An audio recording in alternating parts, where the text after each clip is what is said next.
Hey guys, today we're diving into another truly horrifying case. If you want to support my channel, make sure to subscribe and stay active. It really helps me out. I'd be super grateful for that. Let's get started. The second biggest city in Washington, Spokane, is the setting for this tale. The city may be just as dangerous for its citizens as it is for visitors, despite its seeming beauty and allure. Spokane County has the highest crime rate in Washington, at double the state average, according to the state. Thus, today's Cinderella story has a bitter taste within and a lovely appearance. The Holdens were a normal American family who had long resided in Spokane. The house was constantly crowded with youngsters because they loved them.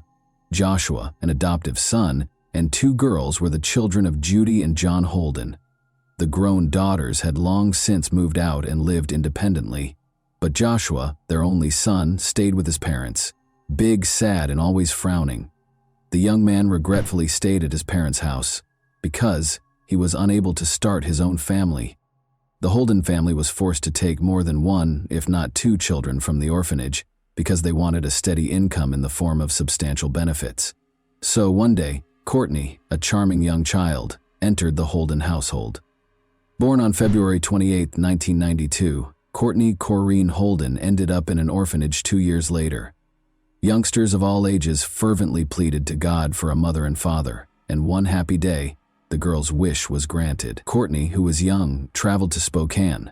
When the doors shut behind her, Courtney moved in with Joshua and a number of other foster kids. The girl's hopes of having a loving and supportive family were merely hopes. Courtney's existence at the Holdens was even more depressing than it had been in the orphanage. It became a true nightmare. She was made to perform a variety of household tasks from an early age. After every dinner, she had to wash the dishes for the entire family and clean the entire house. The Holdens' much better treatment of the other foster children was particularly startling, and nobody could comprehend why they detested this lovely girl. Courtney was the final child they had acquired from the orphanage, and Judy Holden was by that time of a respectable age. Maybe it was why they were so inexplicably angry. Even going outside without permission was prohibited for Courtney. Visitors to their house frequently overheard Judy and Joshua abusing Courtney, referring to her as Cinderella, as though she were a fictional heroine who was actually a prisoner to her evil sisters and stepmother. Courtney was in a similar situation. The girl, however, proved to be quite receptive and grew accustomed to the terrible circumstances after years of living with the Holdens. She lacked a cell phone and other contemporary amenities, was terrified of her foster mother, and was terrified of her brother Joshua just by being around him.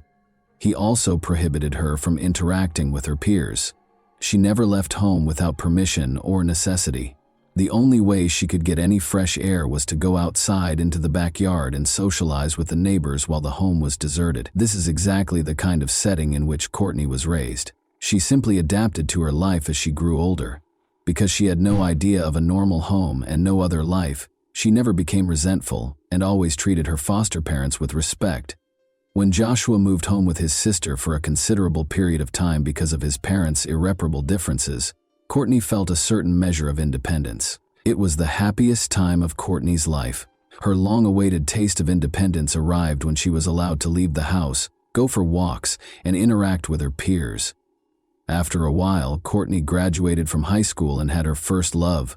Michael proved to be a worthy companion, and she felt cared for and attended to by a man she had never experienced before. Courtney was constantly ecstatic after every meeting. When they had a son in 2011, their relationship came to an end. In desperation, Michael pleaded with his lover to come live with him and be a part of the family. However, for some reason, the young mother refused to move and kept living in the house with Holden, ending all romantic ties with Michael. The Holden house was deserted by that point. The foster kids had moved out and grown up. Since John Holden, Courtney's foster father, had died, she spent a considerable amount of time living only with her foster mother, Judy Michael, and was only permitted to see his son when Courtney's brother Joshua was away. With Judy's consent, they had a quiet existence with their kid, until Joshua came back after his father passed away in 2014 and started to exert strict control over the family home. In northeast Spokane, on Hero Avenue, a block from Rogers Middle School, He set up several security cameras around their house. The yard was littered with posters that said, "Smile, you're being videotaped," and there were multiple cameras pointing in various directions. Courtney became nervous once more when she saw the security cameras, since she knew that walking outdoors could result in her being reprimanded by Joshua for escaping. Once more, Courtney's life became intolerable. Courtney admitted to a neighbor in 2015 that she was once more prohibited from owning a cell phone, maintaining social media profiles, interacting with people outside of the family drive, and even leaving the house without Joshua's consent. Joshua Holden was so upset about Courtney's son's birth that he had her stop communicating with Michael altogether. Courtney obeyed in silence.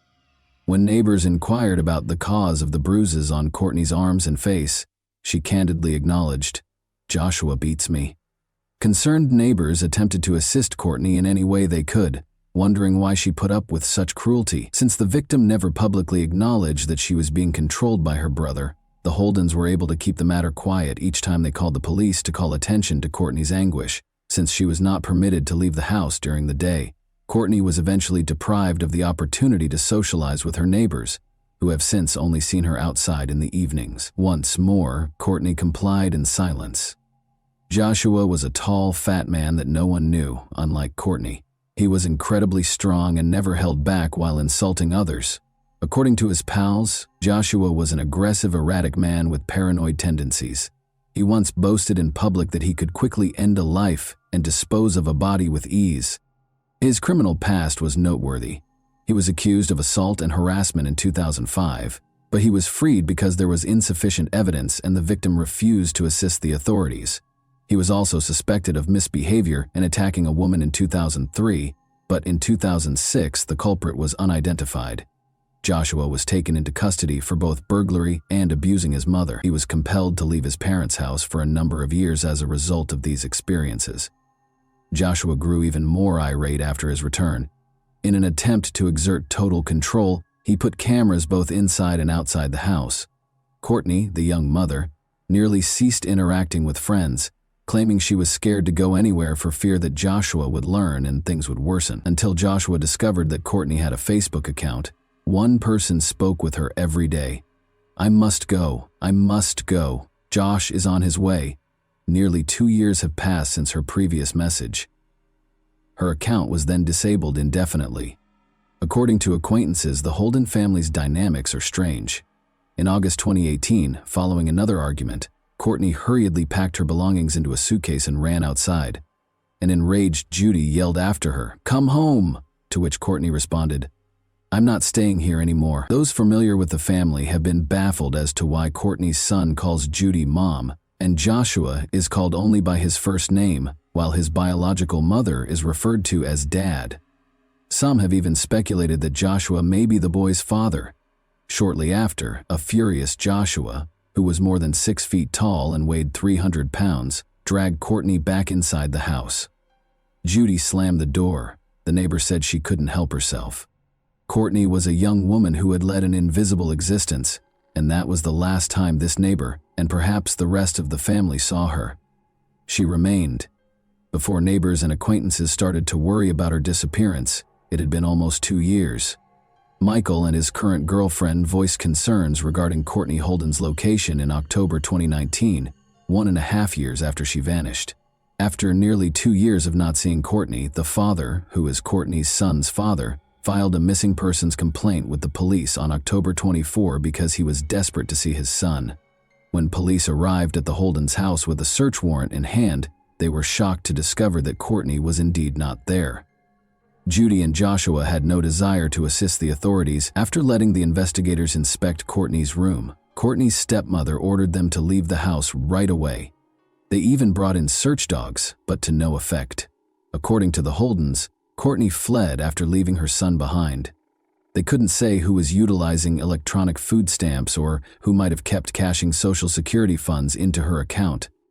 But Judy and Joshua took the remaining $600, 0 cents, out of Courtney's bank account when the Holden's house was searched that same day. Interestingly, an unnamed lady calling the National Crime Information Center of America the following day claimed to be Courtney, saying she was safe and didn't want to be located. The woman was identified by police as one of Courtney's half-sisters after they tracked down the call. Joshua and Judy thereafter shared a variety of contradictory accounts regarding Courtney's disappearance.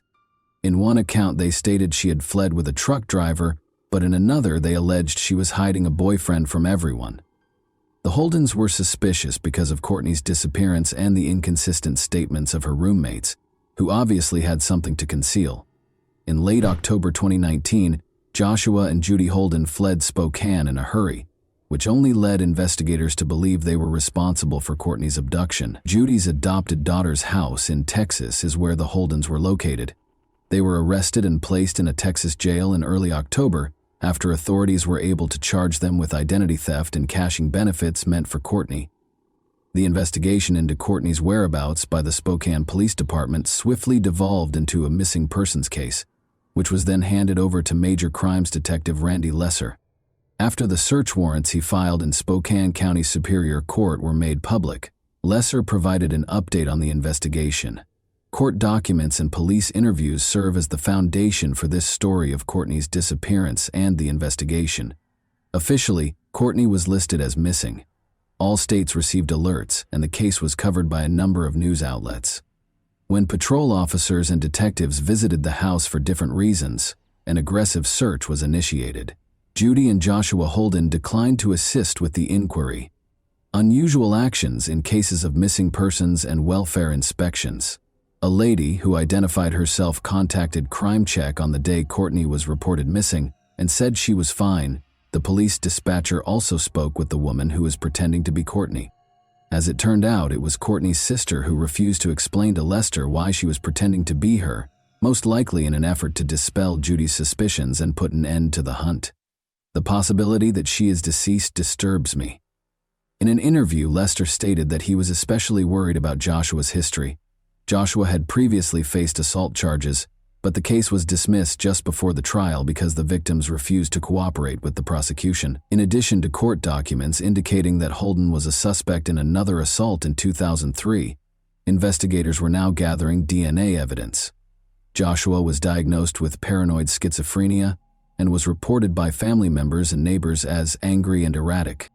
According to the neighbors, Judy was terrified of Joshua because he was unemployed. Joshua had also been found guilty of burglary and arrested on counts of unlawful imprisonment. According to family members, Joshua and Judy boasted to them about their knowledge of how to evade authorities, and Joshua discussed how simple it would be to kill someone and conceal their body. Individuals don't simply vanish, particularly if they have a son. According to court documents with fewer notations, Courtney was a devoted mother who would never leave her son alone for a year and a half. After telling neighbors and family that she was traveling with her lover, an unidentified truck driver whom no one knew, Courtney was not spotted outside her house with Joshua and Judy. Rumors occasionally circulated that she and her fiancé had eloped. She was allegedly only at the residence at other times and wasn't available for visits. When Lesser arrived on their house in early October, Judy informed him that Courtney had only been home for a few days. She claims that Courtney and her son walked away. Judy shut the door in Lesser's face when he requested for her phone number, according to court filings. Then, grudgingly, she allowed policemen to enter Courtney's room to inspect it. She was somewhat anxious. According to Lesser, the property was incredibly disorganized, with heaps of possessions occupying every accessible area. In court filings, Lesser noted that the mattress was exposed and that Courtney's room was similarly disorganized. There seemed to be no one living there. Lesser observed that Judy became frightened and lost sight of one of the investigators behind the closed door at one point. When Lester instructed the detectives to look around the remainder of the house for Courtney's son, she told them to get out. Lesser was informed later that day by neighbors that they seen Joshua, Judy, and one of Courtney's sisters departing with the boy in a van. Additionally, Detective Lesser thought it was unusual that Courtney, who had a chronic illness, hadn't seen a doctor since October 2017. Despite the gaps in her medical records, she had been taking medication every month before going missing, and her final prescription was written in July 2018. Courtney's card was used for groceries, and monthly withdrawals from her bank account persisted. The fact that Joshua and Judy were shopping with the youngster was verified by surveillance footage. On the day that Courtney was reported missing in early October, The cameras also saw the pair taking the last of the money out of her bank account.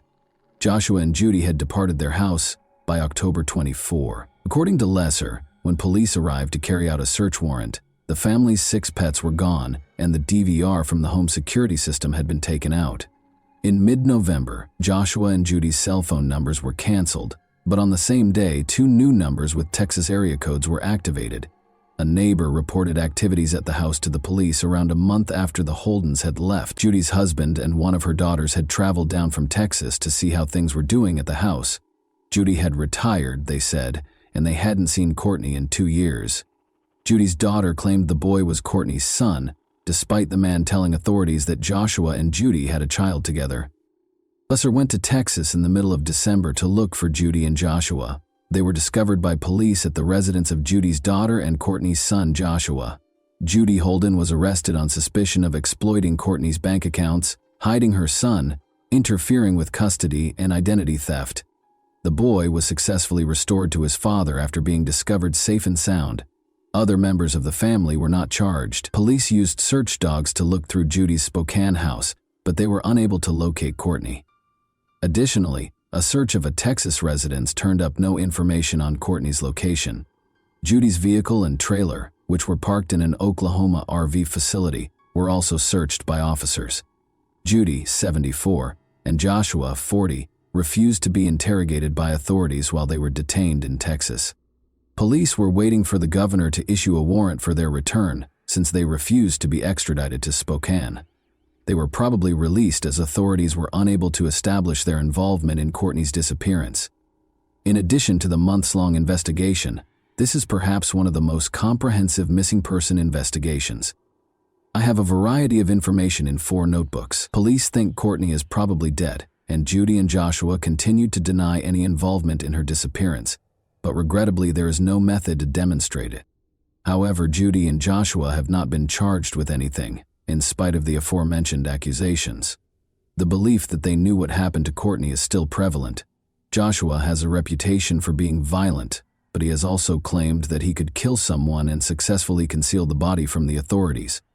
Although they have not yet made any arrests in connection with Courtney's case, they believe she is dead. In summary, Courtney was unfortunate enough to be a member of the Holden family, and this little girl who yearned for love and family lacked the bravery to defend herself. She genuinely thought that these individuals who had screamed at her, humiliated her, and made her labor for them were her family. However, is it really important to protect oneself against one's own relatives? Since Courtney was never seen again after that fateful evening when he forcibly took her into the house, it is extremely regrettable that Joshua Holden's audacious public statements about taking his own life and concealing his body cannot be used as evidence of his involvement in her disappearance. No one knows what she endured during those horrific moments, or the atrocities these monsters who claim to be family were committing behind closed doors. There are innumerable ways to covertly dispose of a body, with different substances that are undetectable to police dogs or professionals. This shows that even although Courtney suffered that night, her soul is still at Holden Manor, where she sought out family but ultimately met her demise. Her boy was removed from the Holden household and given to his father, who still looks after him now. In action, Courtney Holden is still missing. Please get in touch with the Spokane Police Department if you have any information that could help with the investigation. Thanks for watching, everyone. Your support means a lot to me, and you can help my channel grow by hitting that like button, dropping a comment, and sharing this video. Your engagement really makes a difference. See you soon.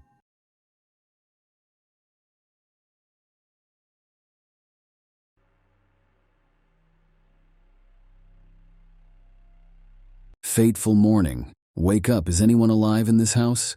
Judy cheerfully entered her sister Linda Slayton's house. The morning of September 4th was normal, but something felt off.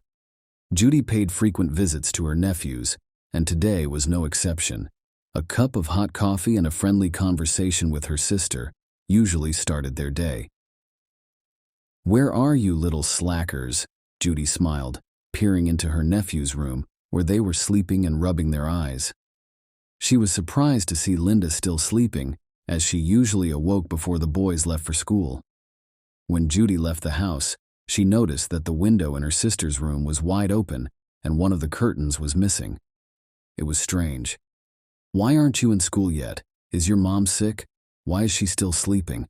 Judy asked as she walked restlessly toward her sister's bedroom. "Linda Slayton, I want to see you." Judy knocked on the door, but no one answered. The next moment she saw something that made her heart sink. Her sister's body lay on the bed, with her head hanging to the floor. The young woman was half undressed, with a wire hanger wrapped around her neck. There was no sign of a struggle in the room, and the closet was open. Otherwise, everything seemed normal. Linda's belongings were lying in their proper places. Judy screamed when she saw her sister's body, and the janitor working outside called the police. The police arrived and asked the children to leave the house, which had now been declared a crime scene. Jeff managed to walk past his mother's room without looking at her body. Tim, on the other hand, looked into the room and discovered his mother had died. The boys were relocated to their grandparents' home for the duration of the investigation. That fateful morning marked the beginning of a mysterious and dark story that would alter their lives forever. Linda Slayton was born on a spring day, March 8, 1950. The girl wished for a large and happy family, but her fate did not go as planned. Linda was 19 years old when she married Frank Slayton. She was already a mother at that age. The couple welcomed their first son, Jeffrey, 3 years before the wedding, and a younger son, Timothy, a year later. Linda was only able to persuade Frank, their children's father, to join them after another year.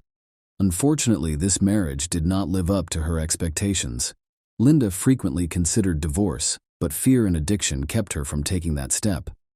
However, in 1974, after 9 long years of marriage, she gathered the last vestiges of strength and determination, leaving behind the hell that was their family. Linda took her sons and left Frank Slayton. It was the first step towards a new life, and Linda hoped to provide her sons with the security and happiness they had been denied for so long. She was unaware of the trials that lay ahead, including the fateful day for her family. Linda and her 2 children moved to 303 North Brunel Parkway in Lakeland, Florida, after their divorce, which was one of Polk County's most populous cities in 1981. It was a thriving business district with new residential developments popping up around every corner. These were primarily duplexes, where large families settled. Lakeland's abundance of lawns and greenery was very appealing to residents. The Slayton family owned one of the many duplex homes. Despite this, they did not remain in it for long. Linda and her sons moved to Florida from Hartsella, Alabama, 2 weeks before the horrific crime. What could have caused such a horrific tragedy? Perhaps Linda brought not only her children, but also dark memories from her past. Linda Slayton started a new life as a single mother following her divorce. She tried her hardest to provide for her children while juggling work and home responsibilities. Linda didn't have a car, so her sons walked to school or were driven by neighbors. Despite the difficulties, Linda never gave up and tried to provide her children with everything they required. In addition to school activities, the boys participated in the soccer section, but without a car, it was not always easy to get there. So Coach Joe came to their rescue. He regularly drove the brothers from their home to the stadium and back. Linda was actively preparing for her mother's move 1 week before the tragic events occurred, on September 4th. She was confident that a woman living with them would be able to assist Linda with daily household chores while also creating a comfortable and family-friendly environment. On the evening of September 3rd, Jeff returned home from his workout. He had an empty stomach and there was no food in the house, so he decided to go to his grandmother's house. When he returned around 9:30 p.m., his brother and mother were not home. The boy turned on the television to distract himself, but his anxious thoughts persisted. The argument he had with his mother the day before did not make him feel better. He tried to forget about it, but when he returned home and didn't see his relatives, he felt a strange longing. Usually, at this time, their house was filled with excitement. Linda's mother was cooking dinner in the kitchen, and the aroma of delicious food filled the house. Her younger brother, Tim, was merrily hanging around, occasionally running up to Jeff, hoping for a conversation. But, sensing his brother's displeasure, he ran back to his mother. These moments occurred several times before everyone gathered around the table for dinner around 11:30 p.m. The noise and laughter of family members in the hallway interrupted Jeff's thoughts. His heart began to beat more calmly. His mother and brother returned home, and Jeff resumed watching the movie that was about to end at dinner. Linda planned to spend the evening with her neighbors and play cards, but first she decided to do some housework. When his younger brother Tim went to bed, Jeff stayed to help his mother wash the dishes. He decided to stop by her room and apologize for their earlier fight. Jeff recalls saying, "I love you, Mom. I'll see you tomorrow." If only he had known that those were the last words he could say to his mother.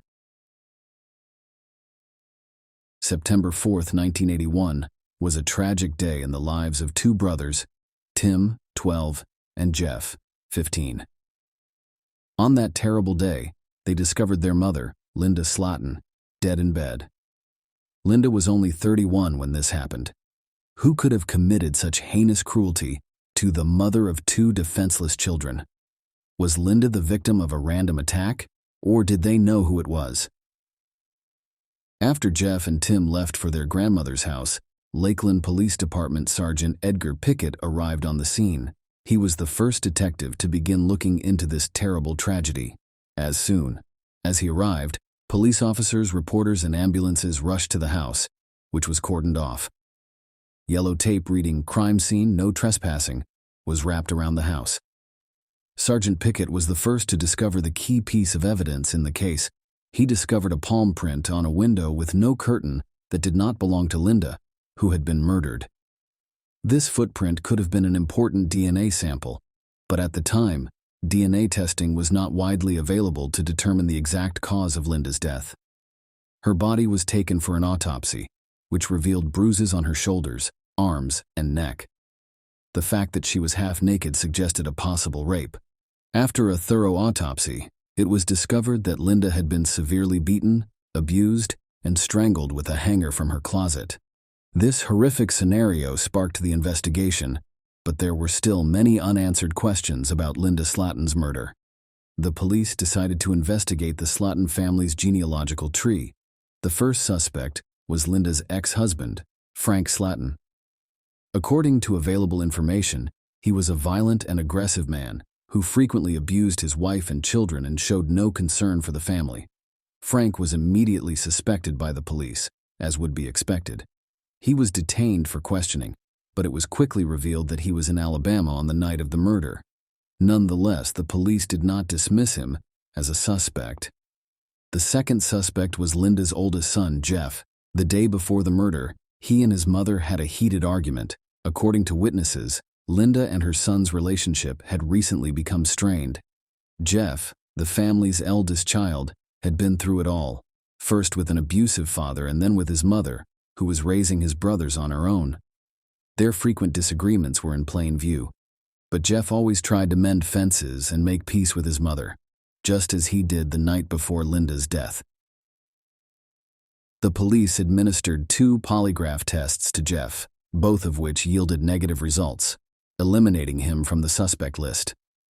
Linda's boyfriend, whose name has not been released, came in 3rd place on the suspect list. This white man was Linda's close friend and frequently socialized with her children. However, polygraph testing revealed nothing suspicious, forcing the police to clear him. Following Linda's funeral, the family gradually began to put their lives back together. The boys returned to school, attempting to forget about the horrific incident at 303 North Brunel Parkway. Tim continued to attend soccer practice, and he always felt supported by his teammates and coaches. Coach Joe kept his promise and continued to give Tim rides home after practice. A month after the tragedy, Tim hung a photo of the team and coach over his bed. The case of Linda's murder remained unsolved as weeks turned into months and then years. The Slatton brothers had to accept the harsh reality of their new life. Their mother had been murdered, leaving only their grandparents, Clarence and Margaret Harris, to support them during this difficult time. It had been 17 years since Linda Slatton's horrific murder. The years passed, and the boys who had lost their mother had grown into mature men who loved and cared for their own families. Both brothers started families, with Jeff having 2 children. However, He never forgot about last night. I didn't hear anything at all. Even the neighbors claimed they didn't hear anything suspicious that night. It weighs heavily on me. He frequently repeated in conversation with his loved ones, sometimes sitting in front of the television waiting for dinner, while his wife fussed in the kitchen and his children ran around him. Jeff would catch a glimpse into the past. At such times, he was transported back to his childhood home and the last evening with his mother, recalling the unsettling feelings that had gripped him. That last evening appeared to foreshadow a horror that would alter his life forever. Jeff was brought back to reality every time he heard the voices of his children and wife during a rescue. Despite their successful lives, the brothers had never abandoned the investigation and worked tirelessly to keep the case alive. They returned to Lakeland on a regular basis to check on the status of their mother's case. Tim said in a telephone interview, "No matter how many investigators are replaced, we always remind them that we are waiting to find whoever killed our mom. The burden is on us, and I can't let it go." In 2001, detectives discovered a new lead that could lead to the resolution of this long-standing mystery. Police arrested Jimmy Ulmer, a man with similar demeanor to Linda's murderer in the same neighborhood. He was charged with the attempted murder of a young girl who he attempted to pull through her room's window. The police began investigating his connections and alibis and discovered that he had already been sentenced to 80 years in prison for other crimes. For the cops, he was the primary suspect. However, a minor issue arose. Jimmy had died by then, and DNA testing was no longer possible. However, Jimmy's mother agreed to give a sample of her DNA. Unfortunately, the results did not match the sample discovered at Linda's murder scene, and the investigation was again left unanswered. Edgar Pickett, the investigator looking into Linda Slayton's murder, resigned in 1998 and was replaced by Brad Grace, a new detective. Grace discovered an unidentified DNA sample collected at the crime scene. In 1981, he decided to send the sample to the Florida Department of Law Enforcement, the state's largest laboratory, in the hopes of identifying Linda's killer through DNA analysis. By 1999, the department had the resources to conduct such tests, so Detective Grace jumped into action. He went over the list of suspects and decided to take DNA samples from each of them. In 2001, he was confident that he could identify the perpetrator using his DNA. He first contacted the Slayton brothers, asking them to provide DNA samples for comparison with those found at the crime scene. The results of the analysis completely eliminated the brothers as suspects. Detective Grace then contacted Linda's former husband, Frank Slayton. Frank had reevaluated his life after Linda's death and was now leading a fulfilling life. Frank voluntarily submitted his DNA samples again, but no matches were discovered. Grace sent DNA samples from the unknown perpetrator to the FBI in 2005, where they were tested against data in the federal database. These comparisons were made on a regular basis, but proved inconclusive. Detective Grace retired 17 years after Linda Slayton's murder and was succeeded by detectives Tammy Hathcock and Russell Hurley. After 3 more years of research, Tammy Hathcock discovered a new DNA recognition technology developed by the Florida Department of Law Enforcement. She submitted a DNA sample from the crime scene to expert Cecil Moore. Cecil Moore used a genealogical database and other documents to create a family tree that led to the person suspected of killing Linda Slayton. This was a watershed moment in the investigation, as well as one that shocked the Slayton brothers. One of the photographs in Tim's bedroom showed the killer's face. That man turned out to be Joseph Clinton Mills, better known as Coach Joe. Police began investigating Mills' background and discovered that he had been charged with grand larceny and forging a will, but had not been convicted. His fingerprints and palm prints were stored in police databases. To prove Joseph Mills's guilt, police had to compare his DNA to that discovered at the scene of Linda Slayton's murder. Detectives decided to obtain a DNA sample from Mills without his knowledge. The accuracy of this information is unknown, but this is the version included in the case. Police emptied a dumpster at Mills's house and discovered a Band-Aid with blood on it. Detectives were currently looking into the suspect's background. Joseph Mills had spent the majority of his life in Kettman, a town located just 30 minutes from the crime scene. He had a family, including children and grandchildren. 2 weeks later, the lab's response came back. The DNA from Linda Slayton's murder scene matched Joseph Mills' DNA, which became a critical piece of evidence in the case, and Joseph Mills was arrested and charged with Linda Slayton's murder in December 2019. Joseph Mills was arrested and taken to the police station for questioning. He was only 20 years old when Linda Slayton was murdered. Detectives interviewed Mills over the phone in 1981, but he was not named a suspect in the murder. After years of investigation, Mills could no longer deny his involvement in the crime. His testimony stated that on the night of the murder, he went to Linda's house with her permission for sexual relations, but detectives questioned his version. They suspected Mills had been watching Linda for some time because he frequently drove her children to practice. According to the investigator's account, after the coach returned the boy home from practice, he waited until the house was empty before sneaking into Linda's room through a window and hiding in a closet.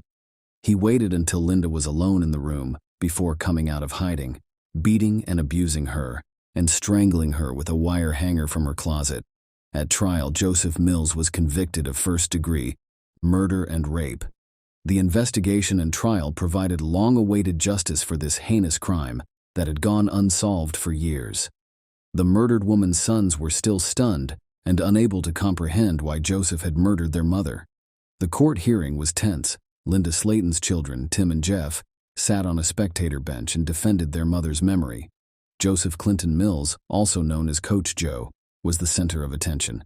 This man, who was once regarded as a role model, sat in an accusatory cage. His expression was cold and indifferent, as if nothing had occurred. Tim Slayton, the oldest of the brothers, looked at the man he had once admired and saw the face of evil. Tim's eyes burned with indignation, and he jumped to his feet, turning to Joseph. "Why? I just want to understand why, Joe. Why did you kill our mom? Why did you take her away from us? We were so happy." Mills only mumbled back, "I'm a good man." He never apologized or expressed regret to the Slayton family. Probably even the killer struggled to explain his actions. Tim was taken aback because he had looked up to Coach Joe as a role model when he was younger. Now he's left, with only questions and painful memories. Joseph Mills was sentenced to life in prison with no possibility of parole. As if a heavy stone had fallen from the Slayton brothers' shoulders, their mother was finally avenged, and while the brothers console themselves with the thought that the killer will spend the rest of his life in prison, they are still enraged that Joseph Mills was free for nearly 40 years, while they lost their mother.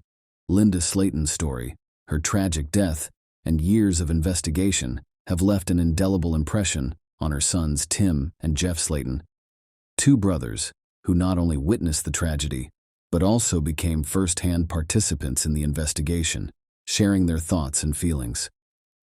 "He kept asking us how the case was going," recalls Tim, the older brother. "He didn't ask specific questions. He just wanted to know if there was any news on the case, if there was any new evidence, and I just told him that nothing had changed."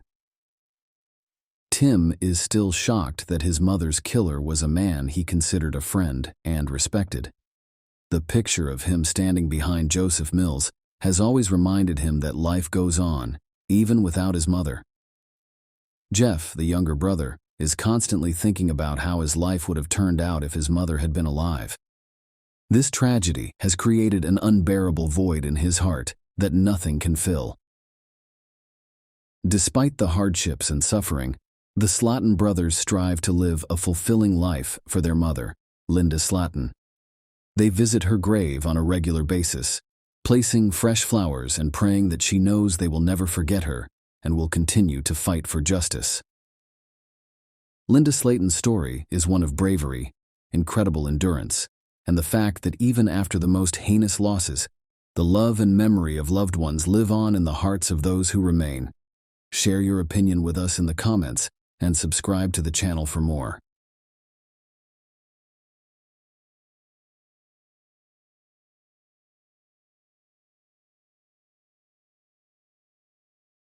On a typical Sunday evening in Dallas, Texas, A young woman named Zoe Hastings went missing on her way to church class.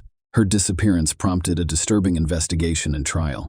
Zoe Hastings was born on November 21, 1996, to Jim and Cheryl Hastings. So she was an excellent big sister, spending a lot of time with her younger brother and sisters. Zoe Hastings' parents described her as someone who made it a daily goal to make others happy. She was extremely talented in the spring of 2014. Zoe Hastings graduated from Booker Washington High School for the Performing and Visual Arts. Her interests centered on visual arts and theater. While studying there, she dabbled in acting and costume design. He was also very proud of her work as a lifeguard at the pool. And by the end of the summer, she had been promoted to supervisor. Zoe Hastings was also a graduate of theological seminary at the Church of Latter-day Saints of Jesus Christ and was deeply committed to her faith. She considered an offer from 6 top Texas universities, which included the opportunity to serve on an 18-month mission trip for the church. She genuinely cared about others, sometimes neglecting her own needs. She liked to give small gifts. Zoe Hastings aspired to be a doctor and to assist people in gaining theoretical knowledge by watching documentaries and surgical videos. On that fateful Sunday, October 11, 2015, Zoe Hastings set out to attend a Bible study class at the Church of Jesus Christ of Latter-day Saints in Dallas, Texas. Zoe, a young and enthusiastic 18-year-old, had recently graduated and was looking forward to a mission trip with her church in November. Her departure that afternoon was no different from any other day. She bid her parents farewell and promised to return home for their traditional family dinner. Dinner together was a treasured tradition.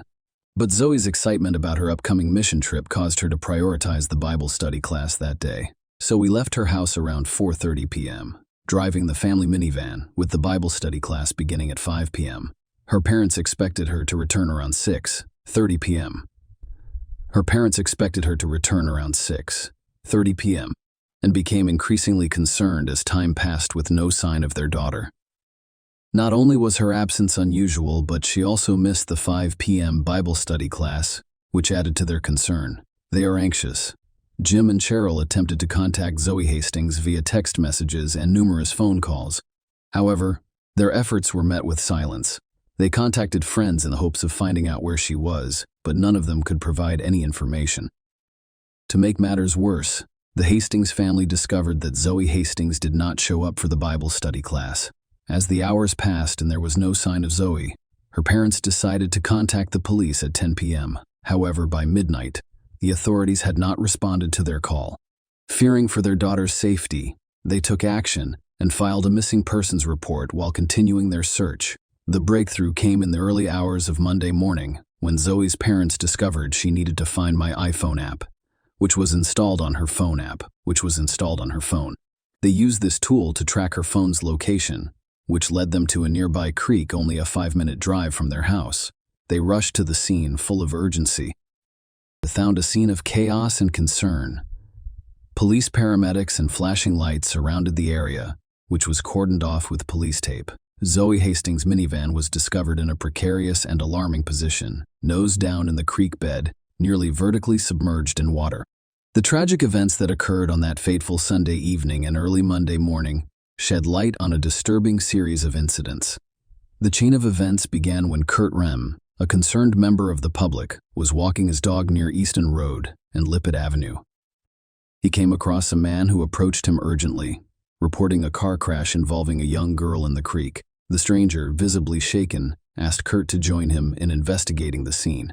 Together, they went down to the creek, and the man informed Kurt that the girl would later identify Kurt, immediately dialed 911 after Zoe Hastings tragically died, fearing the worst. However, the mysterious man who had initially alerted him fled the scene before police arrived. Upon their arrival, the police discovered Zoe Hastings' lifeless body. She lay face down in a pool of blood about 10 to 20 feet from the driver's door of the minivan. The initial assumption that her death was caused by the crash was quickly dispelled when police discovered that she died as a result of homicidal violence. The horrific nature of the crime became clear as details emerged. Zoe's clothing had been disturbed. Her dress had pulled up above her waist, and her underwear had rolled down to her mid-thighs, indicating sexual assault. Zoe had several deep cuts on her neck. Throughout their investigation, The police thoroughly searched the area for evidence. All of the minivan doors except the driver's door were locked. They discovered a blood-covered knife at the top of the embankment, which they suspected was used to inflict Zoe's fatal wounds on her neck. So his phone, which has location services, provided a timeline for the investigation. It showed that her phone had been at the creek since 5 p.m. She remained there from Sunday evening until Monday morning, when her body was discovered. As the investigation progressed, it was discovered that after leaving her house, Zoe Hastings stopped briefly at a Walgreens on Garland Road to return a Redbox movie on her way to the Bible study. The Walgreens was so close to her house that she could see it from the parking lot. She returned the movie at 4:42 p.m. However, authorities wanted to know what happened after that and why she didn't show up for the 5 p.m. Bible study. As the investigation into Zoe Hastings' tragic death continued, two key witnesses came forward. The witnesses said they saw a woman near a minivan in the parking lot outside the Walgreens store. One of the witnesses described seeing an African-American man approach the woman quickly. To their surprise, both people entered the minivan with the man behind the wheel. The second witness stated that the man appeared to be holding something in his hand during the encounter. After exchanging words with the woman, they both quickly entered the minivan, which drove away from the scene. The discovery of DNA on the knife found in the creek sparked a breakthrough in the case. The DNA evidence was linked to a man whose genetic profile had already been recorded in the law enforcement database. This individual was identified as Antonio Cochran. Antonio vehemently denied being involved in Zoe's murder. Nonetheless, based on DNA evidence and witness statements, he was charged with capital murder. The charges were based on the belief that Zoe's murder occurred during a kidnapping or attempted kidnapping. The prevailing theory among law enforcement was that Zoe's abduction and subsequent murder were random, with no prior relationship between her and Antonio. When Antonio Coltrane's trial began, he pleaded not guilty. The prosecution's case centered on the theory that Zoe Hastings was kidnapped from the Walgreens parking lot while returning a Redbox movie just across the street from her house on that fateful Sunday afternoon. This theory was supported by the testimony of two key witnesses who appeared in court to give their versions of events. The first witness, Lester Lee Clark, identified himself as a tattoo artist who worked near the intersection of Garland Road and PV Road in East Dallas. He testified at around 4:45 p.m. As he approached the Walgreens, he noticed a woman, presumably Zoe, near the Redbox kiosk. She appeared to be returning or retrieving a movie as she entered her minivan. A short, heavy-set African-American male quickly approached her and grabbed the car door, sparking an animated but brief conversation between the two that lasted no more than 5 seconds. Lester stated that he couldn't hear what they were saying, but he did notice that the woman at the driver's side door had moved to the passenger side. The man got into the minivan and quickly drove away. The second witness, Gary Whitman, was homeless at the time and stated that he was across the street from the Walgreens around 4:04 p.m. On Sunday afternoon, he described a stout, heavy-set African-American man who stood about 5 feet, 8 or 9 inches tall, and walked aggressively but discreetly. He thought the man was trying not to draw attention to himself. Gary reported that the man approached the woman in a minivan in the Walgreens parking lot from behind as she attempted to enter it.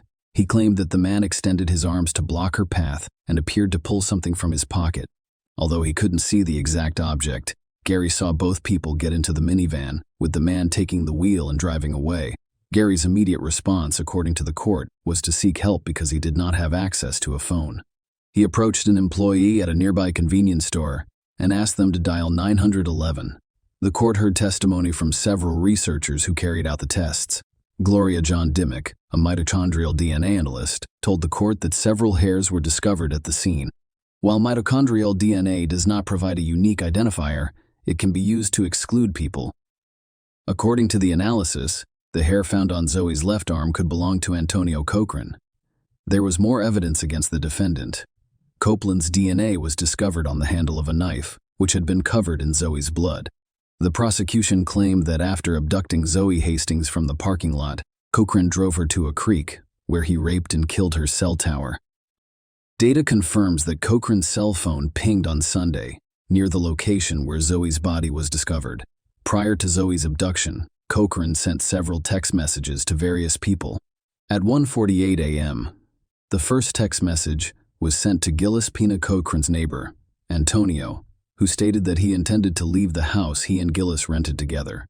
At 2 p.m., he messaged his ex-girlfriend, Angie Simon, informing her that Raina, who had been like a mother to him, had died the day before.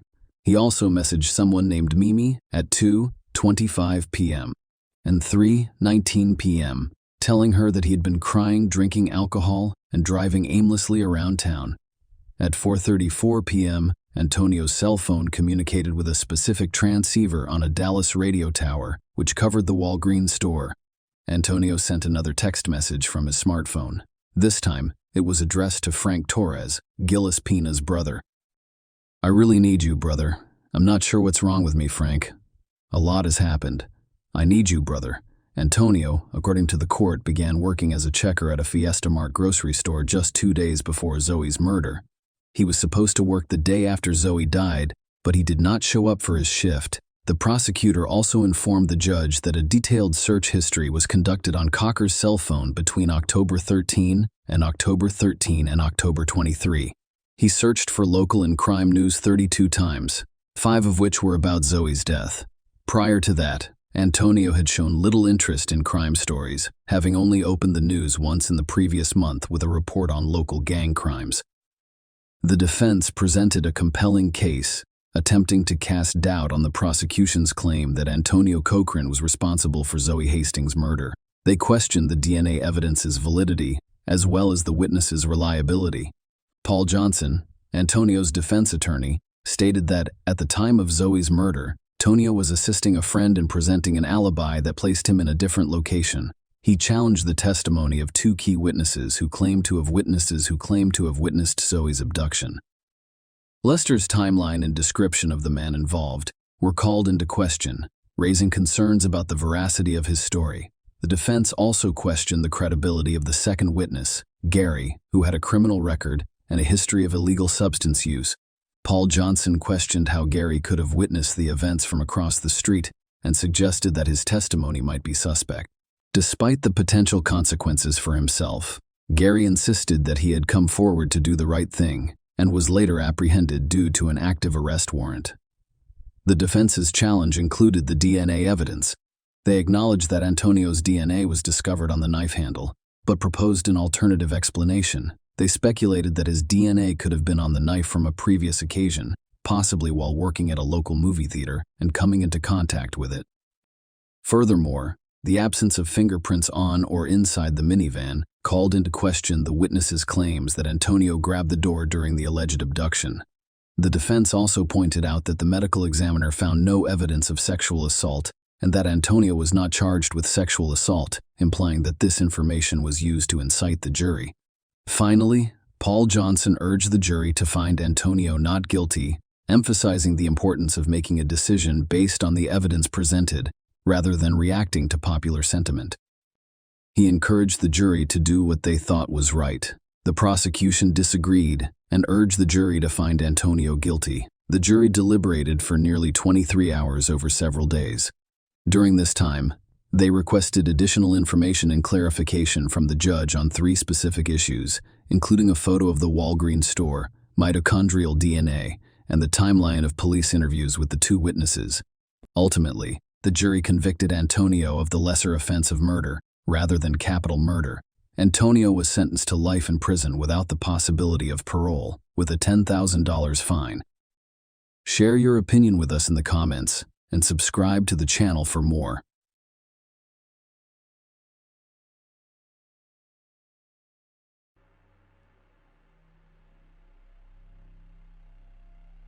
Denise Dragon's well-known case shows how naive idealism, morbid jealousy, and a strong desire for illegal drugs can combine to cause tragedy and destroy 3 young lives at the same time. At the time of the tragedy, the oldest person involved, and I'm not afraid to use this word, was only 22 years old. He really tried hard to keep playing with the feelings of the 2 girls, who were only 17 and 19 years old. They were in a love triangle for a short time, but it ended in 2 pregnancies, crazy stalking, and murder. Mario Topanera was born in 1996 in a small town called Alcorcón in Spain, just outside of Madrid. The young man never put himself through the stress of school or looking for work. He lived with his parents when he was 22 years old and worked part-time jobs to pay the bills. Mario loved writing graffiti and was very good at drawing, but he couldn't use his art skills anywhere. He was happy with his small part-time jobs painting buildings outside and inside walls. The main way Mario made money was by selling illegal goods. He didn't do it himself. Instead, he found people who were interested and took them to a remote part of the city where his friends could get them anything they needed. Topanera made a lot of money from these deals, so he was always looking for people who could help him. It's unclear if Mario's parents knew what he was doing, but if they did, they clearly didn't care. Mario had a good looks and a strong personality. He was popular with both sexes. The young man was very good at using his charm to make friends and often dated several girls at the same time without meaning to. Denise Maria Dragan was born in Romania in 2001 to Emil and Daniela Dragan. Her parents were very young and having a hard time with money, so they had to go work in Spain and leave their little girl with her grandparents. After a few years, they were able to get married legally in another country, get a good job, and pretty much set up their daily lives. They moved their little daughter to their home in sunny Spain. The girl quickly made friends where she lived and found it easy to learn the language. At school, she did well in almost all of her classes and got good grades. The little girl was also interested in dancing, happily spent several hours a day in the studio, and regularly competed in a variety of events. When the girl was in middle school, her parents' marriage fell apart, and they decided to split up. The child went to live with her mother after the parents got divorced, but her father continued to care for her in every way, even though he had a new family. He helped her communicate, gave her money, and tried to be a part of her life in every way. Soon after, her mother also got married again, and a year later, the girl had a younger brother whom she loved and spent a lot of time with. When Denise was 16, she decided she wanted to learn how to do hair and become a stylist. She quit her studies and dance classes to focus on her new hobby full-time. Her parents didn't stop her or try to discourage her. They let their daughter make her own decisions to gain experience. Denise got a job at a beauty salon owned by family members. Rocio Martinez, a 19-year-old girl from the suburbs of Madrid, was the third main character in this dramatic story and the last link in the love triangle. Her father was a police officer who was transferred to Alcorcón, where he moved his whole family. Rocio was impulsive, scandalous, and sometimes even angry as a child. She was used to getting what she wanted and didn't put up with Rege. Martinez was never charged for what she did, though, because her father was a police officer and had a lot of connections. Rocio believed that no matter what she did, her father would get her out of trouble. Rocio was also very pretty, so she always had a lot of fans. When Denise stopped going to school and started working as a stylist, she had more time to hang out with her friends. Since high school, she had a best friend named Sylvia, to whom she confided all of her secrets and worries. One spring evening in 2018, Denise and her friend were walking around the city when they met Mario, a handsome and happy guy who immediately struck up a conversation with Denise. That same evening, they went on a date. A few days after meeting, Denise invited her chosen one to a family dinner to meet her mother, but Daniela did not agree with her daughter's choice. The woman did not like Denise's lover right away. Something about him scared her. Her mother quickly looked into him and was horrified to find out that Mario was involved in drug trafficking. Daniela had a serious talk with her daughter in the hopes that she would end their relationship. Denise quickly learned that Mario isn't as nice and kind as he acts. The young man tried to control every step of her passport, wanted to know where she went and who she talked to without her permission, took her phone, and checked her accounts and social networks for months. The girl in love hoped that her boyfriend would change so that they could have a strong, long-lasting relationship, but things only got worse as Mario started to treat her like his property. For another thing, she was only 17 years old and wasn't ready to be a mother or take care of a new child. Denise then decided to be honest with her mother and told her everything. She then asked her mother for advice on what to do next. The woman listened to her daughter and told her that she should end the pregnancy, but that was her choice. Denise gave it some more thought and then did what her mother told her to do. She had an abortion. When Panara found out, he was furious. He thought Denise had betrayed him by having the abortion, since she had no right to do so, and only he could decide what to do with the child. The couple's relationship ended, but the young man wouldn't let Denise go and leave her alone. He also promised to hurt her as much as she hurt him in return. He paid for his ex-wife and daughter a trip to one of the fashionable European resorts where they went together. The vacation really did Denise good. She calmed down, became a little relaxed, began to make plans for life again, and seemed to no longer think about Mario. But the vacation was over, and Denise returned home again. Mario did not ask Longpine for his former passport, and almost immediately began an affair with 19-year-old Rocio Martinez.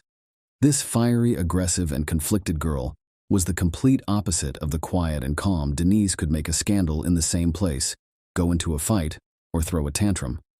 Rocio also experimented with illegal substances and could easily break the law, knowing that she would not be punished for it. With Mario, they quickly got together and had fun together, because the guy could get any illegal drug she asked for, wanting to test its effect on himself. However, Mario couldn't forget and let go of his ex-girlfriend. He still wanted to control her to know where she was and what she was doing. Periodically, he wrote to her on social networks, called her, and even offered to resume the relationship. Denise, who had a very hard time with this breakup, met him from time to time and communicated with him, but was not going to reunite because of fear. When Martinez found out that her boyfriend was communicating with his ex, she made a terrible scandal, and in a fit of rage, screamed that she would kill them both. By that time, Mario had already realized what his chosen one was capable of, so he promised her that it would not happen again. However, Rocio's such an answer did not calm down, and she decided to destroy her rival, if not physically. Then morally, Rocio began to call Denise, showering her with insults and wishing her a speedy death. But this was not enough, and she began to send messages to her rival with threats of violent reprisals. However, Dragon considered these threats to be empty words and did not consider it necessary to contact the police because of them during that period. Rocio became pregnant, about which the first thing she wrote to her rival, saying that this child is desired and she will keep it for Denise. This news was a painful blow, but soon Martinez, due to poor health and addiction to illegal substances, lost the child, and all her anger she again poured out in a new threatening message to Denise. Denise, wanting to start a new life and forget about Mario, began an affair with a young man named Evan. They got married a month after meeting, and Evan moved in with her husband. Mario was hurt that his relationship with Denise ended so quickly. So quickly after his ex-girlfriend married someone else, he started calling and texting her again to set up dates with her. In November 2018, Mario and Rocio were having dinner at a small diner on the outskirts of the city. The guy left his phone on the table while he went out for a while, and Rocio decided to check it out. That's when she saw the calls and messages Mario had been sending to Dennis Martinez. She had a temper tantrum, screamed, cried, and tried to hit her young man. In response, Mario offered his girlfriend to personally clear things up with Denise. She thought it was her husband knocking on the door, so she opened it without looking through the peephole. Denise was still talking to her friend, so she could hear everything that happened next. When Denise saw her ex-lover's friend at the door, she only had time to say her name out loud and in shock before she was stabbed in the stomach. Rocio then left right away. The wounded Denise, losing consciousness, asked her friend to call an ambulance and told her who attacked her. Dragoni was taken to the hospital in critical condition. Doctors fought desperately for her life for several hours, but the wound was too deep. She lost a lot of blood and it was almost impossible to save her. After Rocio dealt the fatal blow to her rival, she ran back to the car, jumped into the cabin, and told Mario to get out of here. On the way, she confessed everything to him, and together they disposed of the crime weapon and washed the traces of blood off her hands and clothes. Mario decided it would be best for them to hide for a while. He called his relatives who lived in another city and asked them to visit. When they arrived, the relatives noticed that Rocio looked strange and was very nervous, but she wrote it off as malaise. The couple stayed overnight at Mario's relative's house, thinking about what to do and how to proceed. When they learned the next morning that Denise had died from the wound, Rocio immediately called her father and told him everything. She was sure that her dad would use all of his connections to get her out of jail this time, but the policeman's father didn't help his daughter, who had killed another man. He followed her to another city and then turned her over to the police. Sylvia, who had been talking to the victim on the phone at the time of the crime, was one of the main witnesses in the case. The case file also had many threatening messages that Rocio had sent to her rival over the course of the case. Surprisingly, Toby Nera wasn't involved in the crime. He denied all guilt and said he only took Rocio to his ex-girlfriend's house so that they could finally get along again and stop fighting. He also said he didn't know Rocio had a knife and didn't see any blood on her hands or clothes when she got back to his car. At their next court date, the couple denied their guilt again, this time saying that they were not at the scene at all. They said they had spent the whole evening at the house of one of Mario's relatives and that someone else had stabbed Denise to death. Martinez said she didn't hate her rival and didn't have any reason to kill her, but Rocio was found guilty and sent to prison for 18.5 years. Mario, on the other hand, got away with everything and started writing a new book right away, forgetting to be careful. Boasts that the girls were ready to kill each other for him. He told them in great detail what happened that terrible night, and the parents of dead Denise quickly learned of it. The Dragon family went back to court and asked that the man who killed their daughter be punished. This time, Top and Air were arrested, but after a few days, the man was freed on his own recognizance. In the end, he was found not guilty and was freed again. The parents of Denise tried to appeal the court's decision more than once, asking for Rocio's sentence to be lengthened and Mario to be jailed as an accomplice. However, Mario has still not been brought to justice. Share your opinion with us in the comments and subscribe to the channel for more.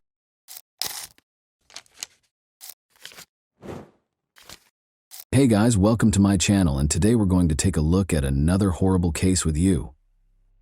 Even if the opposite of goodness might occasionally have irreversible effects, people nonetheless carry out nice deeds without waiting for gratitude in return. In our tale, a selfless deed committed years before led to death as well as a radical transformation in the lives of all the heroes. On March 2, 2018, at 4:45 a.m. EM, a woman called Travis County, Texas police officers to ask for assistance. She claimed that the likely shooter was still inside the house when she heard multiple gunshots while hiding in a closet. The dispatcher instructed the woman to wait for police officers who were en route to the house and not to come out of hiding during the phone call. Police had already roped off the residents a few minutes later, and the woman in the closet was identified as Corey Shaughnessy, a local. The woman was in a really depressing state. In the kitchen, Corey was terrified and unable to comprehend what had occurred. Her husband, Theodore Shaughnessy, was lying close to the table in a pool of his own blood. Take a seat back because we are working together to investigate another unfortunate case today. Born on February 7, 1963, Theodore Shaughnessy was the youngest member of a large family. Shaughnessy, who grew up in Arizona, close to Phoenix, has a deep passion for fast vehicles and all things related to them. He literally fantasized of sports cars as a teenager. Growing up, Theodore was a fearless man who believed that the greatest way to be happy and enjoy life was to get some adrenaline. Still, he was a good son, a good friend, and a nice upbeat man. Ted met Corey Garman in a nearby arcade when he was 20 years old. The young men clicked right away because they had many interests, such as a passion for books and jewelry. They were married in 1989 when their sympathy swiftly evolved into deep love. Following their marriage, the Shaughnesseys relocated to Austin, Texas, where they established Gallery Jewelers, the family business, and soon settled in. Together, the Shaughnessy family created a high-level business. Corey, who worked as an appraiser for Ted, the family business, was passionate about diamonds and fine art. However, he was the store's public face.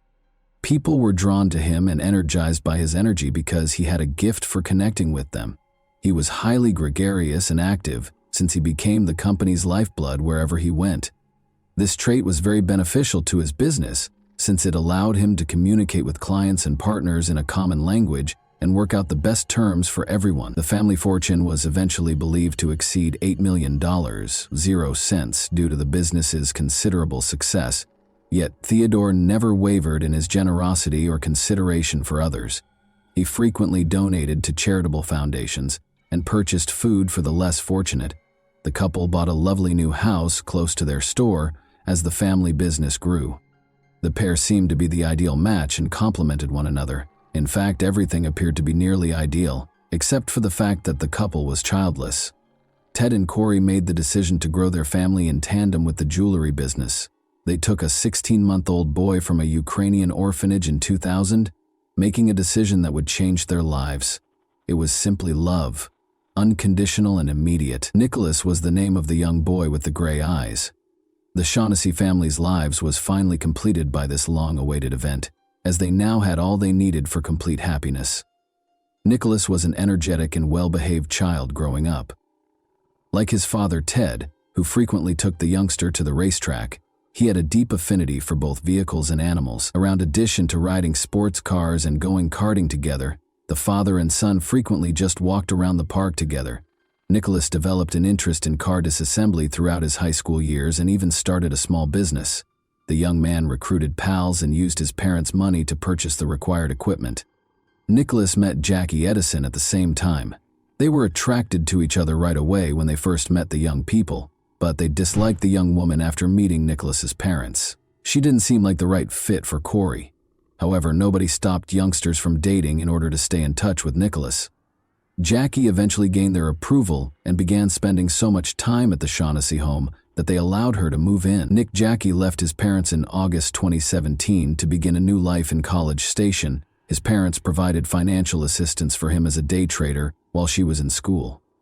Every weekend, the young guy traveled the 2 hours to Austin to see his parents, whom he was quite connected to and tried not to distance himself from.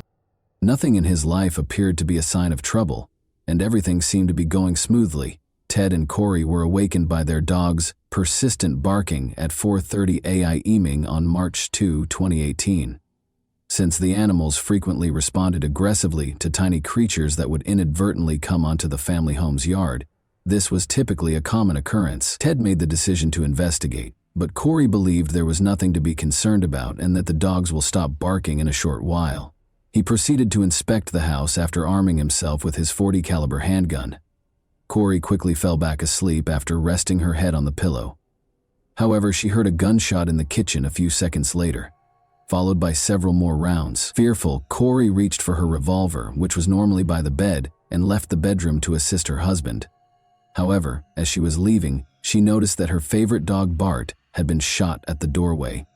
A dark, ominous figure suddenly materialized in it. Fearing that he would be discovered and killed, Corey shot randomly, directing all 6 bullets toward the door, unloading the revolver and hiding in a closet.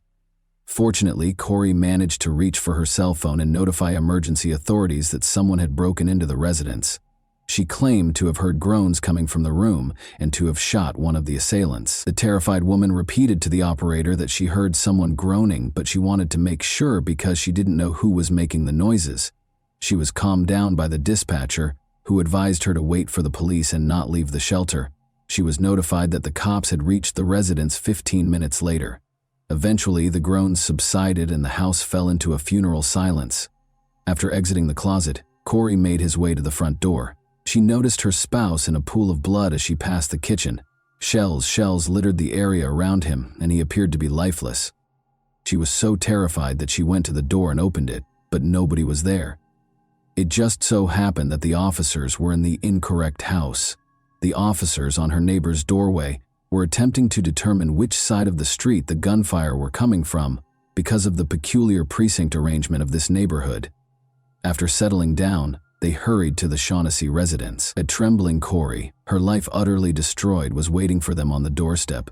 She had no idea what had transpired. After entering, the police officers made every effort to soothe the woman. Corey reported the attack to her son over the phone. She went for Austin right away with Jackie, and they got to her parents' house at about 8 in the morning. Theodore Shaughnessy, 55, was shot many times in the head, back, and thigh, and died as a result. Friends, family, and acquaintances were appalled by what had occurred. Nobody had any idea that they could have homicidal adversaries who could be shot at close range in such a heartless manner in the middle of the night in their own house.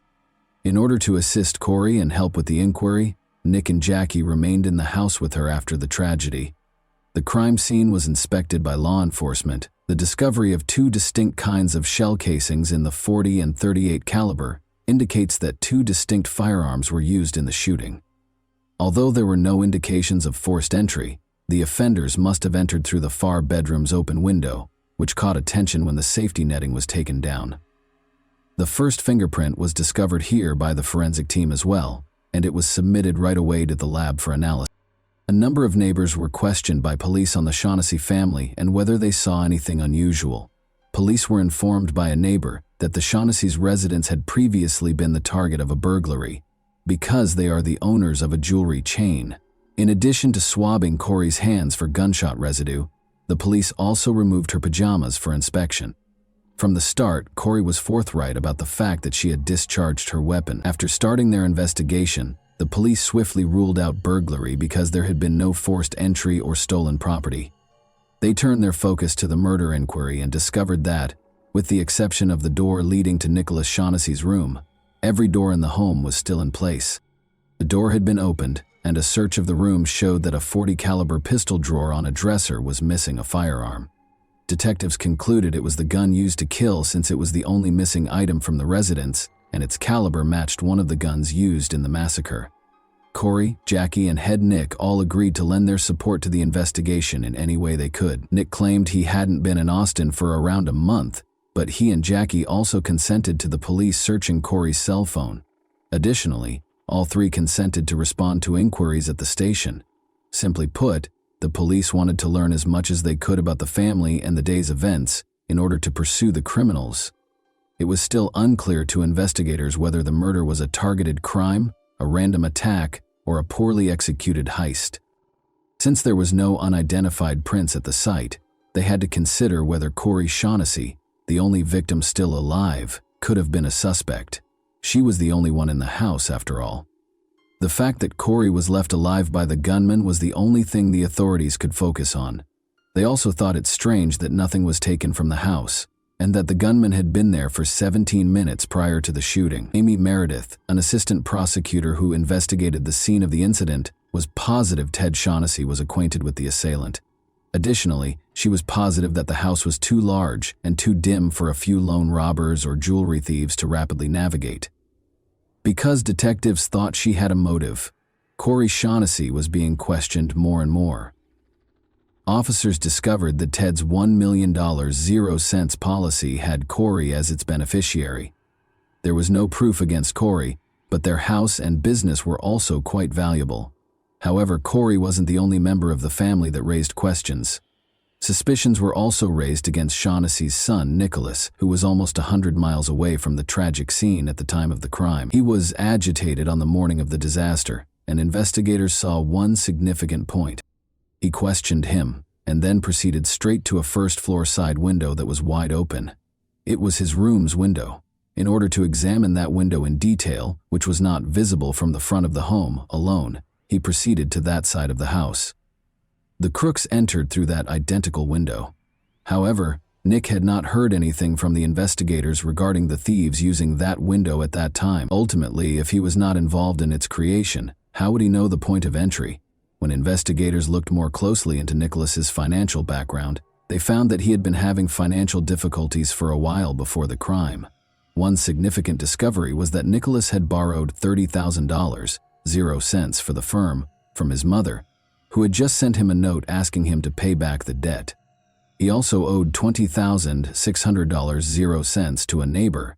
One possible reason to conduct the crime was these financial pressures, but when it was revealed that Nicholas was the only recipient of a $2 million 0 cents insurance claim in the event that his parents did not die, the probe took a more significant turn. Nick became a prime suspect in the eyes of the police as a result of this detail, which increased their level of inspection. The investigator also noticed an app on Nicholas's phone that allowed him to access his parents' home alarm system. Corey informed them that, although the system was turned off that evening and the family frequently opted not to arm it, police discovered something in the account's history. According to Corey, they only activated the alarm when they weren't at home. Nevertheless, the system identified that around 4:27 a.m., there was an activity to open a window. The system discovered shattered glass about 17 minutes later. The marriage certificate between Nicholas and Jackie was another unexpected discovery during the house search. The more closely the police investigated, the more embarrassing evidence they discovered that Nick and Jackie were, in fact, preparing to kill Shaughnessy's parents. It turned out that they were secretly married in August 2017 and didn't reveal their marriage until after the murder. Phone records revealed that Nick was lying when he claimed to have been out of Austin for a month, even though he recalled that he was more than 100 miles away at the time of the crime. Ted's cell phone use was captured in Austin on February 28, 2 days prior to his murder. Investigators questioned whether he had been in town for last-minute planning. The phones of Jackie and Nicholas were inspected. A number of text messages that had been synced with Nicholas's computer were erased. When Nick texted Jackie on February 24 to let her know he was working on it, Jackie replied, "Do they want $50K or not? Paying half that early is beyond our means." Nicholas and Jackie's flat was searched by the police. The number of cameras placed throughout the apartment astounded everyone. The cameras demonstrated this. On the morning of the crime, they were at home. The safe included firearms, ammo, and valuables. The make and caliber of one of the murder weapons and one of the ammunition boxes were identical.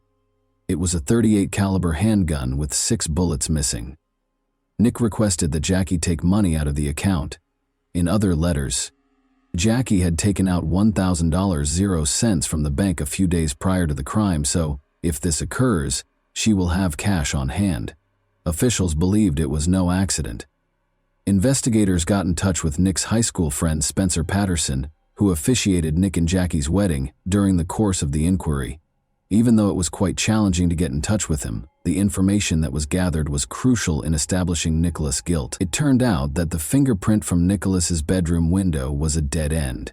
The window belonged to the individual who installed it, but when Nicholas lived there, authorities discovered that he had used it to enter and exit the property covertly.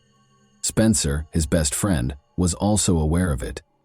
Police interviewed Spencer. Additionally, he was aware of Ted and Corey's home safe location. Spencer's house, vehicle, and cell phone were searched by police. Police discovered a .38 caliber handgun in the vehicle. Although it wasn't one of the murder weapons, it was sent for forensic analysis. Additionally, Spencer was at home on the morning of the incident, according to his cell phone. Although Spencer was not considered a suspect, he did contribute to the suspicions against Nicholas that was disclosed by Spencer just prior to the crime. After Ted and Corey left, Nick mentioned obtaining $8 million, 0 cents. Spencer attempted to hire Nicholas Shaughnessy to murder the family and take all of their belongings. The disguise was unnecessary because they would all perish, according to their communication. Nicholas Shaughnessy and Jackie Edison were arrested by police on May 29, 2018, for criminal solicitation, Nick wrote. Corey was incredulous. By that time, her son was working in the jewelry store in his father's place, and the widow thought the authorities were attempting to frame him. Corey continued to think it was an error. She stated that she required concrete evidence of their involvement. Jackie was freed on bail 2 weeks after the arrest. After the catastrophe, Corey found her son the best lawyer she could find. "You could have told me that aliens landed in the front yard, and I would have believed that instead of believing that Nicholas and Jackie were planning to kill us," Corey Shaughnessy stated in an interview. Corey has been Nick's companion for months. She genuinely thought that either there was something odd with illegal substances, or perhaps the children were involved in something in College Station where Nicholas owed someone money. Or perhaps he misrepresented his parents' jewelry-making profession. The mom was prepared to accept anything other than her son's murderous plot. However, the authorities were positive that the attack was carried out by Nick and Jackie. There was still the difficult chore of identifying Ted Shaughnessy's shooter. After all, the investigation has come to a standstill, and the traces and evidence have run their course. Detective James Moore made the decision to watch the security footage from Nick and Jackie's porch, which had been taken just 2 days prior to the attack, 4 months after the crime. This was the last straw for a mother who had been fighting for months to believe in her son. Too much had transpired to suggest that Jackie and Nicholas were involved, and Corey was horrified to learn that she had harbored the same individuals who had plotted Ted's and her murder that night for months. The case took a significant turn when surveillance footage from the house's front porch was discovered. Nick Shaughnessy can be seen greeting two men at the front entrance in the video, which was taken just 2 days before to the incident. Anderson is printed on a green t-shirt that one of them is sporting. To find the individual on the tape, detectives hurried to the Anderson Window Company. Although he wasn't home that day, his wife swiftly attracted their attention by answering the door. His name was Cameron Vosmek. She claimed that her husband had been approached to kill someone for money a few months prior by a man named Johnny Leon. But Cameron had refused. Vosmek was not considered a suspect by the police.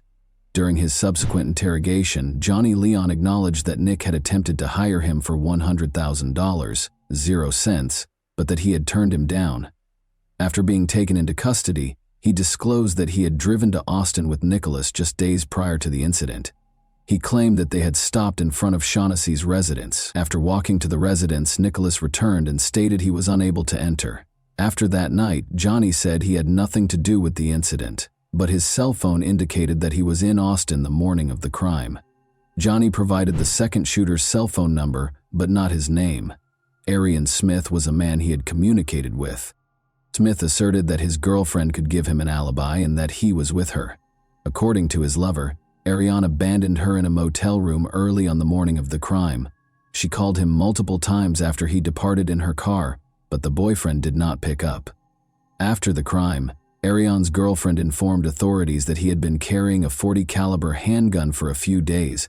The firearm was found in Smith's family. Arian Smith was taken into custody. Additionally, police found that both guys had prior arrests. Actually, they had previously been arrested together for illegal narcotic trafficking. Capital murder charges were brought against Nick Shaughnessy and the two suspected murderers. The new district attorney, Jose Garza, took over as assistant district attorney in the spring of 2021 after Amy Meredith resigned. His office offered the criminals a chance to avoid a potential death sentence by entering a guilty plea to a lesser charge of murder and serving 35 years with the possibility of parole. Smith and Leon concurred. Corey offered to accept the plea deal in a letter to Nicholas. A 35-year sentence with the possibility of parole in April 2021 would be imposed. In exchange, Nicholas agreed to be released on his 36th birthday. Nicholas Shaughnessy entered a guilty plea and received a sentence of 35 years in prison during a hearing in April 2021. After completing 20 years of his sentence, he will be eligible for parole. Johnny Leon and Arian Smith received sentences of 35 years in prison, with the chance of release. Arian Smith reported to the police that he heard gunshots coming from the bedroom and a woman sobbing after they had shot Ted. Smith claimed that he pleaded with Leon to leave the house and not kill Corey. They departed in order to avoid being shot from prison. Nicholas wrote his mother letters. After 2 years in prison, Corey was finally permitted to see her kid. The .40 caliber revolver belonged to Ted, so even though Corey knew a lot about the case of Nicholas and Jackie, she was still unsure of who had used it. Nicholas admitted to giving Arian Smith his father's gun in a private conversation. Corey was finally able to accept that Nicholas was actually connected to the case when this was revealed. Nicholas and Jackie's desire to have us killed was unthinkable to my husband, me, our family, or any of our friends. Jackie made an effort to minimize her role in the crime's planning. She said she had no knowledge of it. According to the deleted text messages, she acknowledged that she had visited Austin multiple times with Nicholas, but she claimed that she had never taken Nicholas's claims of massacring her parents seriously, which is how the police knew she was lying. In March, while Nicholas was incarcerated, Jackie filed for his divorce. Jackie was charged with conspiracy to commit a criminal in June of 2022. Jackie entered a guilty plea to attempted conspiracy to commit a criminal in 2023. She was given a suspended sentence, which allowed her to enter a guilty plea and be placed on probation. She was incarcerated for 120 days. She will spend 10 years on probation. She will have to spend 2 days in jail on the anniversary of Ted Shaughnessy's murder every year for 10 years. Nicholas was interviewed while incarcerated. He claimed he aspired to become wealthy and win Jackie over. With their adoptive son Nicholas, Ted Shaughnessy, a licensed jeweler, and his wife Corey Shaughnessy, a trained gemologist appraiser, could have led a successful life. Ted, who established Gallery Jewelers in Austin in 1995 and saw success, establishing the family as a respected name in the town, was killed by his son Nick, who sought to ruin his parents' happy existence by placing a $1.00 sign on their lives. The victim's kid is currently still being held at the Clemens unit in Brazoria, Texas. At the aforementioned state's LeBlanc facility in Beaumont, Arion Smith is completing his sentence. Johnny Leon is still detained in New Boston, Texas, at the Barry B. Telford unit. This is a tale of remarkable change that society discovered too late. Kindness can sometimes come at too great a cost, turning the seemingly close person into an executioner. Ironically, the eager Shaughnesses went to great lengths to welcome a felon home. It is terrible that they were unable to teach their kid the basic reality of life, that money is the resource that can be replenished the easiest, but time is not. They were too consumed by their love for the child. Nicholas expressed his heartfelt apologies to his mother in a prison interview. Is it feasible, though, to take an apology that never should have been given? Corey Shaughnessy has gone through an incredible emotional journey over the years of the investigation, coming to the realization that her own son hired hitmen to kill her and her husband for financial gain. She still loves her son, the same 8-year-old boy who hugs her affectionately in pictures and races cars with his father, but the life that Corey and Ted attempted to build around him is gone forever. Presently residing in a different location under a false identity, Corey Shaughnessy makes an effort to regain faith in those around her every day. Indeed, a terrifying concept haunts us throughout our story. Many people are far from what they seem at first glance. You lived in your own house with the 2 individuals who attempted to murder you? And that wraps up today's chilling story. If you enjoyed this video, don't forget to like and subscribe so you never miss a new upload. Also, let me know in the comments, what part of this story shocked you the most? Thank you for watching, and I'll see you in the next video.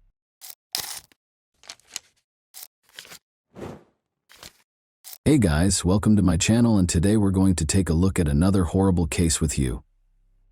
On Madison Street in New York, Officer Freeman saw a man throwing big black garbage bags into the river's edge early on April 7, 1996. The man froze as Freeman came closer. The officer noticed the 2 cars next to the man, their trunks stuffed with trash bags. He searched and found something startling. Bloody tools and blood-soaked clothing were found in the bags, along with a dismembered body that had been cut into 66 pieces in the most gory way imaginable. The man who disposed of the bags introduced himself as Vladimir Zelinin, 48. The police quickly learned that the person inside the bags was Yakov Gluzman, a 48-year-old billionaire and well-known cancer researcher who had tragically been duped by Vladimir. When Vladimir brought up Yakov's wife, Rita Gluzman, the case took an unexpected turn. The crucial query was, what role did Rita play in this terrible incident? Was she planning to murder her husband, or was Vladimir just assigning blame to deflect criticism and avoid responsibility? We must go back in time and meet Yakov Gluzman, the man at the heart of this whole situation, in order to fully comprehend it. What part did he play in this terrible incident, and who was he? January 2, 1948, was Yakov Gluzman's birthday. He was an internationally renowned scientist who made significant contributions to the study of cancer. Since their early years in Ukraine, which was then a part of the Soviet Union, Yakov and his wife Rita had known one another.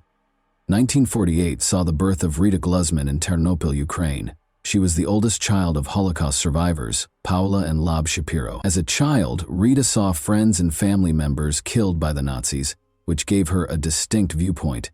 Nevertheless, Yakov was unable to obtain a visa to depart the Soviet Union due to his importance as a researcher. He was regarded as an emerging, talented scientist. In February 1970, Rita found out she was expecting their son after departing for Israel. To facilitate their emigration, Yakov took a menial job as a carpenter, sacrificing his academic career in the Soviet Union. Rita persuaded the UN to bring her and Yakov back together in America with the aid of Jewish organizations. She even put pressure on the United States by going on an 18-day hunger strike close to the UN Senate to assist in her reunion with Yakov. Rita's will to go on a hunger strike was obvious. She was a very motivated individual. She desired to succeed in her life. Yakov was allowed to join her in the West by the Soviet Union as a result of her efforts. Yakov was able to carry on with his scientific work after the couple eventually got back together in the United States in 1972. They made Long Island, New York their permanent home in 1977, 5 years later. Yakov founded the pharmaceutical business Harbor Laboratory in New York by 1987. With Yakov's assistance, Rita also founded her technology business, ECI Technologies, at the same time.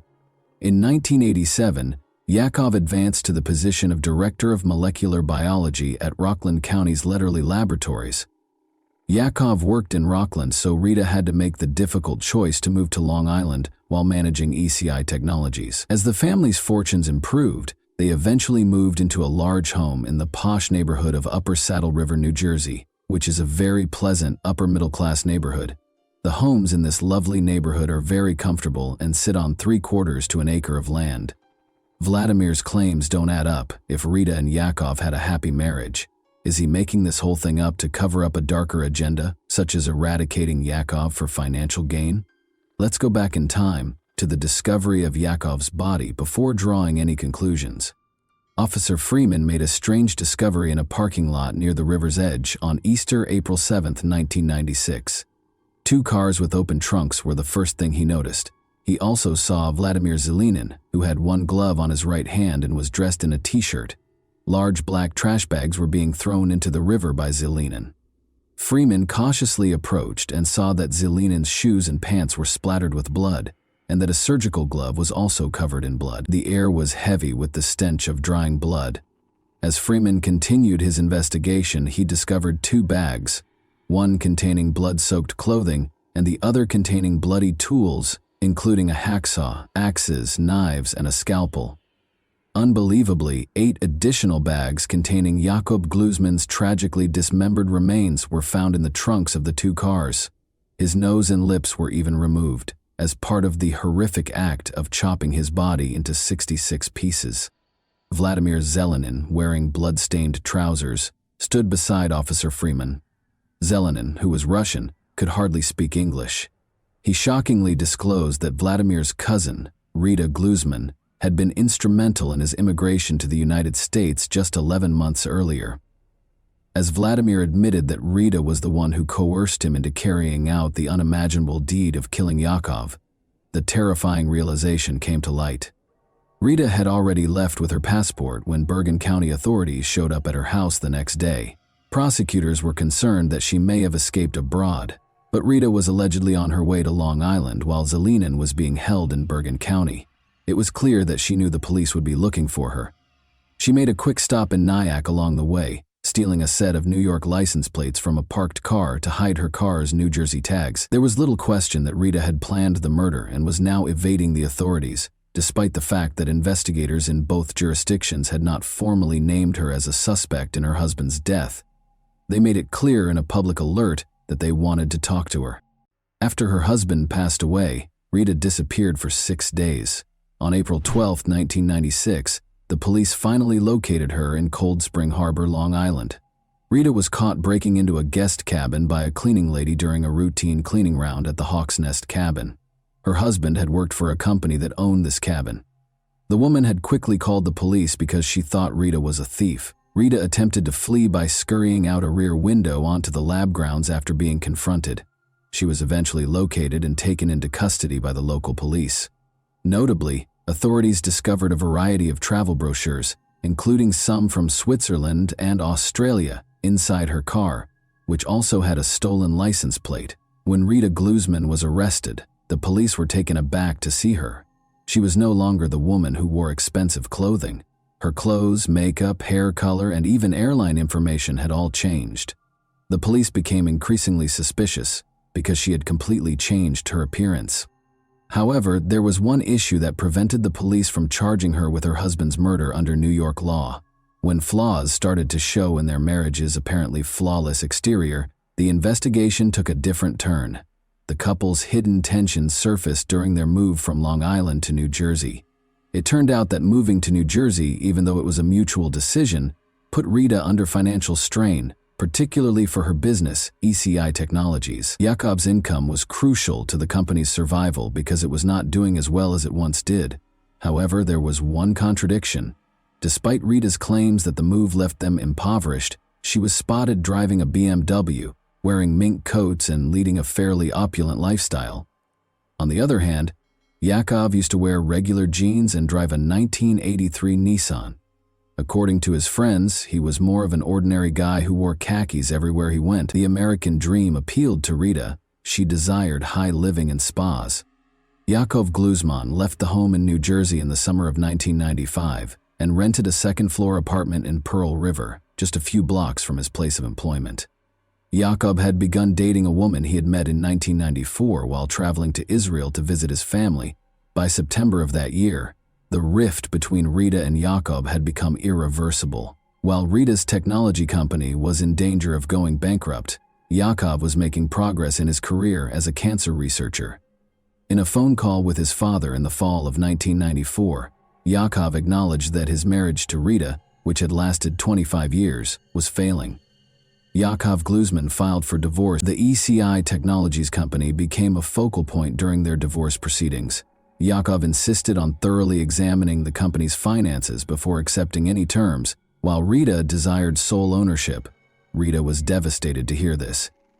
Yaakov claimed marital cruelty as the cause of the divorce when he filed for it. Tragic events occurred 4 months later, in 1996, when the couple's already shaky relationship was further strained when their 25-year-old son died while serving in the Israeli army. Yaakov wanted to leave Rita because she was so furious. How could he have the audacity to abandon her, who was so invested in his transformation in the United States? Rita noticed that she was becoming desperate, and some people noticed that her behavior was becoming unpredictable. She found it difficult to control her cravings for luxury, even after Yaakov gave her $90,000 when he moved out a year earlier in 1995. She was suddenly in America, where she could eat as much as she pleased. For her, it represented success. Rita Gluzman engaged a private investigator to look for any negative information about Yaakov in an effort to stop the divorce. She went to unlawful measures such as wiretapping Yaakov's phone and even threatening to spread the AIDS virus to his girlfriend. She wanted to discredit this woman in Israel by putting cocaine on her, among other things. She had attempted to hire a lot of people. Her husband was being followed by others. She had extortion attempts against her husband's family. Rita Gluzman started planning his murder after these plans failed to stop the divorce. She experienced yet another setback when she was arrested on shoplifting charges after being caught stealing small items from a New Jersey pharmacy. Her business kept failing, and as accusations were made by both parties, the divorce process grew more acrimonious. Rita was prepared to involve her cousin Zelinin and had already made a firm decision. Despite being straightforward, her plan was extremely cruel. Rita got a key to her ex-husband's apartment in the months before Easter. During one of their arguments, she persuaded him to give it to her and had a copy made. She was aware of her ex-husband's routine, which included him spending Saturday nights at the lab and typically coming home at 11:30 p.m. Knowing this, Rita made sure they had everything they would require, including a knife, a scalpel, a hacksaw, and a variety of cleaning supplies. Rita and Zelinin drove from Bergen County in a late-model Ford Taurus registered to her company on the evening of April 6, 1996, just hours before Yaakov was scheduled to return home. They parked near Yaakov's apartment in a poorly lit spot and waited in silence in the living room. It was 11:30 p.m. when Yaakov parked his Nissan Maxima and went inside his apartment. At that moment, Zelinin struck first with an axe. When Yaakov entered his apartment with an axe and a hatchet, she and Vladimir were waiting for him and jumped on him, attacking him. Rita Gluzman then approached and started striking her husband with the axe, according to Zelinin. It was then that Zelinin's hand was injured. He was unable to see exactly where he struck Yaakov because of the darkness, but the scientist fell to the ground. Rita then attacked her husband with ferocity and violent force. Her axe once slipped and struck Zelinin's right hand, causing it to bleed continuously. Rita insisted that they would examine Zelinin's wound later because they were pressed for time. She took a knife out of the bag and stabbed her ex-husband in the chest to make sure he was dead. His bloody body was dragged into the bathroom, where it was dismembered. Rita was adamant that no part of the man was big enough to be recognized. To make it impossible for anyone who might find the body to identify him, they even cut off his nose and lips, in addition to cutting off his fingertips to prevent fingerprint identification. Rita went into a cleaning frenzy, trying to get rid of any sign of the crime while Zelenin kept butchering the body. Around 3 in the morning, Kathy Armstrong, a neighbor who lived 1 floor below Yakov, was the only one who heard a thumping and banging sound. April 7, 1996. She was unaware that the remains of Yakov were being disposed of, his bloody clothes and body parts packed into 9 plastic garbage bags. Another bag was filled with the equipment needed for the gory task. After that, the bags were placed in the 2 cars' trunks. After returning to East Rutherford, Zelenin would dispose of Gluzman's remains in the Passaic River and then, before dawn, dispose of the car. But there was a hitch. They were not on time. Zelenin unintentionally set off the car's theft alarm while loading it. If anyone in the apartment complex heard the alarm, they didn't bother to look into it because it was only a short cry in the night. Rita, however, became frightened, leapt into the Taurus and told Zelenin to run.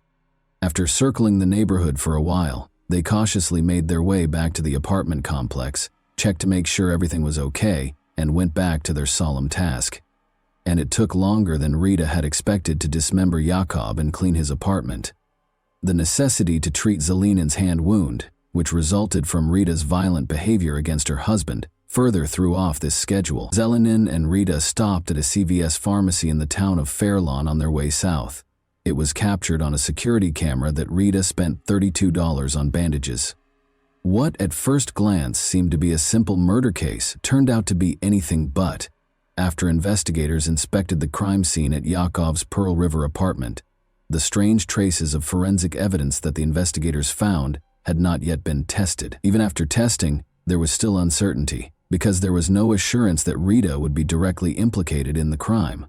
The police knew that even if they were able to locate Rita's stray fingerprint, a competent defense lawyer could have it rejected by linking it to one of the couple's sporadic arguments.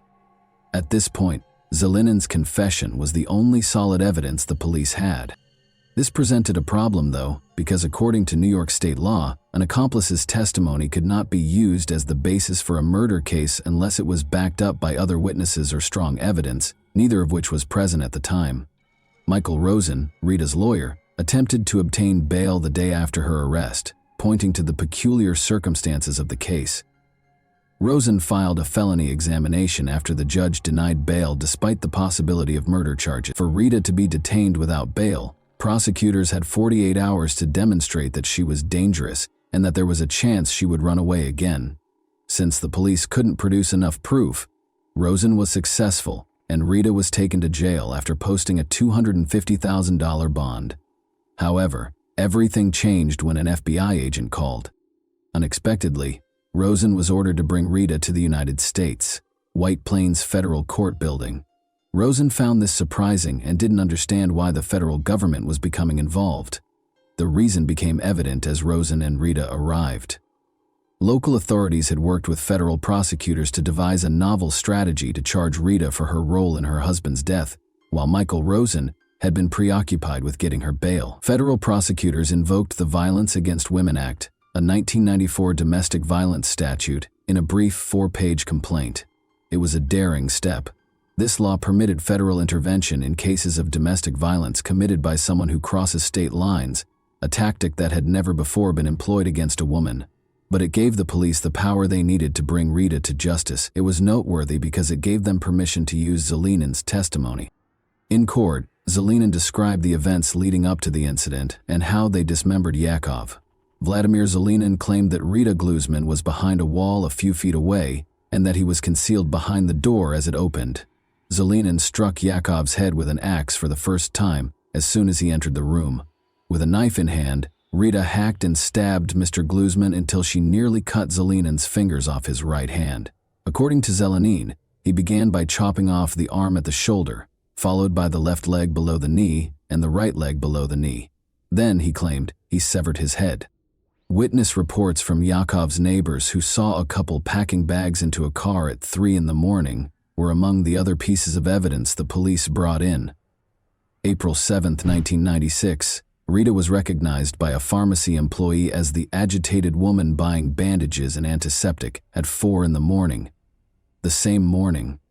In addition, Rita's controlling personality was acknowledged by a private investigator she hired to spy on her husband and his lover. More than a year and a half after Yakov's passing, on April 3, 1997, Rita faced the U.S. Judge Barrington Parker, District Court. Despite her denials, the jury found her guilty of killing Yakov, dismembering him and dumping him in the river after being persuaded by Zelinan's testimony. She was given a life sentence in prison by the judge. In the Soviet Union, the woman who had once been celebrated as a symbol of freedom for a whole class was now imprisoned. Vladimir Zelinin was later given a 22-and-a-half-year prison sentence in May 1997. Rita Gluzman was released from prison on compassionate grounds in 2020 because of her deteriorating health, which included early Parkinson's disease and multiple strokes. Although Yakov's brother wrote a letter opposing Rita's release, expressing horror and fear, the judge took into consideration Rita's request for a second chance to avoid dying in prison. Rita went back home after the judge allowed her release despite reservations. Due to a broken marriage, Yakov Gluzman's life took a terrible turn. The unfortunate thing is that rather than finding a peaceful solution, his wife, once regarded as a symbol of freedom, caused their relationship to devolve into a nightmare. And that wraps up today's chilling story. If you enjoyed this video, don't forget to like and subscribe so you never miss a new upload. Also, let me know in the comments what part of this story shocked you the most. Thank you for watching, and I'll see you in the next video.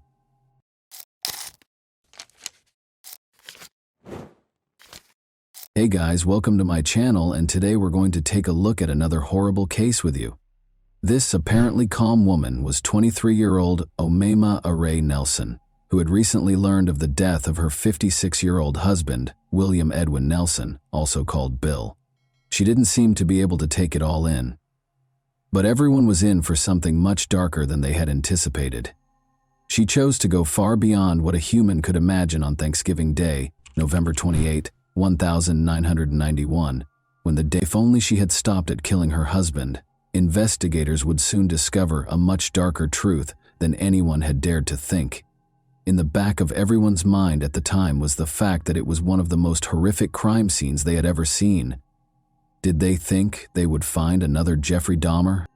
An unsettling investigation into a murder that would forever haunt Orange County began on December 1, 1991, when a desperate call to U.S. emergency services was placed.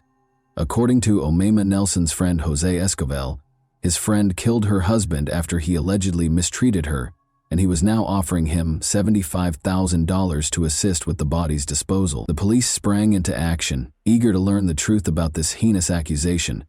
Officers discovered suspicious trash bags in Omaima's red 1975 Corvette when they found her driving her husband Bill's car. After Thanksgiving weekend, Bill Nelson, as he was known, had not shown up for work and had been reported missing. As Omaima silently watched, they pulled over and went through the things she had in her car. They discovered something disturbing in the car, which they later discovered to be human flesh. Omaima was taken into custody right away for questioning after this startling discovery, and she appeared to be completely cooperative. She denied right away all of the information that Mr. Esquivel had given to the police. She admitted to officers that she hadn't lived with him for very long and that she didn't know how to contact him. Although she appeared helpful, her responses to questions were a little odd. Following that, the investigation took police to their Costa Mesa, California apartment, where they discovered a scene that would go down in true crime history as infamous. Bill was there when they walked into the apartment, but not in the way they had expected. They appeared to be entering a slaughterhouse. Beneath stacks of cardboard boxes were suitcases containing Bill's remains. On the floor, the police found a broken table lamp, a heavy clothing iron covered in blood and human hair, and human flesh and organs wrapped in bags. Officers discovered Bill's bedroom in complete chaos as they carried out their somber search. The mattress was covered in blood, and the bedpost was splintered and torn off. The freezer held the most startling discovery: Bill's head, wrapped in tinfoil, with stab wounds visible and evidence of deep frying. 2 of the bedposts were also found to be blood-soaked and broken, suggesting that Bill had been brutally murdered and bound. It is by far the most gory crime scene I have ever seen. The horror increased in the bathroom. Skinned and carved, Bill's torso and chest hung over the bathtub, allowing the blood to seep into it like it was in a butcher shop. They had castrated his body. Police entered the kitchen and discovered pans and pots with what looked to be stew left on the stove. Bill Nelson's hands, soaked in the mixture and covered in bruises, were among the turkey meat and vegetables. He had apparently been bound tightly prior to his murder. Bits of his hips, a grim take on Thanksgiving leftovers, were mingled with cranberry sauce in the trash can. Unfathomable horror was depicted in this horrific scene as investigators sought to understand how such a tragedy could occur within what was supposed to be a loving marriage. The case's terrifying details would later be compared to fictional horror stories. The condition of Bill's dismembered body prevented the police from determining the cause of death right away. Although the officers were positive it was Bill, they dug deep into Omaima's past to be absolutely certain and to solve the mystery of this heartbreaking murder. They were about to make one of the most unsettling discoveries of their professional lives. In 1968, Omaima Ari Nelson was born in a small, destitute farming village in southern Egypt, close to the Sudanese border. She was one of 16 children born into a traditional Arabic family, and her early years were difficult and traumatic. From an early age, she experienced physical and sexual abuse at the hands of her violent and irascible father. At the age of 7, she was subjected to the horrifying custom of female circumcision, which further exacerbated the wounds from her early years. She was in excruciating pain all the time after this procedure, which turned intimacy into a terrifying experience. As she grew older, her mother made the painful choice to leave her father and relocate to Cairo, the city of the dead, an Egyptian city notorious for its houses erected around cemeteries. Omaima had to deal with more difficulties in this depressing setting. In addition to impairing her capacity to build close relationships, the suffering she went through left her feeling extremely vulnerable and afraid. Notwithstanding all of the difficulties, Omaima developed into a young woman of remarkable beauty and vitality.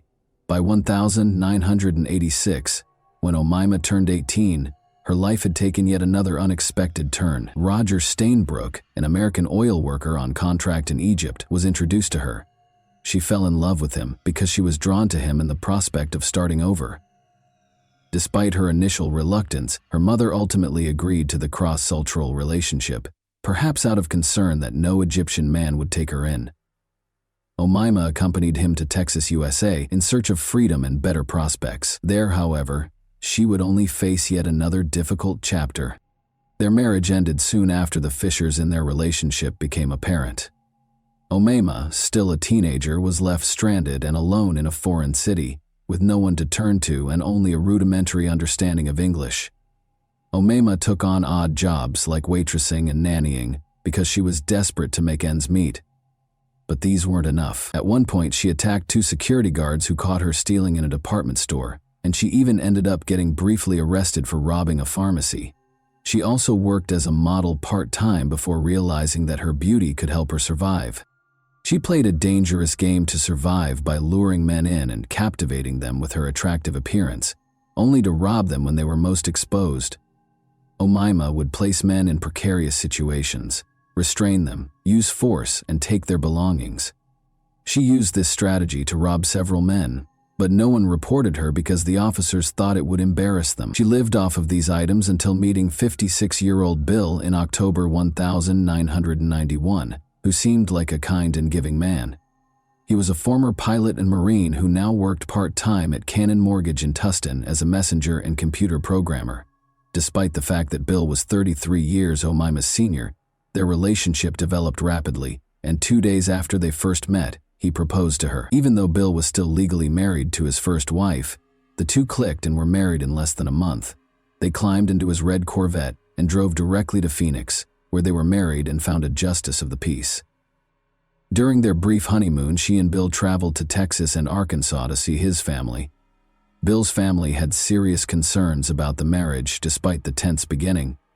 They found it difficult to accept the relationship because Omaima was younger than some of Bill's own children, and he was twice her age. Nevertheless, Omaima's kind yet astute manner won over everyone she encountered, creating an impression that, at least initially, seemed to allay some reservations. The cracks appeared after the honeymoon was over and they moved into Bill's apartment in Costa Mesa, California. They gave off the impression of being a normal couple, but there was something profound and unnerving about their seemingly normal existence. Regarding her marriage, Omaima claimed that Bill attempted to mistreat her even on Thanksgiving Day, to which Omaima retaliated using a strategy for which she was famous. She had tied up other men before him. She gained confidence from her past crimes of robbing and tying up men. She felt compelled to destroy him this time because of something about him. Omaima killed her husband without hesitation. She claims that that night Bill sexually assaulted her, and because it was already a controversial act for her, she was unable to control her anger. After repeatedly stabbing Bill with a knife, Omaima used a clothing iron to beat him to death. She did something far more horrifying than murdering her own husband after committing this horrible crime. It is extremely uncommon for a woman to intentionally kill someone. It is even more uncommon for her to mutilate a murder victim. She was completely corrupted.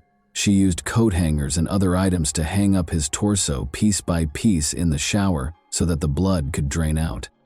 On November 28, 1991, Thanksgiving Day, Omaima had murdered her husband. She mutilated his body over the next few days, a gruesome task she carried out until December 2, 1991, when she was finally too tired to continue by herself.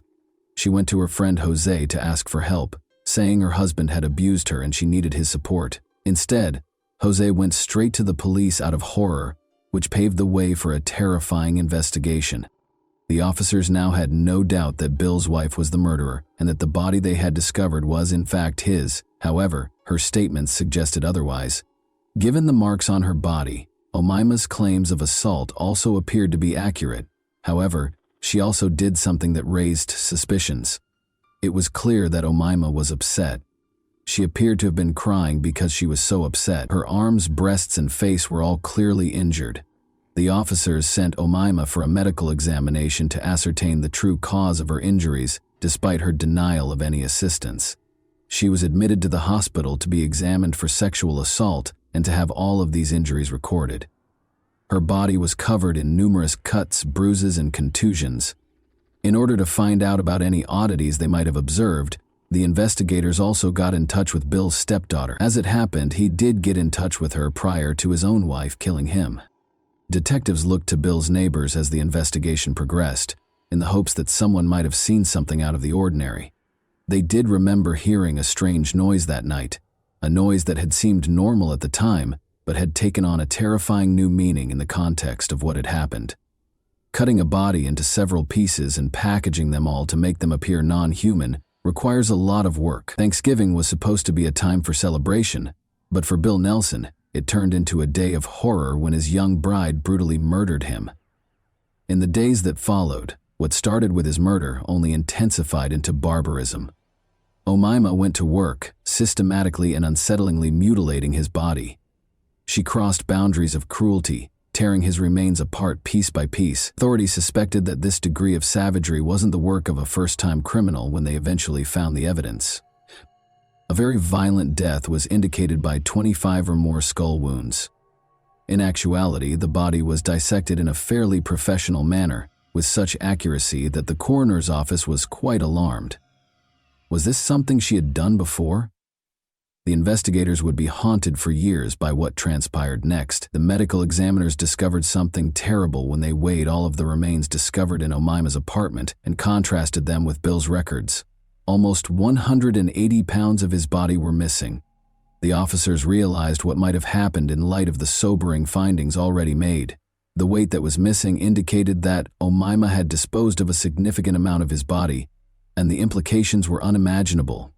On the same day that her friend reported her, Omaima was taken into custody by the police and questioned.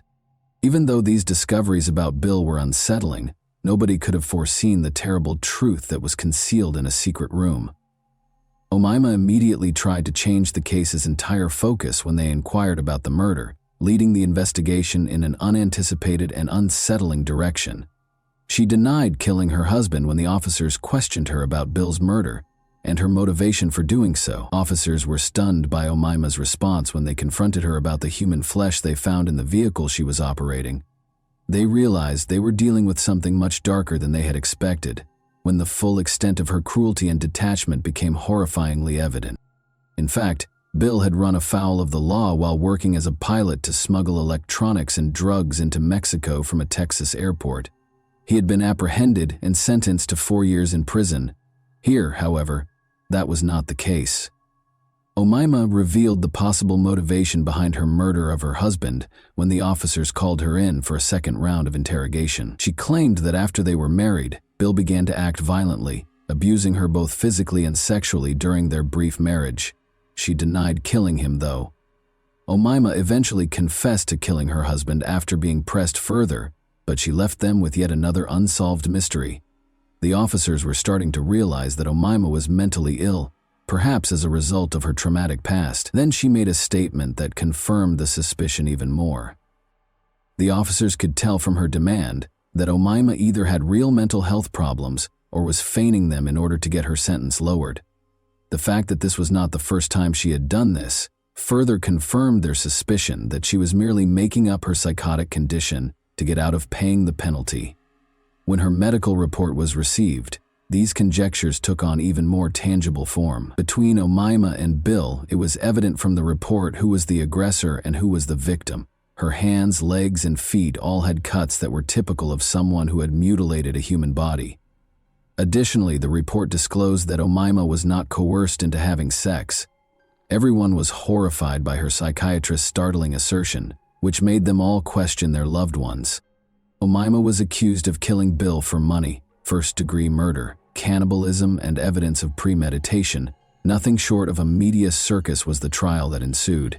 The public's morbid fascination was captivated by the graphic details of the crime. On December 1st, 1992, nearly a year after Bill Nelson was killed, the trial got underway. She even stated in court that the hallucinations were what caused her to do this and that it was her mind playing tricks on her. She stated that she was unable to remember anything about the murder, including the exact moment it occurred. But a different story about her was told by Robert Hansen, her ex-boyfriend, whom she had also contacted on the day of the murder. In addition, Omaima's psychologist provided testimony supporting her mental health. She described how her delusions were getting worse. The defense never claimed that Omaima was not the murderer. Rather, they emphasized that she committed the crime as a result of her abuse at the hands of Bill and her hallucinations. Omaima claims that, in an effort to get away from Bill permanently, the voices in her head told her to dismember her husband's body, in addition to urging her to kill him. According to the ancient Egyptians, you will not enter the afterlife if your body is dispersed. She then sliced him. She was making sure he wouldn't be there if she made it to the afterlife. She wouldn't, however, say why she cooked him. She boasted to her psychiatrist that nothing was sweeter than her husband's taste, and that the ribs were the best part. Instead of him, she wanted his money. She didn't have to eat him, though. Omaima insisted repeatedly that she had no intention of killing Bill. However, the prosecution pressed for murder charges, and on January 12, 1993, the jury found her guilty of second-degree murder. Following consideration, she was also found guilty of attempting to rob Robert and assault with a deadly weapon. In Chowchilla, California, Omaima, who was 24 at the time, received a sentence of 25 years to life in the Central California Women's Facility. A true crime story that remains one of the most unsettling cases in California history, Omaima R.A. Nelson's story is one of tragedy entwined with horror. She was even likened to the well-known serial killer Jeffrey Dahmer, with approximately 130 pounds of Bill's body still missing. The officers speculated about what might have gone wrong on that fateful day, even though Omaima never admitted to the main details of the story. They hypothesized that he and Omaima engaged in a voluntary bondage session. She most likely wanted money or access to his wealth, which is why she tied him to the headboard. Californians were relieved to see Omaima R.E. Nelson safely imprisoned, as it meant that one less dangerous person was no longer on the streets. Omaima, however, fought to be released from prison. When she applied for parole for the first time in 2006, it was firmly denied. Unfazed, she tried again in 2011, but this time her request was quickly denied, much to the relief of investigators, who thought her release would only increase the risk. She shouldn't be released on parole. She poses a serious threat to society because, since her incarceration, she has been engaging in the same behaviors that she did before. At the time of Mr. Nelson's passing, she married a man she knew. At the time, he was in his 80s. He passed away a few years ago, leaving her a sizable fortune. Omaima is currently unable to access any money she might want to claim outside of her prison, but if she is given parole, her access to money and freedom could completely transform her life. She may be able to rebuild a life outside of prison once her freedom and financial resources are restored, something that has long plagued the victim's family and those who remember her horrific crime. She will be eligible for a parole hearing once more in 2026, and the outcome will ultimately decide her future. This case demonstrated how childhood trauma can result in mental health problems later in life.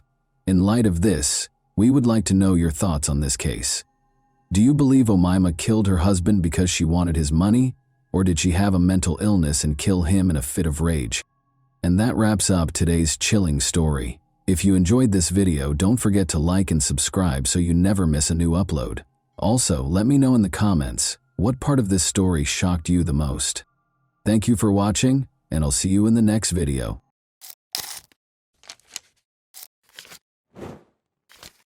Hey guys, welcome to my channel, and today we're going to take a look at another horrible case with you. Vicki Lynn Belk, a young mother, vanished in Charles County, Maryland in August 1979. Later, evidence of a vicious kidnapping, sexual assault, and deadly shooting was found on her body in a remote wooded area. The community was rocked by the horrible crime, and Vicki's family was left with unsolved questions and indescribable sorrow. A lack of leads, witnesses, and forensic evidence caused the case to go cold despite investigators' best efforts. After decades without a conclusion, an unexpected arrest was made in 2023 thanks to advances in DNA. What made the offender carry out this heinous deed? Will Vicki and her loved ones receive justice at last? Let's dive right in. A paradox exists in Suitland, Maryland, which is a census-designated community in Prince George's County. It appears to be a quiet town that offers a blend of suburban and urban living, making it an ideal place to raise a family. The community's residents love to spend their weekends in the well-known parks in the area, where they can take in the serene atmosphere and stunning scenery. Beneath this serene exterior, Suitland has a higher crime rate than the national average. It is comparable to both small rural towns and large metropolitan areas that face high crime rates. The community's safety and the steps required to address its higher crime rate are called into question by this striking disparity. It started like any other day in Suitland on August 27, 1979. The community was bathed in a warm glow as the sun rose above the peaceful streets. Vicki Lynn Belk, 28, and her boyfriend James Hill were having a typical Monday morning. They got up, ate breakfast, and prepared to work at the offices of the Department of Agriculture. They drove James's 1972 Buick out of their apartment and began their journey, making a partial stop at Stadium Armory Station before continuing on into Washington, D.C. For the last portion of their trip, they chose to get out of the car and ride the metro. Vicki reminded James that she would be running errands during her lunch break that morning before they parted ways. James bid them farewell quickly and went on with his work, oblivious to the tragedy that lay ahead. When James finished his work for the day, Vicki intended to meet him in the parking lot and take the subway back to the car. James accepted the plan, believing it to be simple, and promised to see her soon. Without suspecting anything unusual, he said this. But when James got off work that afternoon, he was unable to locate Vicki or his vehicle in the parking lot. He glanced around, but neither she nor the car was there. As the minutes passed, he began to worry that perhaps she was running late. He thought she might be back at their apartment, so he found another way home, but she wasn't there either. There was silence when he called her name. James frantically called every friend and relative of Vicki's he could recall throughout the night. In the hopes that someone would know where she might have gone, he asked each person if they had any idea. However, nobody appeared to be aware of her location, so James was left with only more concerns and questions. James was not reassured by this. He was unsure of what to think or do. He had been clueless about Vicki's whereabouts the entire day and night. By the following morning, James's concern had escalated into a desperate situation. He called the Prince George's County Police because he was so concerned. He informed them that he had not seen his girlfriend in almost 24 hours and that he was now deeply worried about her safety. He wanted to locate her and safely bring her home with the assistance of the police. James attempted to report his girlfriend Vicky missing to the Prince George's County Police Department early on August 28, 1979, but the authorities informed him that an official report could only be made 72 hours after Vicky's disappearance because she was an adult. For James, it was infuriating and unbelievable.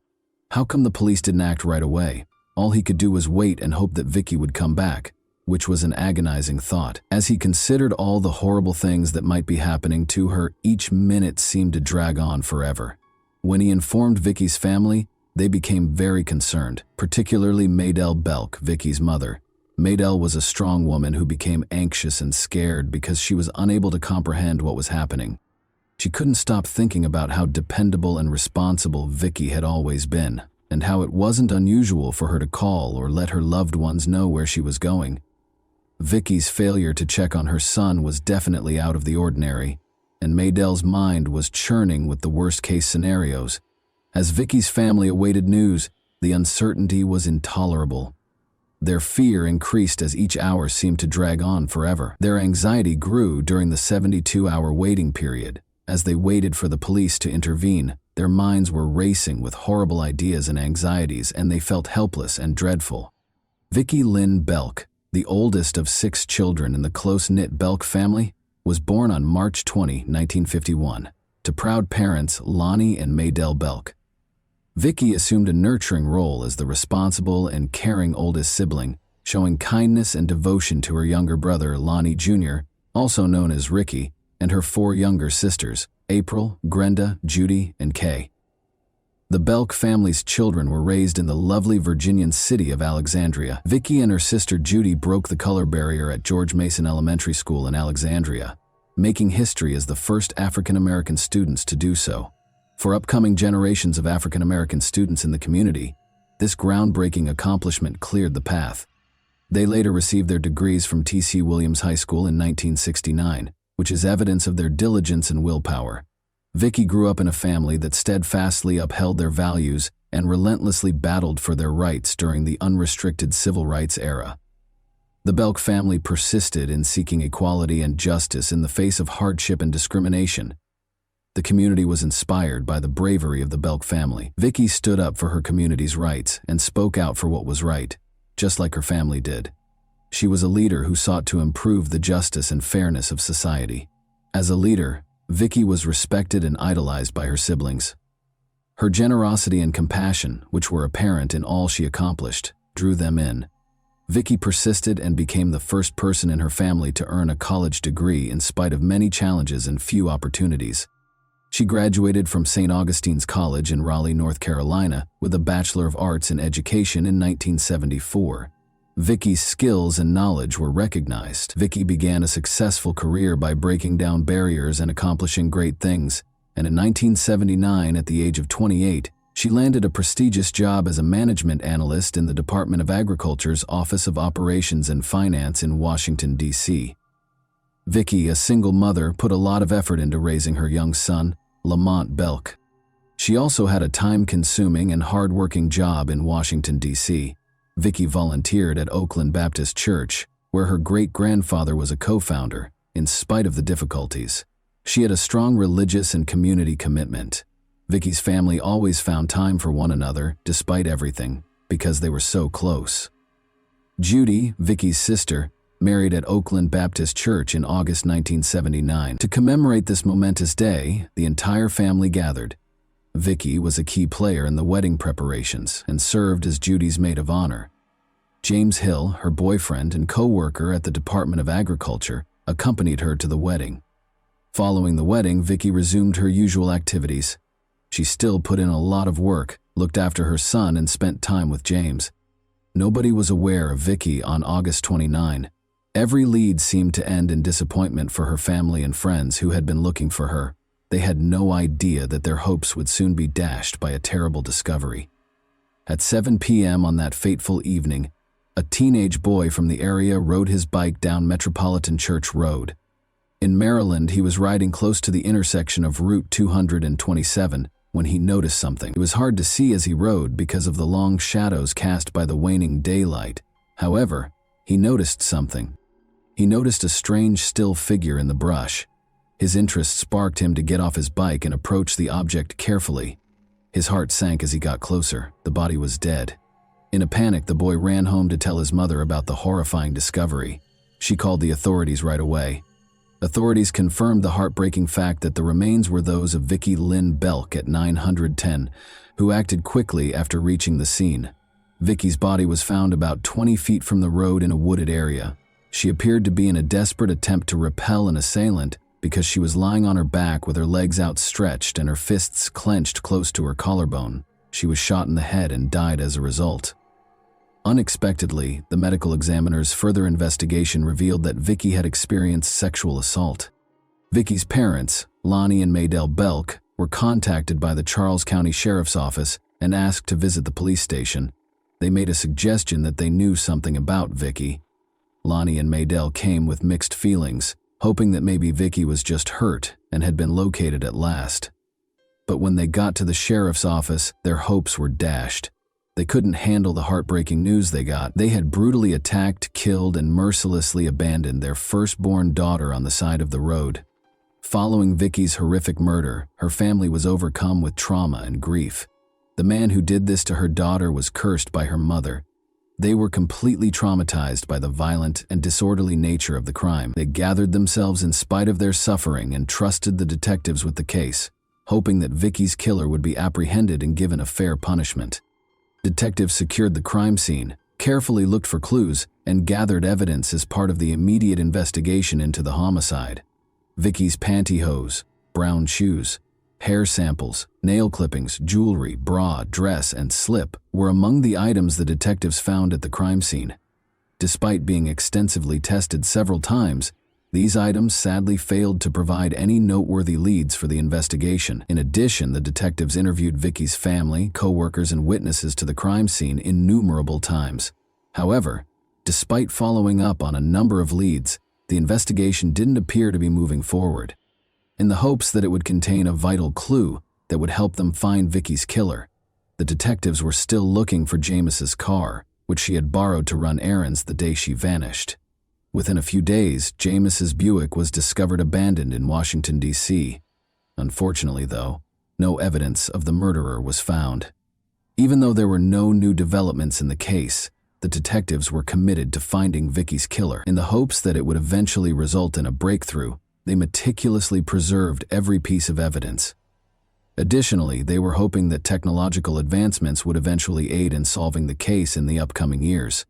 The case was further hampered by the lack of forensic resources and investigative methods at the time. Given the time period, other lines of inquiry were either non-existent or very limited. Detectives from Charles County and Maryland State Police worked together to re-examine the evidence in Vicky's case. To make use of cutting-edge technologies, they also collaborated with Sorensen Forensics in Salt Lake City, Utah, and Bode Technology in Lorton, Virginia. Together, they sought to solve the case and provide fresh insight into Vicky's killer. But they once again found themselves disappointed. The identity of Vicky's killer remains a mystery, as the investigation into her assault and murder gradually came to a standstill. DNA testing technology was not developed until the 1980s, and it was not in use when Vicky was tragically killed in 1979. After it surfaced, authorities started building a nationwide database of fingerprints and DNA samples from people accused of crimes. But until the 2000s, despite continuous research, no notable advancements were made. Advances in DNA technology by the early 2000s enabled detectives to re-examine the evidence in Vicky's case. Investigators were able to develop a possible suspect profile after re-examining Vicky's dress and finding a foreign bodily fluid. Even though testing technology had advanced, it still needed a lot of work. The created profile was judged inappropriate for comparison with suspects or database entry. Over the years, detectives continued to retest Vicky's possessions using new technologies, unfazed by previous failures. But in spite of their best efforts, no noteworthy progress was made, and the case was once again unsolved, leaving Vicky's family with unresolved questions.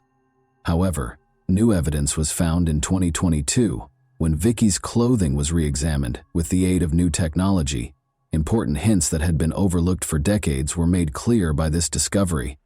A male's DNA profile connected to the crime scene was discovered. This important finding gave investigators new hope that Vicky's killer would be apprehended at last. An important turning point in the case was reached when the new DNA profile was compared to profiles in the Combined DNA Index System, CODIS. When Noel Gehrman learned of a DNA match connecting Andre Taylor to the evidence gathered in Vicky's case on November 1, 2022, it was a momentous occasion. This crucial discovery led detectives to look into Taylor's past and his ties to Bryan's Road, Maryland, the scene of the crime, as he was a 62-year-old convicted criminal from Washington, D.C. Detectives found that Taylor's address on his arrest records from the 1980s was Bryan's Road, 4 miles from the location where Vicky's body was found. The investigation also showed that Taylor's DNA was added to the national database after he was arrested and found guilty of violent crimes in Washington, D.C. This important discovery strengthened Taylor's connection to the case even more. Once Taylor was identified as the suspect, the next task for the investigators was to find him. Detectives worked in conjunction with law enforcement partners from the D.C. Metropolitan Police Department Homicide, the U.S. Homeland Security Investigations, and the U.S. Baltimore Field Office of the Secret Service to find him. After months of unrelenting search, investigators eventually found Taylor in Washington, D.C., where he was living in a nursing and rehabilitation center. In order to get proof, detectives kept a close eye on him and gathered more details about his past. In March 2023, detectives visited Andre at the nursing home with a warrant in order to obtain a saliva sample for a new DNA comparison with the evidence from the crime scene. Detectives weren't worried about Andre running away because of his poor health and amputated leg. Even though the unexpected visit made him aware of his suspect status, the results of lab tests would not be available for weeks, and authorities were certain he posed no flight risk. Andre Taylor's life took a turn for the worse as he grew older. Even though Taylor had never met Vicky Belk, his actions would eventually bring him back to her case decades later. After killing a man during a street robbery in April 1989, Taylor was charged with murder. The prosecution contended that Taylor should be detained without bail, citing his lengthy criminal history. He had at least 10 prior convictions for drug and gun possession in his criminal history. Taylor received a substantial sentence of 5 to 15 years in prison because he was a repeat offender, even though he was only found guilty of carrying a pistol without a license in the homicide case. Following his release, Taylor made several arrests in the 2000 system and kept circling back and forth through the criminal justice system. Taylor's DNA was added to the federal database at some point during this time. This crucial entry would ultimately connect Taylor to Vicky Belk's murder, providing her family with some closure and justice for her heinous murder. A grand jury heard the case from the Charles County State's Attorney's Office on June 16, 2023, and after considering the evidence, found Andre Taylor guilty of 3 serious charges: first-degree rape, first-degree murder, and second-degree rape. 6 days later, on June 22, Taylor was arrested in Washington, D.C. by a team of detectives from the Charles County Sheriff's Office, the United States Marshals Service, and the Metropolitan Police Department. Taylor was first detained in a Washington, D.C. detention facility before he consented to return to Charles County on June 27. Vicky Belk was 28 years old, and Andre Taylor was 18 when she was murdered in 1979. There is no proof that Andre Taylor and Vicky Belk were acquainted, according to a careful analysis of the original report and follow-up investigations since 1979. Furthermore, the Belk murder and the circumstances surrounding Taylor's arrests in Washington, D.C. are completely different. On June 22, 2023, Vicky Belk's family celebrated a momentous occasion. Vicky's family and detectives spoke to the media during a press conference after Andre Taylor was detained without bail. Although the tearful reunion brought back painful memories, it also brought closure. The family was content and joyful.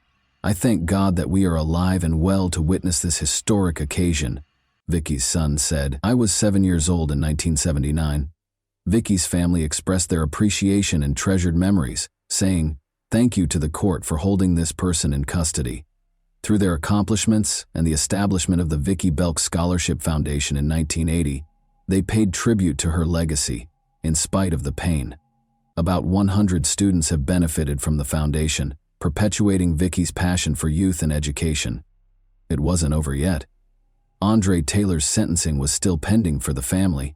Will this be the next one?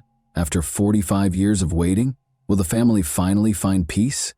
Will the memory of Vicky Lynn Belk be buried at last?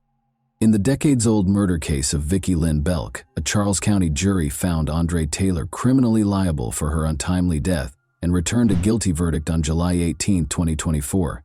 According to Assistant State's Attorney John Stackhouse, the 45-year-long incident resulted in generational trauma. Belk's son was raised without a mother figure. Her daughter had to be buried by her parents. Not knowing who killed their daughter, her parents were forced to lie on their deathbeds. There was never an opportunity for her grandchildren to meet their grandmother. However, throughout this case, I have never witnessed a family with such grace, grit, and determination. After decades of evading justice, Andre Taylor was finally held accountable for his horrible crimes. Taylor acknowledged raping Vicky Belk during a detective interview, but he denied having anything to do with her death. Nevertheless, indisputable proof revealed his guilt and connected him to the crime. A 4-decade wait for justice ended on August 25, 2024, at 12:30 p.m., when Andre Taylor was sentenced to life in prison for the horrific first-degree murder of Vicky Lynn Belk. He would be imprisoned for the remainder of his life because the consequences of his crimes had finally caught up with him. I can't thank the Assistant State's Attorneys enough for their tireless efforts to bring justice to this case, said State's Attorney Tony Covington, who praised the team. The Belk family had been waiting for justice for 45 years, and this was the culmination of a long and agonizing journey. Even though Vicky wouldn't return, it provided closure and explanation. Vicky's legacy would endure, proving the strength of tenacity. And that wraps up today's chilling story. If you enjoyed this video, don't forget to like and subscribe so you never miss a new upload. Also, let me know in the comments, what part of this story shocked you the most? Thank you for watching, and I'll see you in the next video.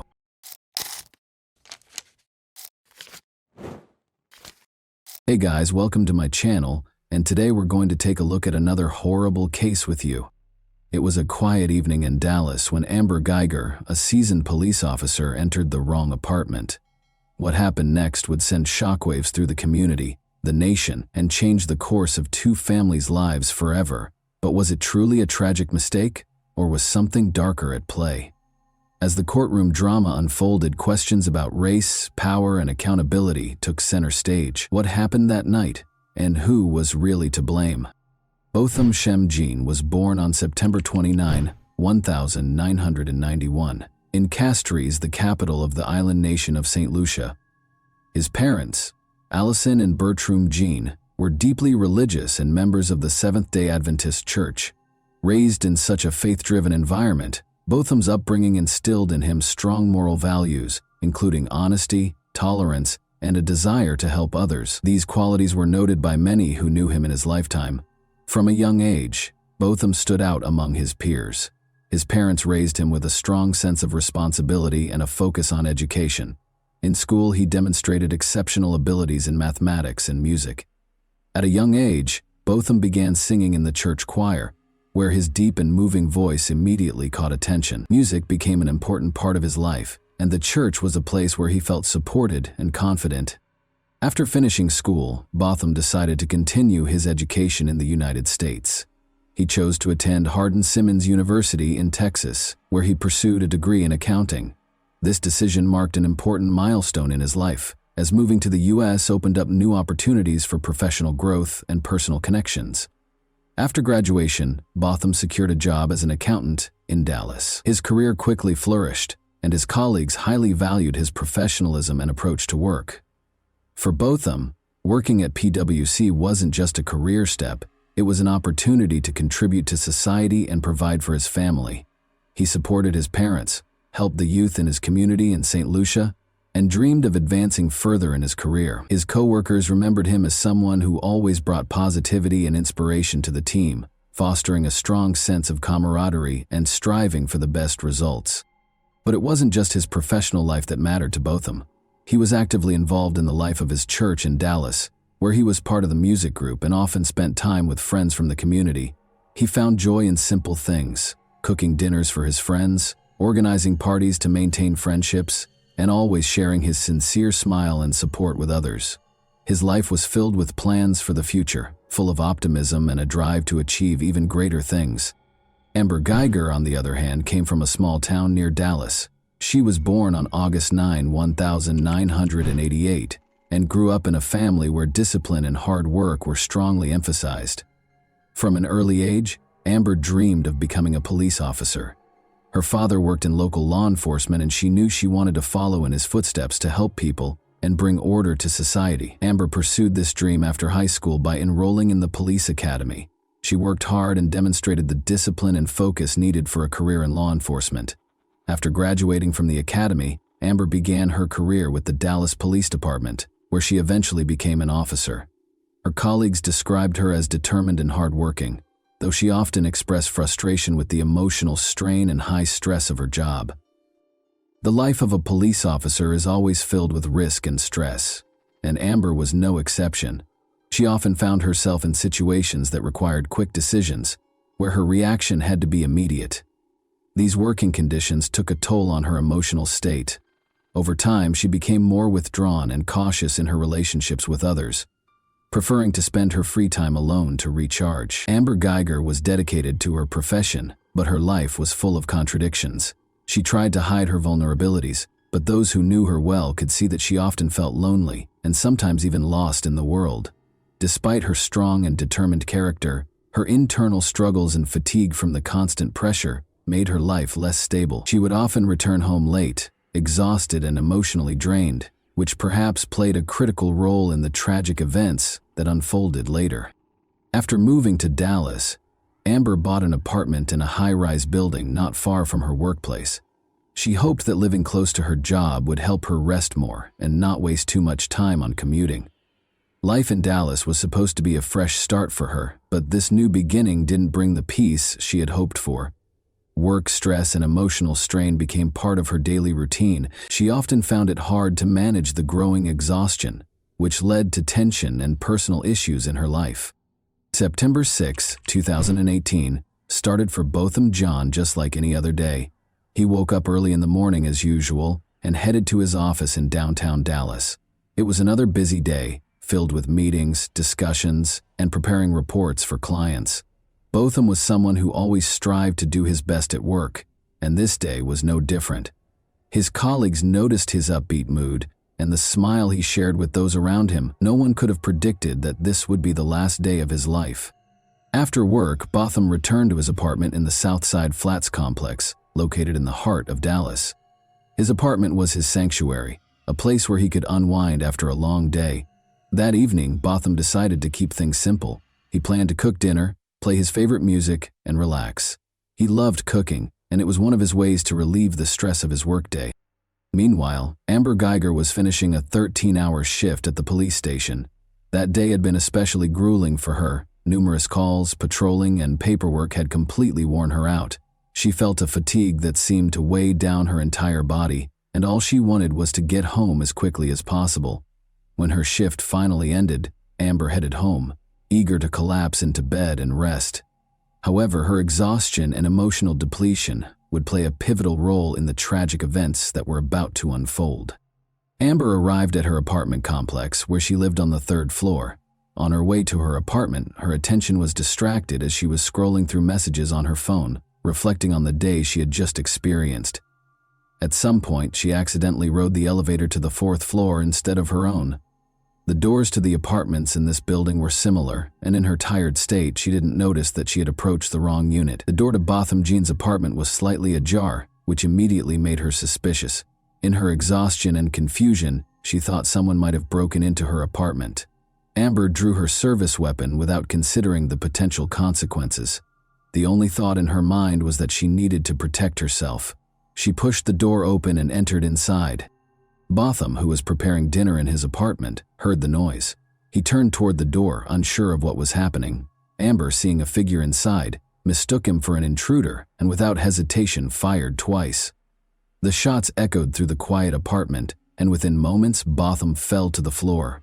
Amber turned on the lights, and only then realized her mistake.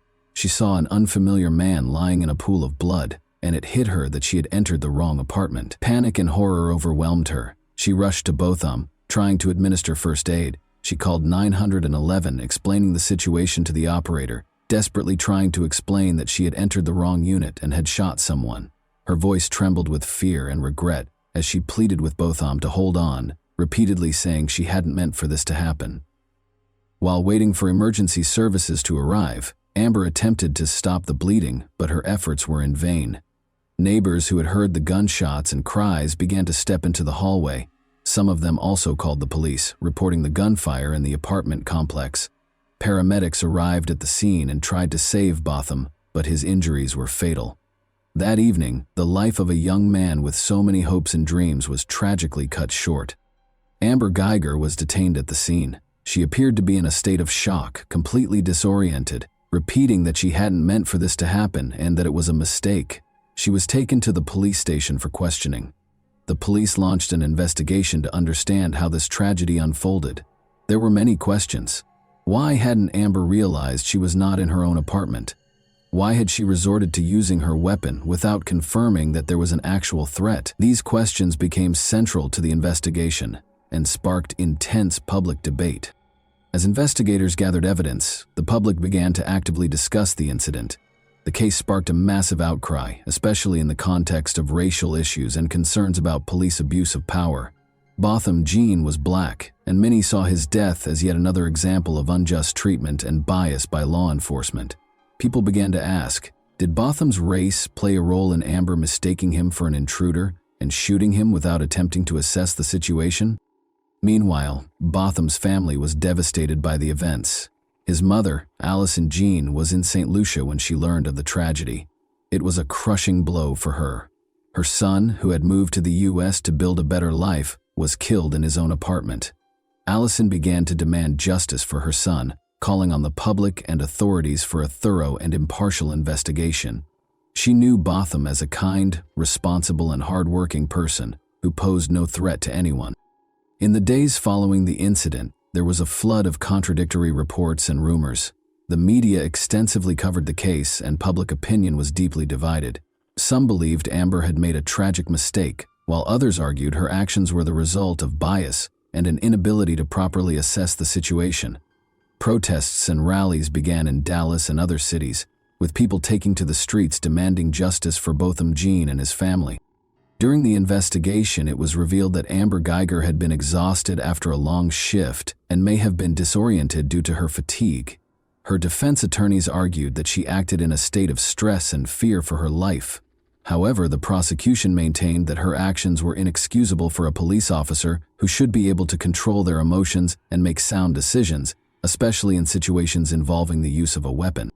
Witnesses who lived in the apartment complex testified that they heard screams and gunshots. Some of them tried to figure out what was happening, but no one expected such a tragic outcome. Investigators collected evidence, reviewed surveillance footage, and analyzed testimonies to reconstruct the full picture of the events that day. They were trying to determine whether this was truly a tragic mistake or if other factors contributed to such a devastating outcome. After Amber Geiger's arrest, the case entered a new phase, a lengthy and complex process of investigation and trial preparation. Amber was charged with manslaughter. During the investigation, her attorneys argued that her actions were a tragic but unintentional mistake caused by extreme exhaustion following a long shift. However, the prosecution maintained that Amber's actions were unacceptable for a trained police officer who was expected to assess situations carefully and avoid unnecessary use of force.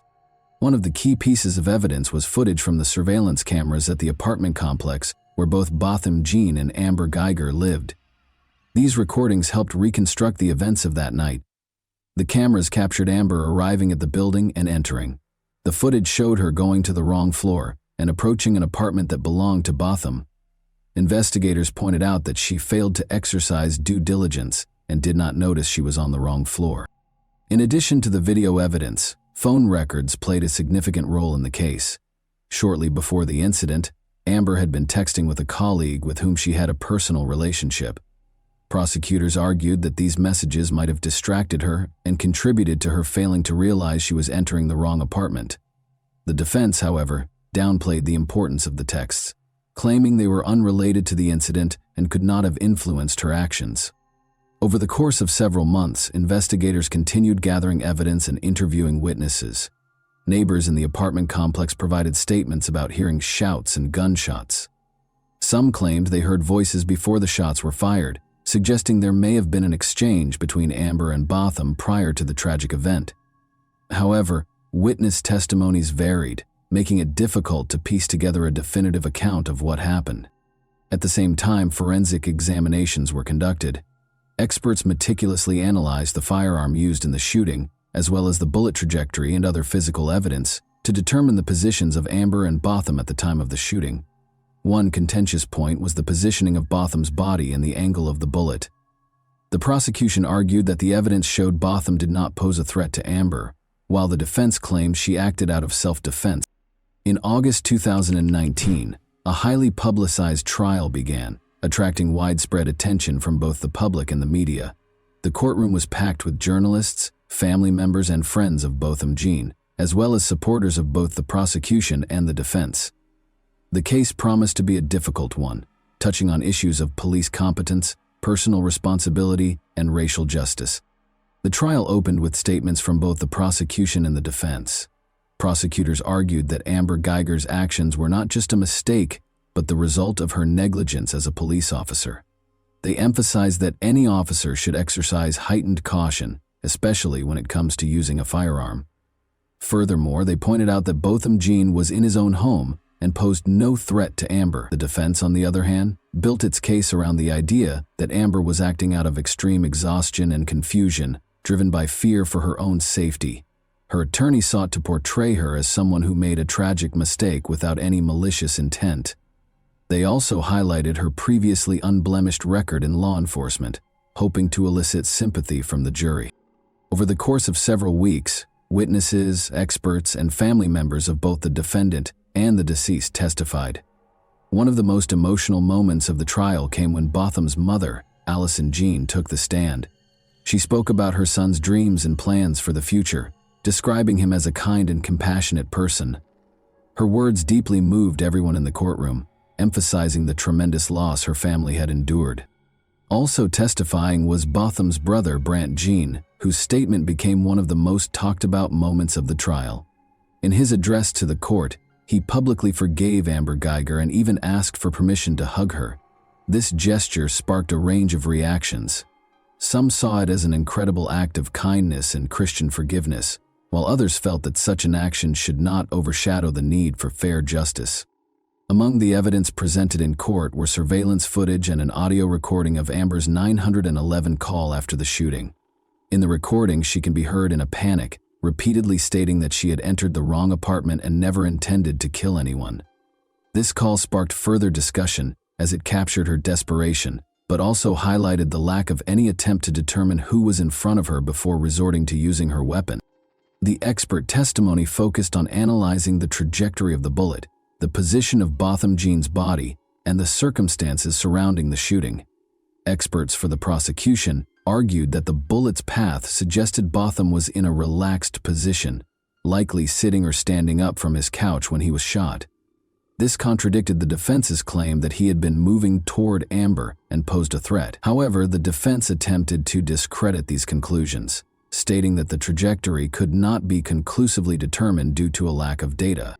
Throughout the trial, the public closely followed the developments of the case. Protests and rallies continued, with activists calling not only for a fair sentence for Amber Geiger, but also for police reform to prevent similar incidents in the future. There were widespread calls for changes to police training, especially regarding decision-making skills in high-stress situations, and for greater accountability for mistakes that lead to tragic outcomes. Amber Geiger also took the stand, describing the events of that night from her perspective. She explained how she had come home after a long shift, feeling tired and disoriented. She claimed that she genuinely believed she was in her own apartment and thought Botham was an intruder who had broken into her home. She cried as she spoke, stating that she never intended to harm anyone and that it was a terrible mistake, one that she would have to live with for the rest of her life. Her testimony was emotional and, in the opinion of some, sincere, though it sparked conflicting reactions among the audience. The question of what the appropriate sentence should be became central in the final stage of the trial. Prosecutors insisted that Amber Guyger should be convicted of manslaughter, arguing that her actions led to the death of an innocent person and that a police officer who cannot assess a situation properly should not remain on the force. The defense, on the other hand, requested a lighter sentence, citing the lack of intent and arguing that Amber already carried a heavy burden of guilt for her mistake. After several days of deliberation, the time finally came for the jury to render their verdict in the case of Amber Guyger. Tension filled the courtroom as all eyes were on the judge and jury, who would decide whether the former police officer was guilty of causing Botham Jean's death. For many, this trial had become a symbol not just of a personal tragedy but also of the deep-rooted issues within American society: racial bias, abuse of power, and a lack of accountability within law enforcement. On October 2, 2019, the jury announced their verdict. Amber Guyger was found guilty of the crime that resulted in Botham Jean's death. This decision came as a surprise to many, particularly since the prosecution had initially sought a conviction for manslaughter. The charge of murder carried more serious consequences and a longer prison sentence.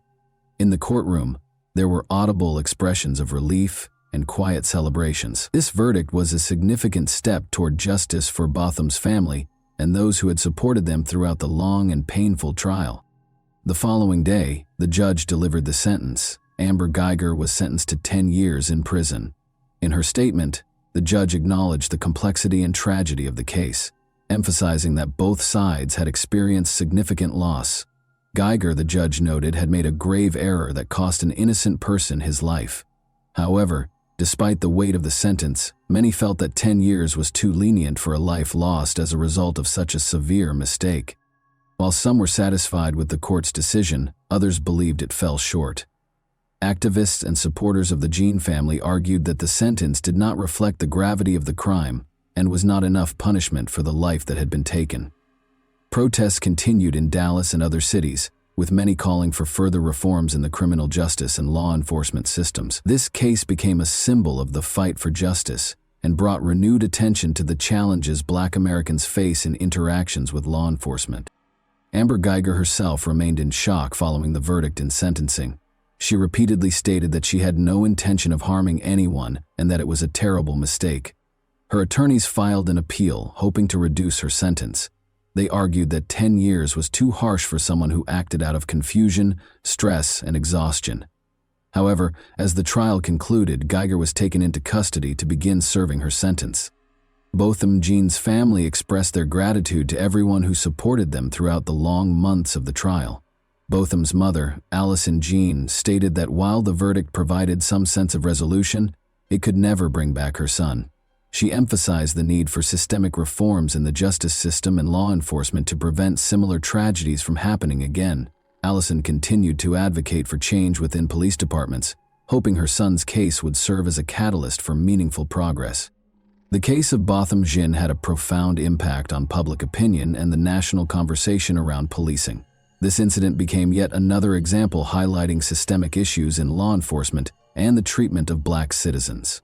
In response to public pressure, several states began considering legislative initiatives aimed at improving police training, particularly in situations involving the use of force and community interactions. Calls grew louder for increased accountability for officers' actions, and mandatory training programs focused on racial and cultural competency.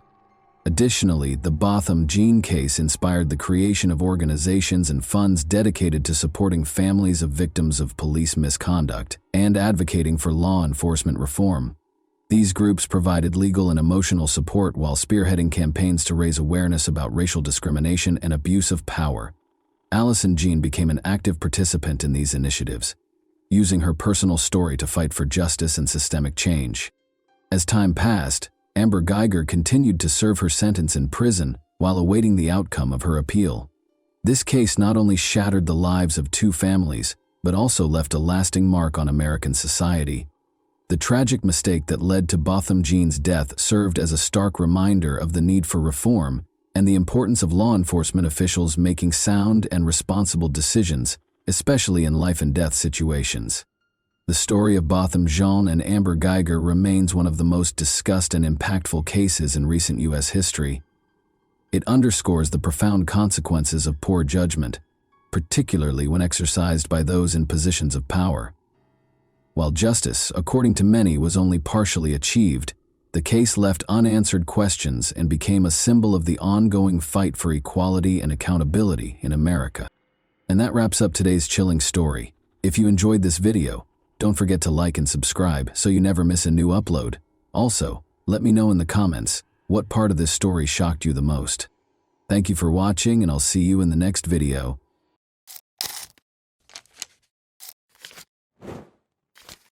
Hey guys, welcome to my channel, and today we're going to take a look at another horrible case with you.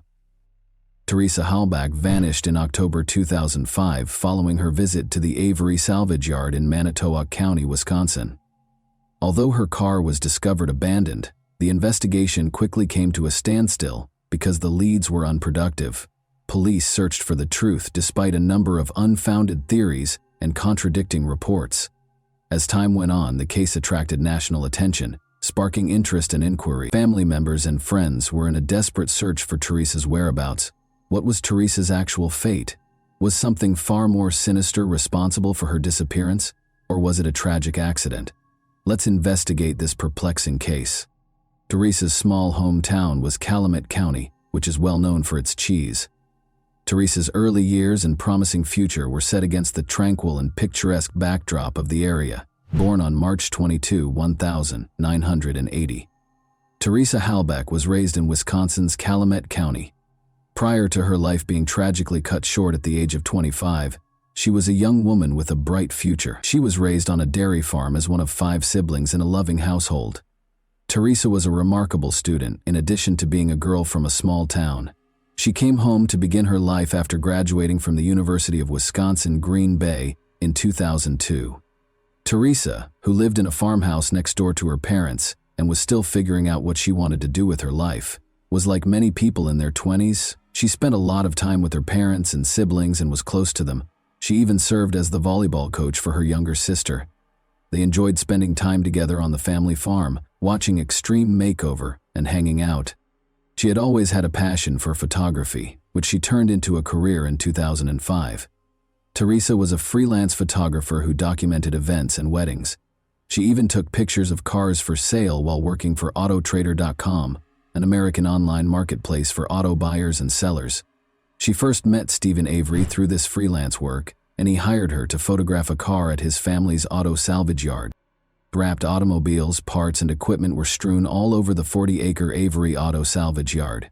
Their sister Barb lived on the property with her 3 sons, Brendan Dassey and her boyfriend Scott Taddick, while Stephen and his brother Charles managed the yard. Earlier in the year, Teresa had made multiple trips to the salvage yard to take pictures of cars for Stephen, but she wasn't particularly eager to return. According to reports, she once told a coworker that she found it unsettling that Stephen had answered the door while only wearing a towel.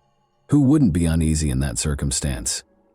On Halloween Day 2005, Teresa consented to return for one last photo session despite her discomfort. She would, regrettably, be seen alive for the very last time. Teresa Halbach showed up at the Avery salvage yard to take pictures of a car on the afternoon of Halloween 2005. She had a straightforward plan: take the pictures and go. But things took a turn for the worse, and Teresa's family reported her missing by November 3. She had gone to the salvage yard a few days ago and no one had seen or heard from her since. Concerns were raised when she failed to return her mother's calls. Teresa was a self-sufficient young lady with a busy life, and although her family was naturally concerned, they also assumed she might simply be out having fun. However, Teresa's family realized something was amiss when she disappeared for days at a time without speaking. Town volunteers came together to look for her, but they didn't make a significant finding until November 5th. Teresa parked her Toyota RAV4 on the Avery property. Strangely, wood, branches, and even the hood of another car were all over the car. Was the car concealed? That has been the subject of conjecture. The car appeared to have been attempted to be hidden, but it was unsuccessful. Why would anyone need to conceal a car when there are so many on the property? It made people wonder why the car was covered, but it was never made clear why. Police obtained a search warrant after finding Teresa's car at the Avery salvage yard, and between November 5 and November 12, they conducted 6 searches on the property. Police kept a close eye on Stephen Avery for the majority of the day. Officers seized a flatbed truck and a car from his family's retreat in the North Woods. Several troubling pieces of evidence were found during these searches. Investigators discovered burned bone fragments in a burn pit behind Stephen Avery's garage. These were subsequently determined by DNA testing to be Teresa's remains. Remains of Teresa's cell phone, Palm Pilot, and camera were discovered in a burn barrel on the property, and blood was discovered in the front and cargo sections of her RAV4. Police discovered 2 firearms, including a rifle, and Teresa's car key in Stephen Avery's bedroom during a search of his home. After several months, additional searches turned up a bullet and pieces in Avery's garage that were connected to the rifle that had been found in his house. Even though the bullet contained DNA evidence, it was still unclear whose DNA it belonged to, which led to more questions about the case. Although this body of evidence eventually strengthened the case against Stephen Avery, it raised controversy and left many questions unanswered. Stephen Avery made an initial statement without legal representation when he was questioned. That was the last time he saw her, he said. Law enforcement, however, soon began to doubt his account. Things quickly got out of hand when he was first arrested on suspicion of possessing illegal firearms on the property. On November 15, a few days later, Stephen Avery was formally charged with Teresa Halbach's murder. The amount of his bail was $500,000. Investigators had little reason to doubt the evidence, especially the blood, bones, car key, and firearm. The fact that Stephen Avery was no stranger to law enforcement is what makes his case so remarkable. This brings us to Stephen Avery's troubled past. He was raised on his family's 40-acre salvage yard in rural Gibson after being born in Manitowoc County in 1962. He had a reported IQ of 70 and struggled academically, attending special education classes. Avery served 10 months after being found guilty of robbing a bar when she was 18. He was imprisoned for a year in 1982 after being found guilty of animal cruelty for burning a cat alive. Avery was given a 6-year sentence in 1985 for threatening his cousin with a gun, but soon after, in 1985, Avery was falsely convicted of the vicious sexual assault and attempted murder of Penny Bjornson, marking the beginning of the most important chapter in his criminal history. Bjornson identified Avery despite his alibi and sentenced him to 32 years in prison. Avery was exonerated in 2002 after the Wisconsin Innocence Project took up his case and used DNA testing to prove that Gregory Allen was the real culprit. Avery was released in 2003 after serving 18 years. In order to recover $36 million for the erroneous conviction, he subsequently brought a civil suit against Manitowoc County and its representatives. When Teresa Halbach vanished in 2005, the lawsuit was still pending. In 2006, the case was resolved for $400,000. Investigators interviewed a number of people who lived or worked at the Avery salvage yard while Stephen Avery awaited trial for Teresa Halbach's murder. Stephen's 16-year-old nephew Brendan Dassey was one individual who attracted their attention. Although Brendan Dassey was not initially considered a suspect by the police in February 2006, they thought he might have some information regarding Teresa Halbach's disappearance. They believed he was keeping his uncle safe.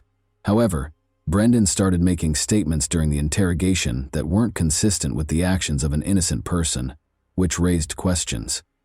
Police believed Brendan had important information after an initial interview. Brendan had a borderline IQ, which is lower than the average. Brendan was 16 years old, but his comprehension and skills were more akin to those of a younger child. Brendan was interviewed twice more by investigators without his mother or legal representative present. They got his mother's approval prior to the last interview. The date of this controversial interview was March 1, 2006. Brendan admitted to taking part in Teresa's multiple-hour sexual assault, murder, and mutilation during this session. Brendan was told by police that they were already aware of the specifics. Brendan gave a detailed statement, clearly frightened. He said that after coming home from school, he was asked to enter his uncle's trailer where he discovered Teresa bound. As Teresa begged for assistance, his uncle allegedly encouraged him to sexually abuse her. Brendan claimed that his uncle convinced him to comply, and that after that, his uncle shot and stabbed Teresa. Brendan cut Teresa's throat at his uncle's order. A startling change occurred when Brendan was arrested and charged with sexual assault, murder, and corpse mutilation, but at that time, there was no supporting evidence for his confession. In any event, Stephen and Brendan were put on trial, and it went forward independently. The trial of Stephen Avery started first. Blood in Teresa's car, a spent bullet that matched Stephen's rifle and Teresa's DNA, and a key to her car discovered in Stephen's trailer that contained his DNA, were among the many pieces of evidence the prosecutors produced.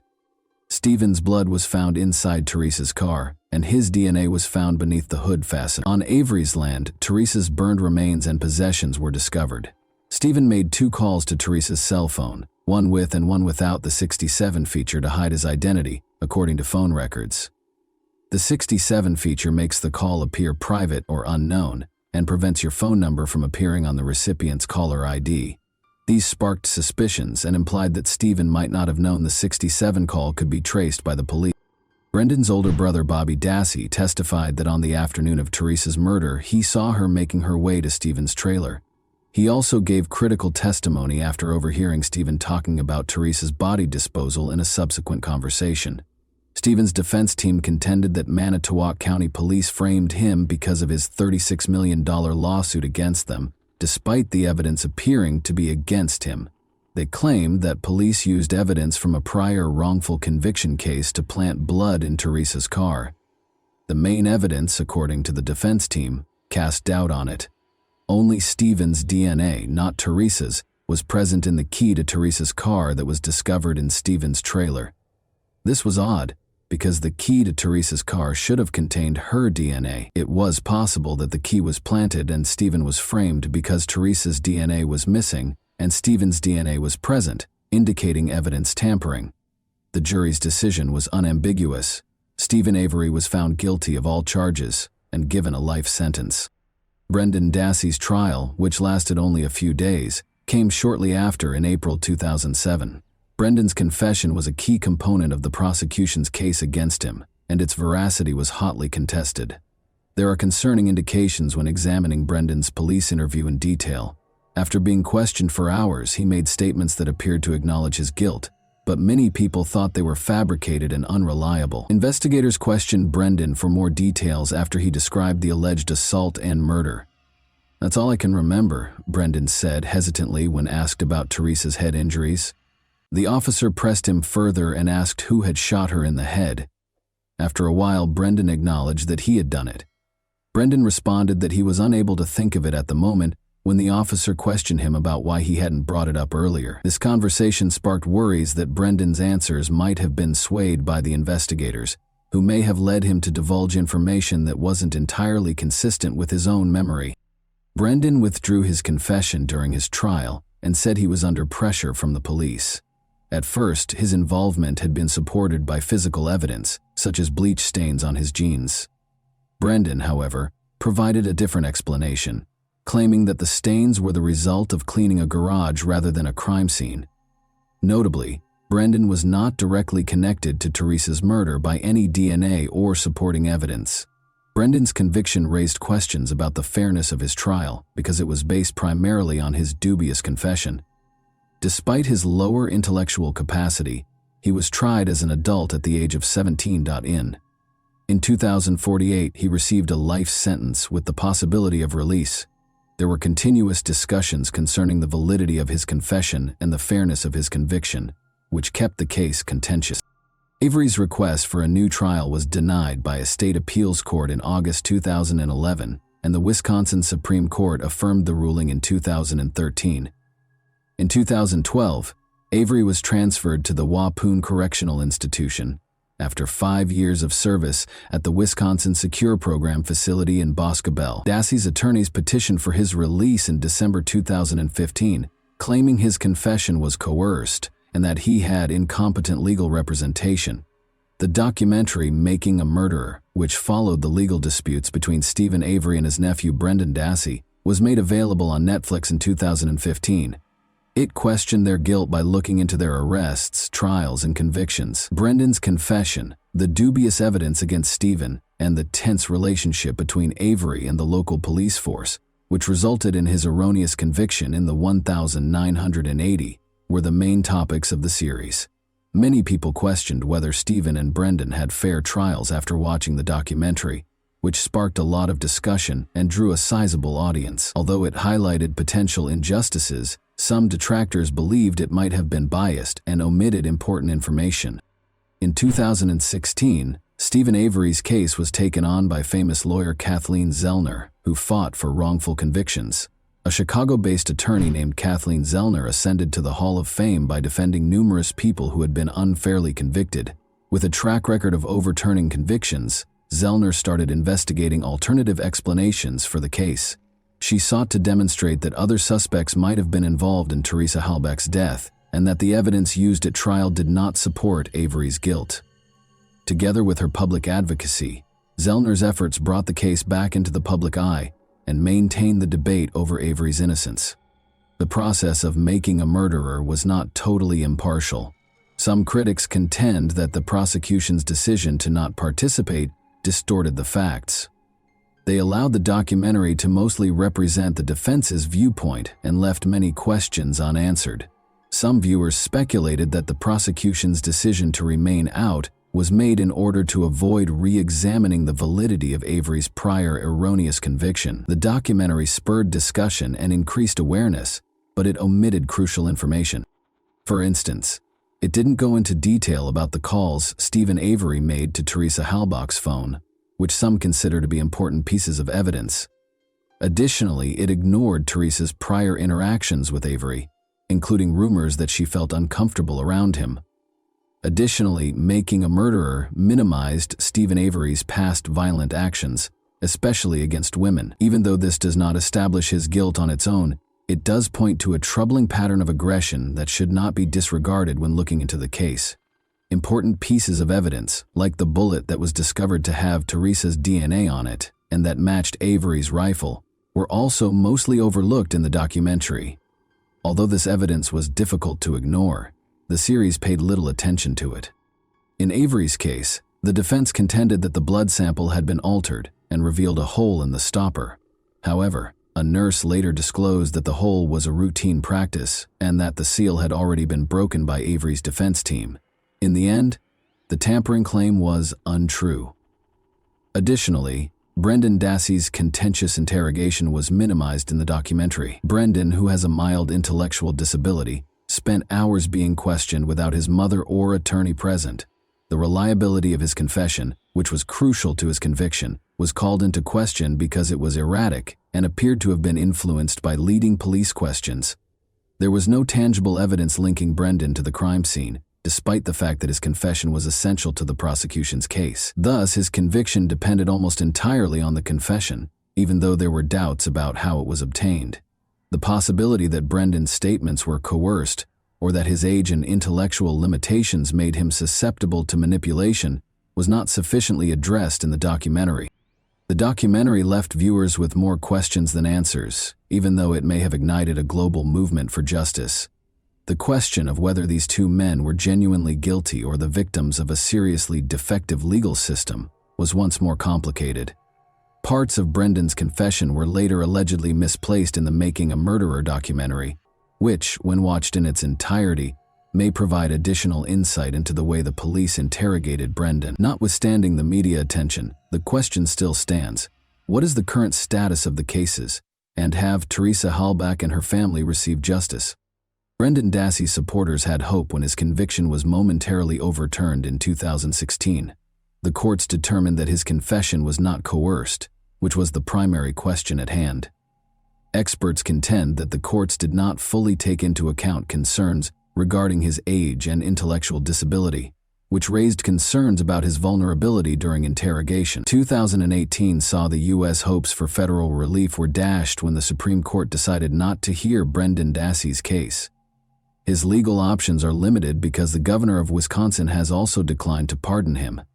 His release is still uncertain, and many people still feel that justice has not been done, even though fresh evidence may reopen his case. On the other hand, even after Stephen Avery's appeals were repeatedly rejected, his case is still contentious. Kathleen Zellner, Avery's lawyer is still arguing for a retrial and additional evidence testing, pointing to incompetent counsel and suppressed evidence. But thus far, these attempts have failed, and Avery's conviction remains. The legal issues Avery is facing appear to be challenging, even as Zellner keeps up her efforts on his behalf. His case has not yet produced any significant developments, and it is unlikely that his conviction will be overturned anytime soon in the absence of fresh evidence or modifications to the law. Although there is ongoing public discussion regarding the fairness of their trials and convictions, Stephen Avery and Brendan Dassey are currently serving their sentences. Dassey is still seeking parole after her most recent application was turned down in 2021. Kathleen Zellner, Stephen Avery's lawyer, filed a motion for post-conviction relief in August 2022, arguing that fresh evidence might connect Brendan's older brother Bobby Dassey to Teresa Halbach's murder. This was a big step because it raised the possibility that Bobby was complicit in the crime. Zellner argued that if there were other credible suspects, it might lead to Avery's relief, even though this had been conjectured previously. This theory, however, begs the question of whether two different groups were involved in Stephen's framing, or if Bobby was collaborating with the police. Zellner presented an affidavit from Thomas Brez, a truck driver, who stated that he saw Bobby Dassey driving Teresa's RAV4 with someone other than Stephen in the passenger seat a few days after Teresa passed away. Although this testimony provides additional context, it does not prove Bobby's involvement in the murder. Furthermore, Bobby is not directly connected to the crime, despite his computer history containing searches for violent pornography. Additionally, Zellner cited Bobby's alibi, which was offered by Scott Tadich, his mother's boyfriend, a man with a criminal record and a reputation for being irritable. Zellner implied that Tadich might have been complicit in the crime, either by lying or by taking part in it. However, in the absence of concrete proof, this remains conjectural. Zellner has also looked into Teresa's ex-boyfriend Ryan Hillegas's involvement. Ryan was heavily involved in Teresa's search and lacked an alibi. Zellner thought it was strange that Ryan had access to Teresa's voicemail and had not told the police about his previous relationship with her. There isn't any concrete proof that Ryan was involved in the murder, though, despite these suspicions. The court rejected Zellner's request for a hearing based on these other suspects, finding that there was not enough evidence or motivation to imply that Ryan or Bobby Dassey were involved in Avery's framing. In essence, the court decided that the defense had failed to show how these people could have committed the crime or fabricated evidence. Avery was transferred to the medium-security Fox Lake Correctional Institution in 2022. Although the case is still complex, Zellner intends to appeal to the Wisconsin State Court of Appeals. In addition to voicing concerns about Brendan Dassey's coerced confession, some experts doubt Avery's innocence because of his violent past and possible corruption. There are still unanswered questions regarding Teresa Halbach's death and the family's ongoing legal battles because the case has not been settled. And that wraps up today's chilling story. If you enjoyed this video, don't forget to like and subscribe so you never miss a new upload. Also, let me know in the comments, what part of this story shocked you the most? Thank you for watching, and I'll see you in the next video.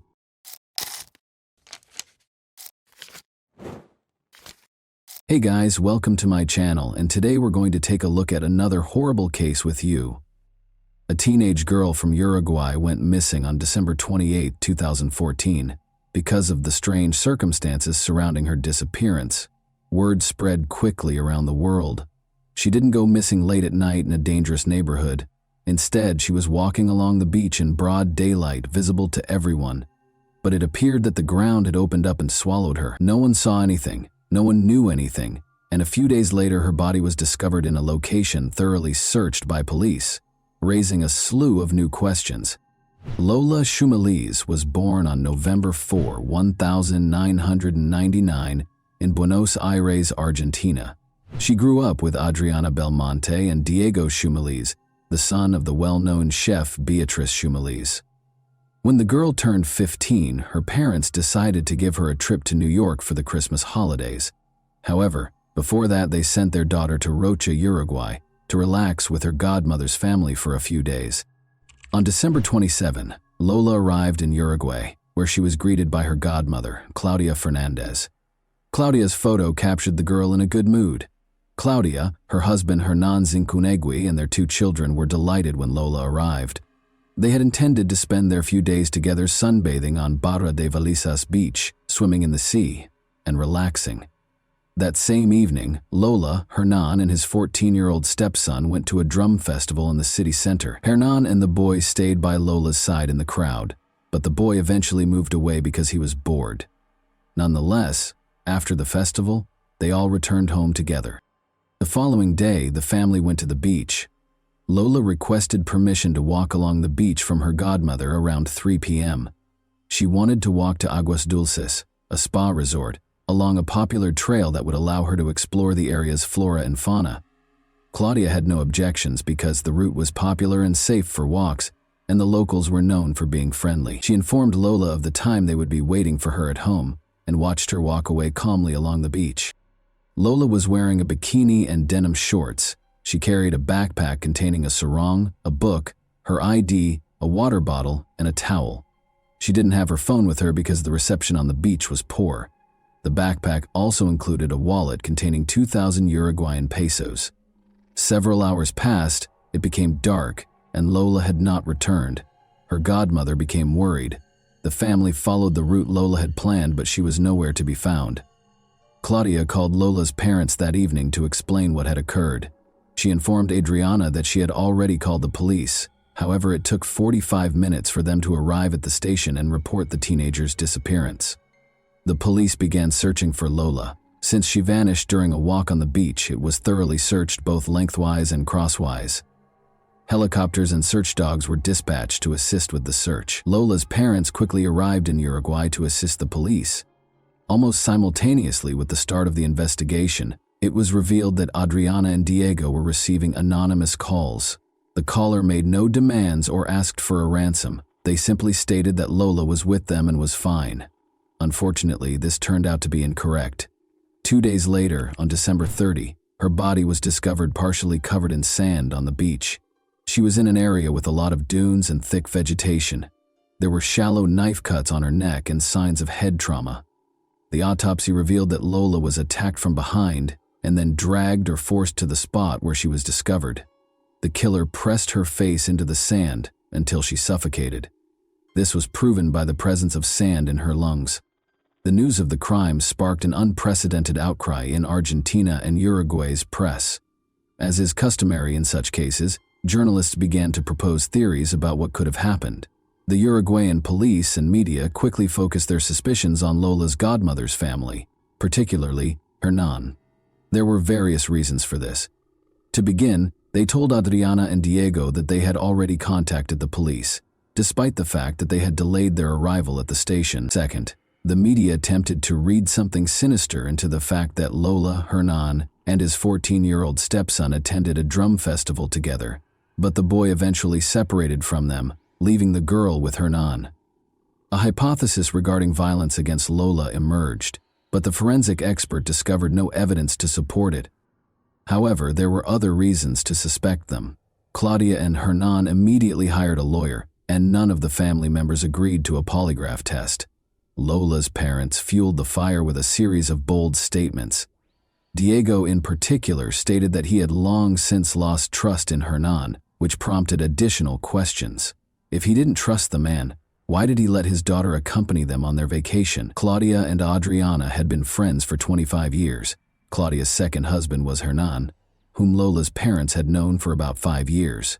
They all used to live in Argentina, but Hernan and Claudia moved to Uruguay. When Hernan was interrogated, investigators discovered contradictory statements, leading to his arrest on December 31. Diego was arrested for allegedly concealing evidence. Her son was also detained because he was suspected of making the anonymous calls.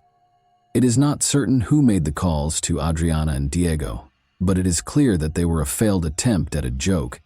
Nonetheless, the police interrogated all 3 family members for several days and found no evidence against them. The investigators stated that they discovered some discrepancies in the testimonies, but they were minor. Hernan claimed they arrived home at 11 p.m., but his son said it was 12.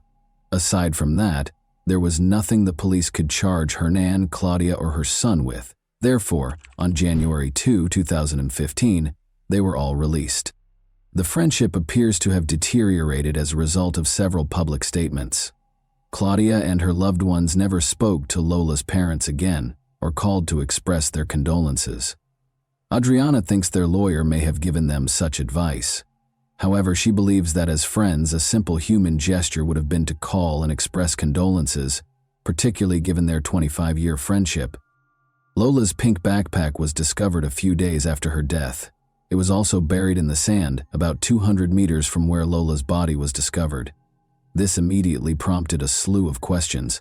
How did the police not find the body and then the backpack despite searching the entire beach and its surroundings several times? Furthermore, the town's authorities had claimed from the start that the beach was very safe, which was strange because drug dealers operated there, particularly in the area where the body was discovered. Nonetheless, almost all of the girl's belongings were still in the backpack, with the exception of 2,000 pesos stolen from her wallet. Furthermore, there were bloodstains on the towel and the documents. Forensic experts examined the items and discovered Lola's DNA, but it was mixed with male DNA. Because Hernan's suspicions had not been completely dispelled, his DNA was compared to the one dispelled. It was compared to the one discovered. They also checked it against the Uruguayan police database, but there were no matches. Following the discovery of the backpack, one suspect created quite a stir. He was suspected based on witness accounts of his whereabouts on the day of the murder. According to locals, a man nicknamed El Conejo, the Rabbit, was working on a roof near the beach when the girl went for a walk. The man went to lunch in the middle of the day, and his co-workers were aware that he did not have any money with him. However, he came back with food and money. This immediately prompted the question of where he obtained the food, if he did not buy it. But that's not all. Someone claims to have seen him with a pink backpack on the day Lola went missing. According to one newspaper, he confessed to the murder, and other media outlets reported on the development. However, this turned out to be false. The man explained where he got the food, but police suspected he stole it from beachgoers. There was no evidence linking him to Lola's case. He never admitted to anything, and after being released, he filed a lawsuit against newspapers that published unverified information. The investigation had effectively stalled at this point. The primary suspects had already been released, and the investigators had no leads to follow. At first glance, it appeared that the girl knew no one in town, but she had managed to attend a drum festival in the city center and, being sociable and open, freely interacted with strangers. As a result, the police were compelled to investigate this lead. They detained and interrogated approximately 40 people, primarily beach vendors and dealers, but all were eventually released. The situation was aggravated further by the frequent changes in prosecutors and judges. When a new prosecutor was appointed, the case would be reviewed from the beginning. This severely hampered the investigation. But on February 18, 2015, there appeared to be some progress in the case. An anonymous call was made to police. The caller claimed that Angel Moreira, also known as El Cachila or Keisha, was involved in the crime. The man was arrested and interrogated by the police. He worked on the beach parking cars. Angel said he met Lola while she was walking on the beach. He approached her with some souvenir trinkets for sale. They spoke briefly about where the girl came from. When Lola mentioned feeling dizzy, Angel suggested they move to a shady area. He took her to a location with tall bushes and dunes for shade and coolness. The girl fell to her knees. Angel attempted to check her pulse but became scared when unable to hear it and fled.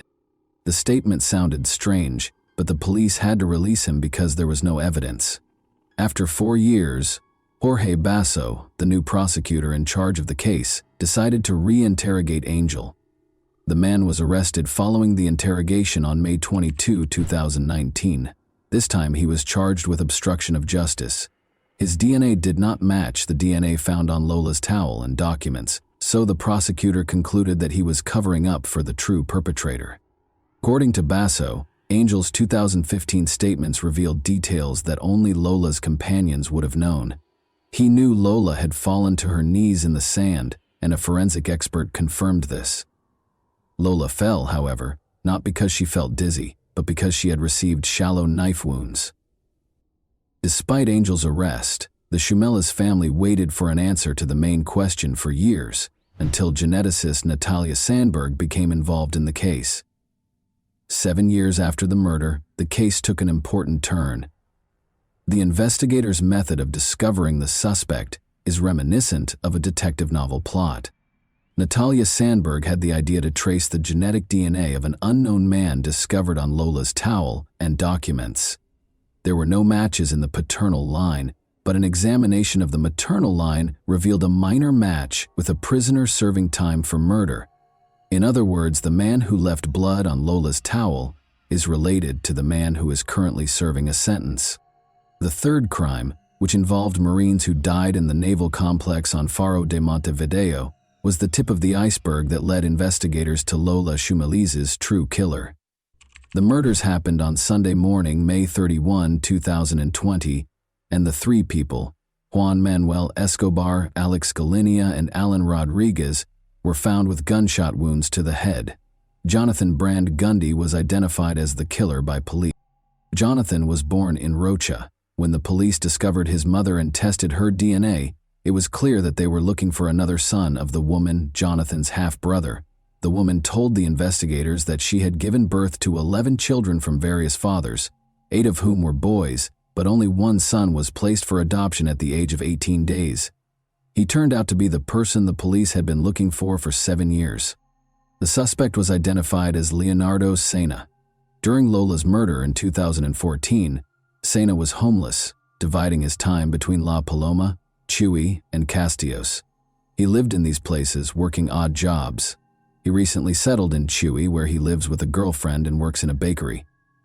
Between 2003 and 2009, the man had a history of police records for aggression, theft, and violence. Despite his involvement with the law, his DNA was not stored in the database because it was created after 2012. As a result, on May 18, 2022, the police issued a search warrant for his home. They expected the man to refuse to provide his DNA, and they were correct. However, forensic experts looked at the man's toothbrush and comb. To the surprise and delight of the forensic experts, the DNA match was 99.9%, indicating that it was his DNA. The suspect was arrested at the Brazilian border on May 19th. During the interrogation, Leonardo claimed he had no involvement in the crime. Regarding the DNA found on the identification card and the girl's towel, he stated that he found a pink backpack on the beach. When he looked inside, he saw a wallet containing 2,000 pesos and stole it. Concerning the blood, he stated that he had cut himself with a bottle shard at work a few hours prior, and when he reached into the backpack, the bandage came off and the cuts began bleeding. So he wiped his hand on Lola's towel. However, there were several inconsistencies in his account. For starters, his blood was mixed with the girl's blood rather than simply found on her belongings. This would not have happened if he had simply found the backpack and removed the wallet. Second, according to his own words, someone other than Leonardo took Lola's backpack on the 28th, the day of the murder, after Leonardo stole the money and mysteriously buried it 4 kilometers away from where it was found, without taking anything from it. Even the suspect couldn't deny the absurdity of the story. Finally, his colleagues from December 2014 did not recall the incident involving the broken bottle and Leonardo's cut. Furthermore, according to documents, Leonardo was no longer working at the brewery on the day of the crime. According to police, Lola was stopped by Leonardo and Angel while walking on the beach on December 28, 2014. They dragged her through dunes and bushes. Lola attempted to flee, but the kidnappers struck her on the head several times and stabbed her in the neck, knocking her to her knees. However, Lola's wounds were not fatal and she resisted. She most likely screamed loudly to get the attention of other vacationers or beach vendors. In an attempt to silence Lola, they pressed her face into the sand. They pushed for too long, causing Lola to suffocate. The police believe the crime was motivated by violence, but the assailants were unable to carry out their intended act and ended up killing her because they did not anticipate such fierce resistance from the teenage girl. This hypothesis is supported by the fact that Leonardo was previously tried in a case similar to Lola's. That happened in 2009. When Leonardo was 26 years old, the victim was a 15-year-old girl, just like Lola. Leonardo pursued her for a few blocks before attacking her with a knife. He dragged the victim into a remote wooded area where he assaulted her. Uruguayan police believe that at least 2 people were involved in the attack on Lola. As a result, They charged Leonardo with aggravated murder and Angel with harboring a criminal. Jorge Basso sought a 10-year prison sentence for Angel and 15 for 30 years for Leonardo. A judge granted Angel conditional early release under oath in June 2021, after he had been in prison since 2019. Despite psychiatric and psychological evaluations describing Angel as aggressive and impulsive, the judge found no grounds to accuse him of harboring a criminal. Harboring involves assisting a criminal after the crime has been committed. Angel should have faced charges as an accomplice in this case. The judge determined that Angel Moreira's actions did not constitute harboring. The prosecutor filed an appeal against the judge's decision, arguing that Angel was present before, during, and after the crime. Despite their initial suspicions, Lola's parents, Adriana and Diego, believe the evidence presented by the police, agree that two suspects were involved in the crime, and wish for a quick verdict. And that wraps up today's chilling story. If you enjoyed this video, don't forget to like and subscribe so you never miss a new upload. Also, let me know in the comments, what part of this story shocked you the most? Thank you for watching. I'll see you in the next video.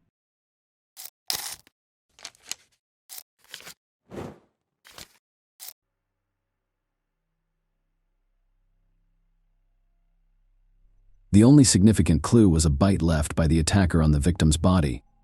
It took the police over 20 years to discover the horrifying truth, but such a turn of events sparked outrage and criticism because no one expected such a result. Sherry Rasmussen was born on February 7, 1957 in the state of Washington.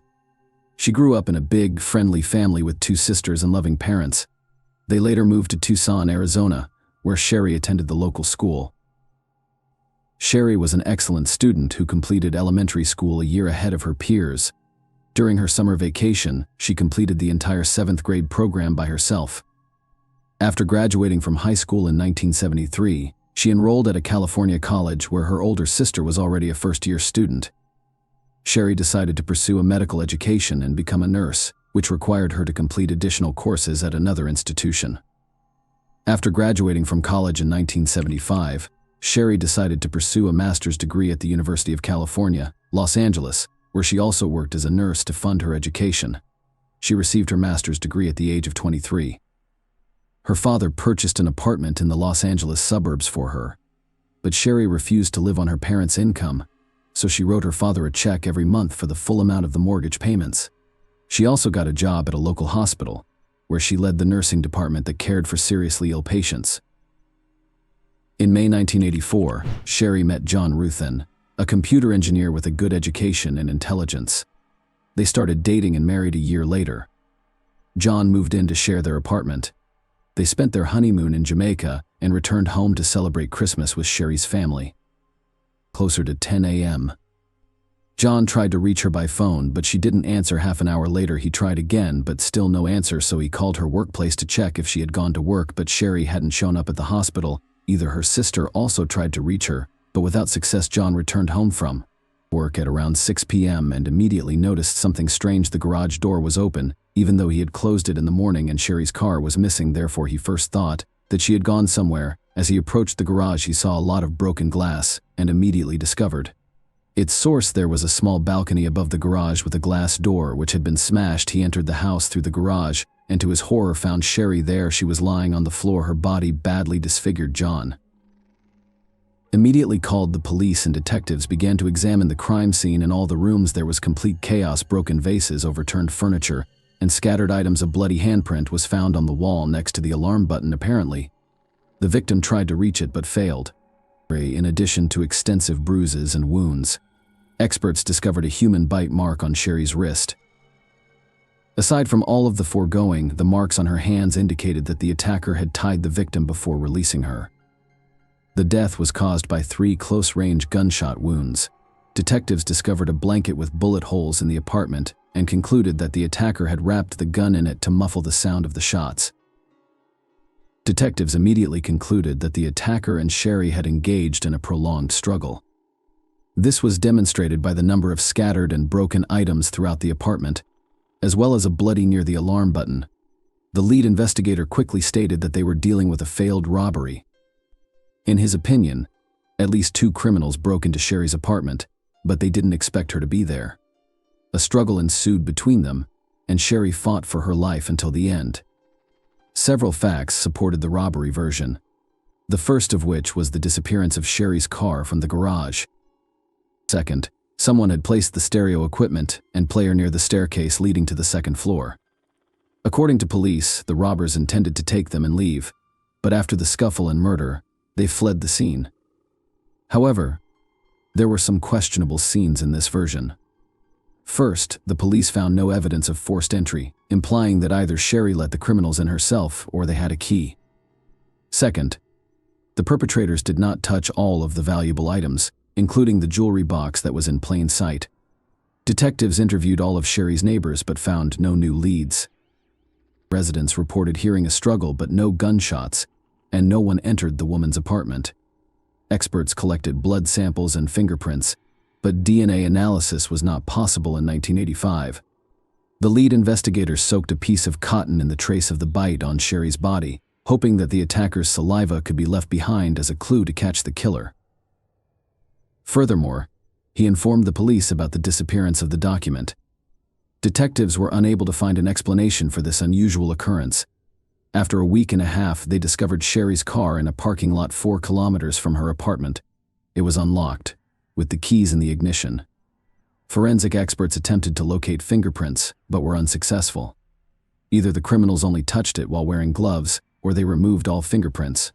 A robbery occurred 2 months after the murder, which took place just a few hundred meters from Sherry's home. Detectives immediately discovered numerous parallels. 2 criminals broke into a stranger's apartment through the garage, threatened the owner with a gun, and took stereo equipment. The lead investigator suspected that these 2 were responsible for the woman's murder, so the police searched for them through witness accounts. They made approximate composite sketches of the suspects and discovered that both men were Latino, but they were never found. However, investigators showed little interest in finding out the truth, which irritated Sherry's parents. Her father visited the police station on a regular basis, inquired about the investigation's status, and requested that the detectives consider various versions. He even asked them to look closer at John's ex-girlfriend Stephanie Lazarus, who was also a police officer. Sharia repeatedly told her father that she was obsessed with John, but the investigators laughed it off and told him to watch fewer detective shows. Stephanie couldn't accept John's departure after learning he was going to marry another woman. Stephanie came to Sherry's workplace and told her that their marriage was doomed and that she and John would get back together sooner or later. In addition, she claimed that John had already slept with her after getting engaged to Sherry. Of course, Sherry was very upset after this visit. When she returned home, she told John what had happened, and he admitted that he had slept with Stephanie. After learning of his engagement, the young woman begged him to come over, spoke of her love, and urged him to return to her. But he refused, saying he loved Sherry and planned to marry her. Stephanie then offered to sleep with him one last time, and John accepted. He apologized to Sherry and admitted it was a huge mistake on his part. The woman eventually forgave him and the incident with Stephanie faded away. However, Stephanie continued to visit their home without warning under various pretexts. One time, she came with a set of skis and announced that John promised to wax them for her the next time she entered their apartment when the man was not present. Sherry was surprised to see Stephanie in her living room when asked what she was doing. Apparently, the woman used her police badge and the security letter to enter Stephanie's apartment otherwise.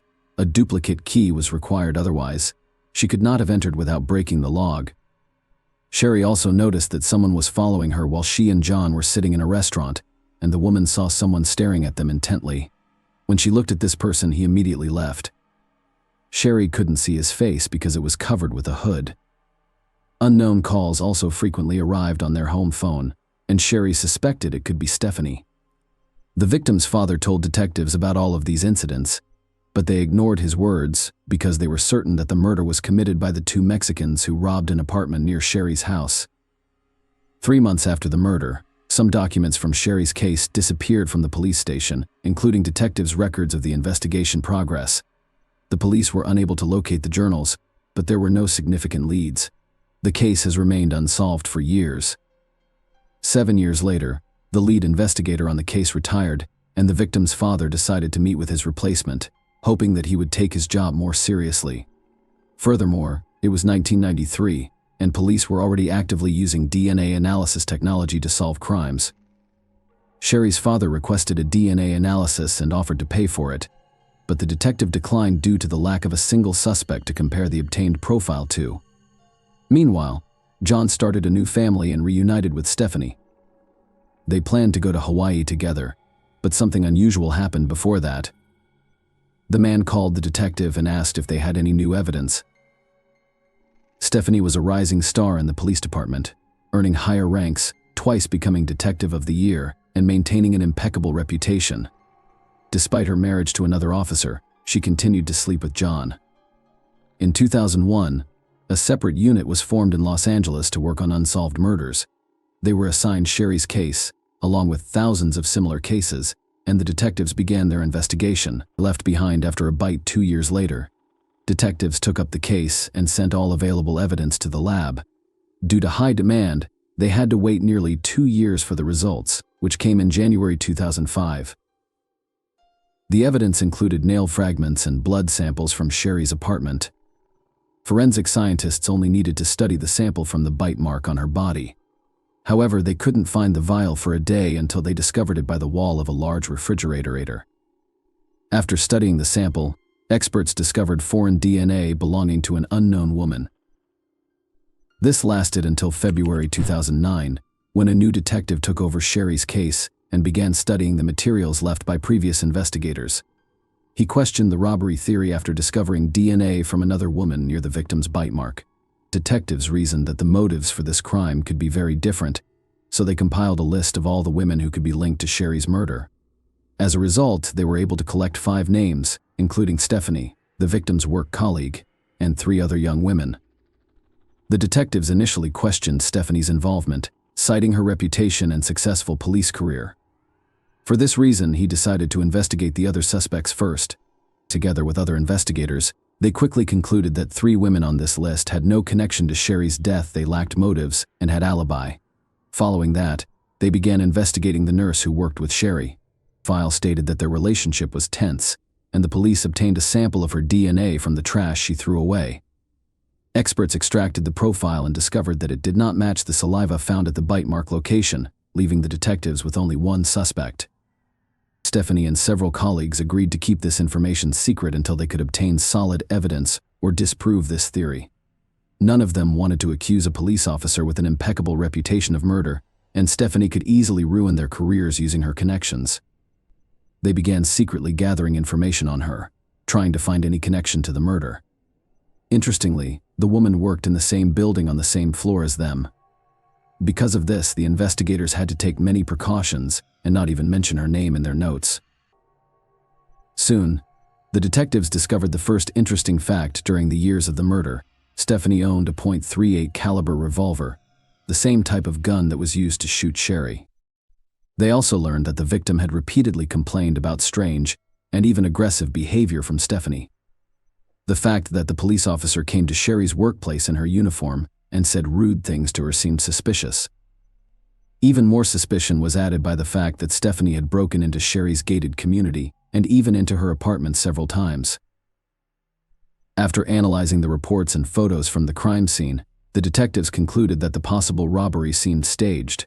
Nothing was taken from the apartment, not even the valuable items that were prominently displayed, but instead only a player and stereo were taken away. Moreover, the shooter had to be well versed in how the gun worked in extreme conditions. They were able to wrap the gun barrel with a blanket in such a way that the neighbors did not hear a single shot. It is unlikely that a low-level thief of players could possess such skills, but a trained and experienced police officer could. Another fact indicating Stephanie's involvement was a stolen marriage registration certificate found in her apartment. Why would some random burglars look for this document and take it with them, leaving a whole box of jewelry behind? But for Stephanie, it could have had significant symbolic value. Perhaps killing Sherry was not enough for her, or she had planned to break into her apartment only for this document, but the woman caught her in the act. In the end, the detectives learned that 2 weeks after the murder, Stephanie came to the police station and filed a report of theft. According to this information, someone had broken into her car, which was left near the pier, and stolen several items, including a sports bag, clothes, videotapes, and a .38 caliber revolver. Given all the facts presented, the moment with the gun seemed very suspicious. Detectives suspected that she intentionally got rid of the weapon, disguising it as a theft. Furthermore, she filed a report at a different police station where nobody knew her, which seemed very strange since her colleagues would have taken the case with the utmost responsibility. As a result, the detectives decided to obtain a DNA sample from Stephanie. Several officers undercover followed her for a week until they finally had the opportunity to get it. On May 28, 2009, Stephanie and her stepdaughter stopped at a cafe for a snack. As soon as they left, the officers took the glass she drank from and sent it to the lab. The next day, the result was ready a full match. Despite the many factors pointing to Stephanie's involvement, the detectives were still shocked. It was hard for them to believe that a high-ranking and respected police officer was connected to the murder, but the DNA results were indisputable. However, at that moment, they did not have time for these thoughts, and investigators began developing a plan to arrest her. None of them wanted to do this in the middle of the police station in front of hundreds of officers. Moreover, Stephanie had extensive connections, and the detectives decided to lure her away from prying eyes. The chief of the Los Angeles Police Department was unofficially informed that one of his subordinates was suspected of the murder. The chief ordered the detectives not to approach Stephanie while she had her service or personal weapon with her. The detectives considered arresting her in her home, which was risky because she lived with her husband and stepdaughter. They devised a plan to entice the person who outranked them to surrender their weapon. They found holding cells in the basement of the police department designed for temporary detention of criminals, where anyone entering had to surrender their weapon. This led to the creation of a legend saint. Stephanie went with them to the basement where the suspect was supposed to be held. After the woman surrendered her weapon, they went to the interrogation room, but there was no suspect there. The detectives gradually laid out the cards on the table and asked Stephanie questions about Sherry's murder. At first, they simply said that they needed to ask her a few questions about an old case related to her ex-boyfriend over the course. The detectives let her go, but at the end of the corridor, Stephanie was met by several police officers wearing handcuffs. 23 years after the murder, the woman was arrested. Given Stephanie's extensive police experience, all attempts to speak with her during interrogations yielded no results. She had a perfect understanding of the situation. There was DNA evidence against her found near the bite mark on the victim's body, which was extremely difficult to refute. Nevertheless, she denied any involvement and maintained her innocence. As a result, the detectives were forced to prepare documents for transfer to court over the next several years. Stephanie was housed in a women's prison until the first hearings began in 2012. It took the police 3 years to basically rebuild the case from the ground up because their predecessors believed in a failed robbery. It was necessary to redo all of the materials, focusing specifically on Stephanie. Throughout the trial, the woman insisted on her innocence. Stephanie's lawyer questioned the DNA test results and argued that there were no suspicions against her during the initial investigation. However, the prosecution believed that Stephanie entered Sherry's apartment and shot her once. Sherry resisted and a struggle ensued, eventually leading to Stephanie's death. The trial concluded on March 8, 2012, with Stephanie being found guilty of murder by the jury. She received a sentence of 27 years to life in prison, plus an additional 2 years for using a service weapon. The judge reduced her sentence by 1,000 days, citing her good behavior and time spent in custody awaiting trial. Sherry's parents attempted to sue the detectives who first worked on the case, despite the fact that the victim's father had instructed them to look into Stephanie from the start. They ignored his words. This begs the question, were they purposefully concealing their colleagues' involvement, or did they truly believe she was not involved? In the first case, it would have been a serious crime, whereas in the second case, it would have been simple negligence and disregard for significant facts. The statute of limitations expired in this case, so the court did not prosecute the police officers. Stephanie filed an appeal after the trial, but it was quickly rejected. She still denies her guilt and can only petition for early release in 2039. Sherry's ex-husband John lost interest in investigating her murder and began a new life. Please share your thoughts on this story in the comments section, and thank you for watching.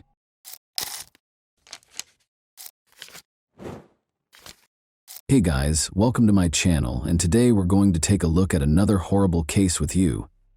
What if the horrific murder of your loved one went unsolved for decades, leaving only questions and silence? Imagine the suffering, the annoyance, and the never-ending question: who killed them? What made them deserving of death? Will there ever be justice? A young life full of beauty and promise was tragically cut short 41 years ago, making this nightmare a reality for one family. The memories, the sorrow, and the desire for answers persisted even after the investigation was unsuccessful. A vibrant, aspirational, and hospitable beauty school student, Laura Kempton had her entire life ahead of her. However, her future was brutally stolen on that fateful day in 1981. Her family was left in ruins, looking for hints that seemed to disappear. Are you prepared to learn more about Laura's tragic tale? A family left with unresolved questions, a life cut short, and a decades-long quest for justice. Will she at last receive the justice she is due? Together, let's discover Laura's true fate. Imagine a young lady who is eager to face the world and has a sparkle in her eyes. That was Laura, a 23-year-old with a dreamy heart and a passion for life. Her contagious laugh and radiant smile had a way of illuminating the space. Laura moved to Portsmouth, New Hampshire in 1980 from her small town. She needed a change because she was sick of the same old routine. The electric energy of the city offered her a new beginning and limitless opportunities. Laura experienced a wave of liberation, as though she could now be who she truly was. She was drawn to the energy and atmosphere of the city's clubs and music scene. Laura was a beauty school student by day and a social butterfly at night. She scooped sundaes for summer tourists at Karen's Ice Cream and worked at the quirky Market Street gift shop Macro Polo. She was only months away from realizing her dream of becoming a hairdresser. She was adamant about establishing herself in the city, and she succeeded in doing so. She developed her hairdressing skills during the day and used her passion for dancing to engage with the community at night. Despite the negative aspects of the city, Laura remained resilient. She had a purpose and a dream. Her passions and her work provided her with solace. Laura believed she was changing the world, fostering relationships, and improving the city with each Sunday she scooped and haircut she styled. Laura was confident that she would overcome any obstacles and become even more radiant. She enjoyed dancing, laughing, and being present. She was constantly surrounded by friends and admirers as she visited well-known locations like Riverside and the Ranger Club. She wouldn't have it any other way, and her social calendar was constantly full. Although Laura wasn't committed to a single partner, she was seeing a man named Charlie, who was a gifted saxophonist for a band that frequently played at Lucas, a well-liked restaurant in the neighborhood. As their relationship grew, Laura was eager to see where it would take them. Laura had a promising future with seemingly limitless opportunities. She was a young lady with an uncontrollable spirit and a hopeful heart. She had no idea, however, that her life was about to take a terrible turn that would destroy her community, friends, and family. It would turn out to be one of Portsmouth's most notorious crimes. It was a night Laura's friends would never forget. On September 28, 1981, Laura and her friends were dancing at the Riverside Club on a typical Saturday night. All around them, lights were flashing and music was pounding. Laura first saw JR there, a man whose smile could light up any space.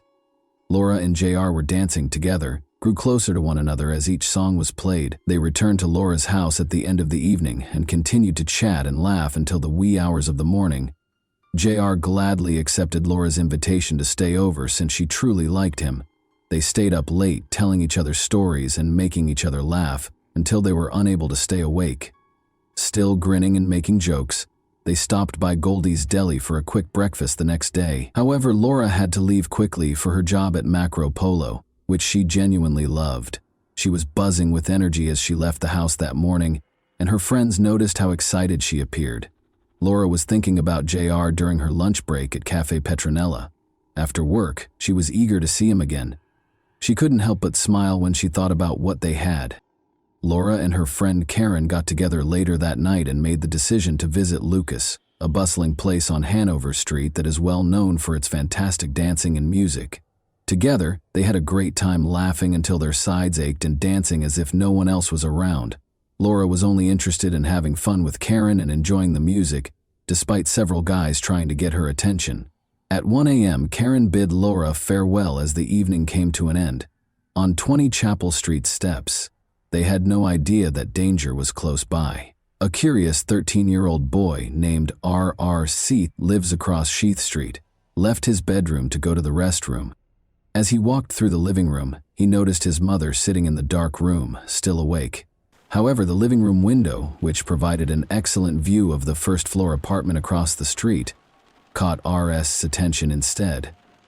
The lovely young woman who had moved in that summer was someone he had become used to seeing. She was sitting with her back to the window on her couch. R.S. could make out the outline of something in her hand, possibly a cookie or cracker, and the soft curve of her shoulder blades. Not even R.S. One of the last times anyone would see Laura Kempton alive would be during this brief moment. It was an accidental glimpse, a brief moment in time of a life on the verge of tragedy. Everyone who knew Laura would be haunted by the tragedy that was about to unfold on the night that had started out so happily and with so much laughter. Hours later, on a clear Monday mid-morning, September 28, 1981, Officer Ron Grivois strolled through downtown Portsmouth. He was intimately familiar with these brick sidewalks. A young woman had failed to pay for her parking tickets at 20 Chapel Street, where he was headed. He saw that the front door was unlocked as he got closer to the structure. When he got to unit number 2, he discovered a door that was broken and had a missing panel. He peered in and saw a pair of legs bound at the ankles with a white cord and a jumbled heap of bedding. There was a terrible problem. With his thoughts racing, Grivois retreated. He looked around the stairwell and hallway, but he didn't see anything unusual. He radioed for backup after confirming that the scene was secure. Now, his ordinary call had become a sinister revelation. Despite being blocked by crime scene tape, a crowd had gathered outside 20 Chapel Street by 9:25 a.m. on the 29th. Officer Grivois' startling discovery was widely publicized. William Mortimer, the lead investigator and a seasoned detective with years of Portsmouth Police Department experience, was already on the scene. He absorbed the unsettling scene in front of him. Nearly all of Laura's body was concealed by a mattress, box springs, and a heap of bedding.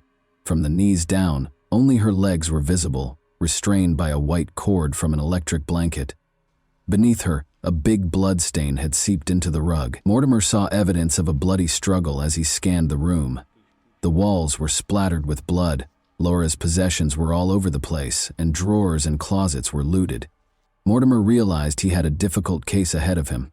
After witnessing the chaotic and gory scene, Mortimer's team cautiously raised the mattress and blankets as he continued to look around, revealing a scene that chilled his blood. With a green pillowcase covering her face and a gray telephone cord suffocating her neck, Laura lay bare, her body bruised and battered.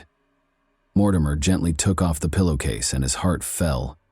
Laura's features were hardly distinguishable due to the tangle of purple bruises and swelling on her face. She had been brutally beaten, with blows so severe they almost crushed her skull, as the medical examiner would later confirm. However, that wasn't all. A bottle of wine was lying next to her dead body, its innocence seeming to mock Mortimer. Then, in sharp contrast to Laura's non-smoking habits, there was the cigarette butt haphazardly left on the floor. Mortimer appeared to be taunted with questions and clues by the killer's presence. Who was this individual? Why had they acted with such unimaginable violence? This was not the end of it. Many questions were hanging around the window. By whom was Laura killed? Who was present when she passed away? What afflicted her prior to her demise? Who was going to give Laura justice? Mortimer and his team found a vital piece of evidence in the hallway after Laura's body was moved to a gurney, a tiny black metal hook that had been ripped from the mailbox. The murderer had repurposed this commonplace item, which was used to hang keys, to obtain entry. Mortimer saw that the criminal had pried out the molding with the hook, which made it possible for them to reach inside and open the door. Investigators conducted a comprehensive search and gathered hundreds of possible pieces of evidence, such as 2 cords, a cigarette butt, a pillowcase that covered Laura's head and neck, and a glass wine bottle that was discovered on the floor next to her body. They painstakingly scanned the exterior and interior of the apartment for palm prints and fingerprints, and found multiple matches, particularly on the door and a phone within the apartment. These discoveries might contain important hints that help solve the mystery of Laura's untimely death. Laura's autopsy was performed later that afternoon by medical examiner Dr. Dennis Carlson. His findings, severe head trauma and evidence of sexual assault, confirmed the terrible severity of her injuries.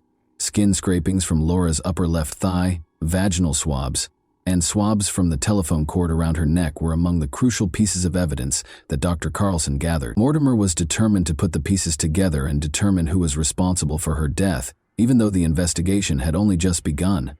In order to question Laura's friends, family, co-workers, and classmates, basically anybody who might have had contact with her in the days leading up to her death, he assembled a team of detectives and police officers.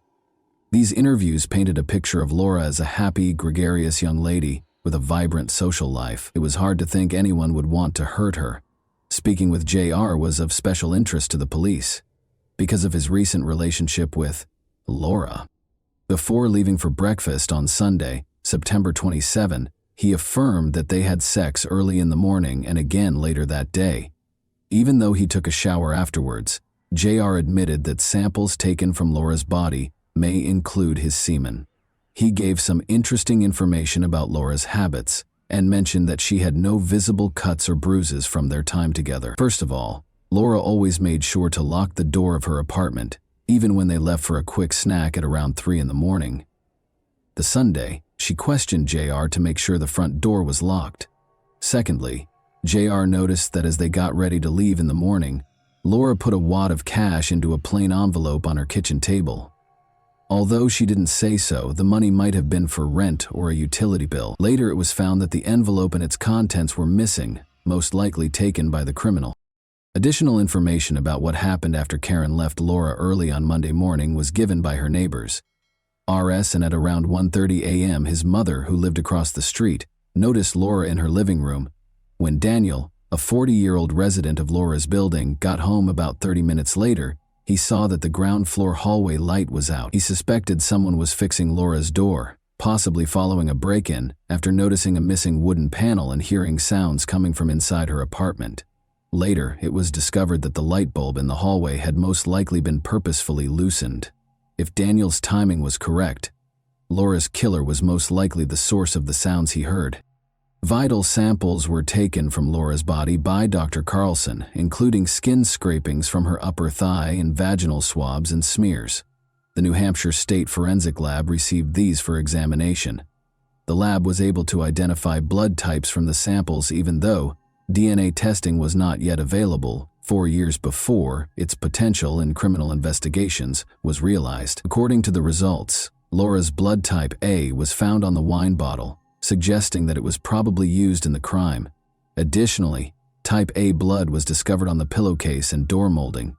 Sperm were found in the skin scrapings and vaginal smears, and there were traces of seminal fluid in the telephone cord. 42 years later, these discoveries would be essential to the case's resolution. In a terrifying coincidence, Tammy Little, a fellow Portsmouth Beauty School student, was discovered murdered in her apartment a few months later on October 19, 1982, with comparable injuries. Fears of a serial killer were sparked by the widespread suspicion that the two crimes were connected. Some similarities existed between the two cases. Both victims lived alone in ground-floor apartments, were in their early 20s, and were unmarried. About a mile separated the two addresses. A few months prior to their deaths, both women had just moved in. Both frequented the same local bars and belonged to the same social circles. Both were killed early in the morning following a night out with friends in the fall. They had both sustained severe head injuries. Both suffered deformities to their faces. They both went to Portsmouth Beauty School. Both had modeled for photographers in the area. Detective Mortimer was careful to avoid making hasty connections between the cases in the absence of strong evidence. Despite these connections, the murders of Tammy Little and Laura Kempton were still unsolved. As of September 25, 1985, investigators were unable to obtain sufficient evidence to make an arrest, despite suspicions about men who were acquaintances or had been spotted with the victims. Both cases are still being investigated, Portsmouth Police Captain George Crook assured the public. The frustration of having a top suspect, but not enough proof to establish guilt beyond a reasonable doubt, was acknowledged by Assistant Attorney General Brian Tucker. Tucker stressed that before moving forward, investigators need to have faith in their case.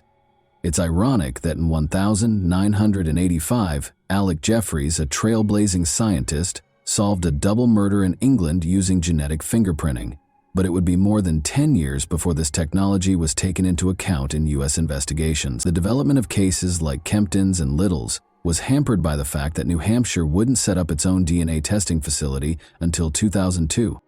Detectives sent 2 DNA samples from Laura's case to Cellmark Diagnostics in Maryland in 2000 for analysis. The telephone wire on her neck and the area of her thighs were the sites of the samples. They obtained a partial male DNA profile from the thigh sample, despite their inability to create a DNA profile from the wire. The Portsmouth police submitted more evidence to the Maine State Crime Lab for analysis in 2002, 2 years later. From the vaginal swab, forensic analyst Kathy McMillan created 2 DNA profiles, one for Laura and another for an unidentified man. A partial male profile that matched the vaginal swab was discovered on the cigarette butt that was discovered close to Laura's body. Interestingly, this profile also matched the partial profile from the previously acquired thigh scrapings.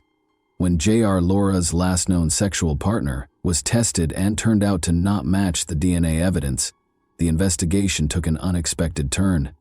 In actuality, even though they had previously had sex, his DNA was completely absent from her body. As a result, over the course of the following 10 years, investigators eliminated hundreds of people of interest and continued to gather comparison DNA samples.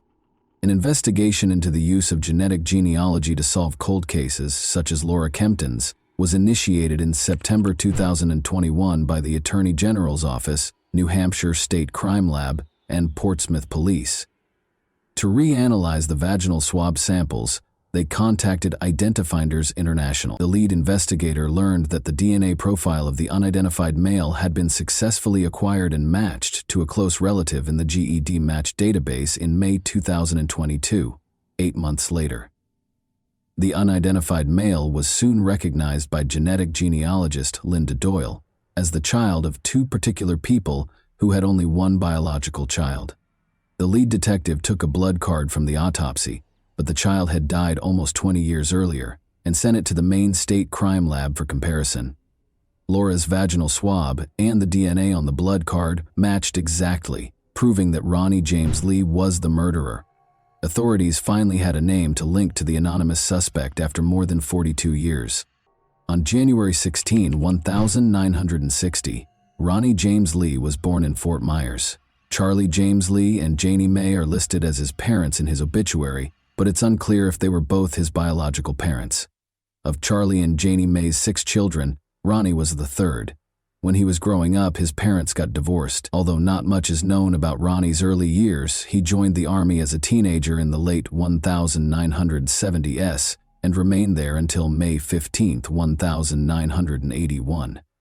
At that time, he and his mother resided on Rock Hill Avenue in Portsmouth's North End, only a short 8-minute drive or 40-minute walk from Laura Kempton's residence in Old Harbor. Although Ronnie was employed by MBI Security, he began working as a security guard for the Liberty Mutual building in Portsmouth in June 2001. Laura moved into her Chapel Street apartment at the same time. Ronnie killed Laura when he broke into her apartment in September 2001, but he escaped being apprehended by police. When Ronnie was arrested for attempted burglary in November 1982, his interactions with the Portsmouth Police Department took on a significant role. He went on a burglary rampage the next summer, breaking into 4 residences and 1 city business. Similar to his break-in at Laura's apartment, one of these burglaries involved smashing a window pane and opening it from the inside. Ronnie was found guilty of sexual assault and burglary in Keene, New Hampshire, in 1987-3. Around 30:30 a.m., a young woman who was at home during the robbery woke up to discover someone caressing her. Ronnie was standing over her when she opened her eyes. Her roommate was awakened by her scream, and Ronnie ran away with jewelry and cash that had been stolen. After his arrest, he received a 3-year prison sentence that ran from 1987 to 1990. In 2005, Ronnie passed away at the age of 45 from a cocaine overdose. He left behind a son, multiple step-siblings, and a criminal legacy that was kept under wraps for almost 20 years after his passing. The murder of Laura Kempton in 1981 has finally been solved after decades of investigation. To make the announcement, law enforcement officials convened at the State Police Communications Center in Concord on a bright afternoon in late July. Ronnie James Lee was identified as Laura's murderer by New Hampshire Attorney General John Formella. Lee, who would have been 63 today, would have been charged with robbery, battery, aggravated sexual assault, and first-degree murder. Unfortunately, Lee had already died, so justice was served too late. The investigation continued despite the case going cold thanks to detectives' hard work and advances in forensic science. Before his death in 2019, Police Commissioner William Mortimer, the case's first lead detective, had stated that he was confident the case could be solved. At last, his trust in forensic science and his team has been validated. The family of Laura Kempton expressed gratitude to the police for their diligent efforts in resolving the case. They valued the investigators' commitment and perseverance in ensuring Laura and her family members received justice. Laura's family and loved ones could now finally rest easy, knowing that Ronnie James Lee was found guilty of her murder. Justice was served, but it took a while. This case demonstrated the importance of perseverance in pursuing justice and the truth, no matter how long it takes. In the meantime, the evidence from Tammy Little's 1982 murder is still intact and is awaiting the identification of a suspect through scientific and genealogical advancements. And that wraps up today's chilling story. If you enjoyed this video, don't forget to like and subscribe so you never miss a new upload. Also, let me know in the comments what part of this story shocked you the most. Thank you for watching, and I'll see you in the next video.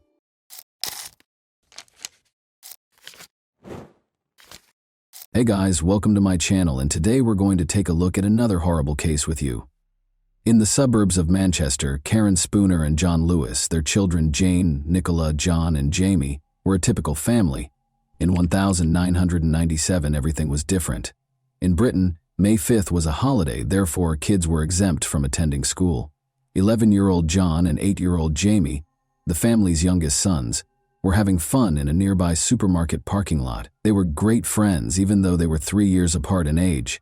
Despite their disagreements, John always looked out for Jamie. John was playing with pals that day when he failed to see his brother vanishing from view, but it didn't disturb him. An 8-year-old being bored and going home, or to see a friend, was not unusual. But his brother was still gone when John got home at around 6 o'clock. When the two brothers left the house at 8 a.m., Jamie had not been seen since. For Jamie, who enjoyed wandering the streets but frequently returned home to hug their mother or have a snack, it was highly unusual. Initially, no one was concerned, since they assumed the youngster was with his pals and had lost his sense of time. He was terrified of the dark, so they were sure he would return before dusk. However, Jamie's family went out into the street to look for the child when their father got home from work at around 8 o'clock in the evening. They went to every street where he liked to play, visited all of his pals, and called his name, but all they got was an echo. They went home exhausted and called the cops. Jamie was raised in the Manchester district of Openshaw, which is well known for its numerous shuttered factories from the mid-century. This implies that it is a somewhat dangerous but alluring area for a young adventurer to play. A number of worried residents joined the police search as they started looking through these structures. Karen asked anyone with information regarding her son's whereabouts, or who may have seen him, to call the police. The boy was short for his age of 8, she said, and he frequently wore clothes for children of 5 or 6. Jamie's family's anxiety drove them insane. How such a young youngster could go for his regular walk and not come home was beyond comprehension. As time went on and Jamie didn't show up, folks started to worry. Numerous calls and texts were sent to the police claiming to have seen Jamie in different locations throughout Manchester. However, all of these leads were later found to be untrue.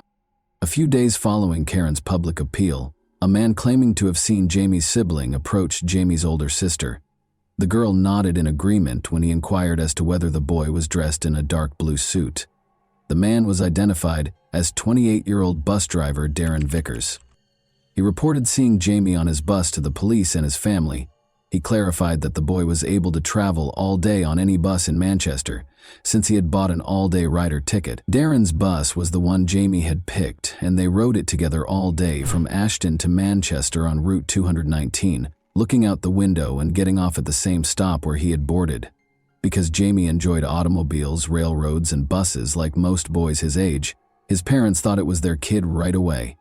He probably went to the bus stop to buy a gift for his mother's birthday at the store, but the bus trip distracted him. Darren Vickers gave off the impression of being a really nice guy who honestly wanted to help the missing boy's family. He volunteered to help Jamie's relatives if they needed it after visiting their house.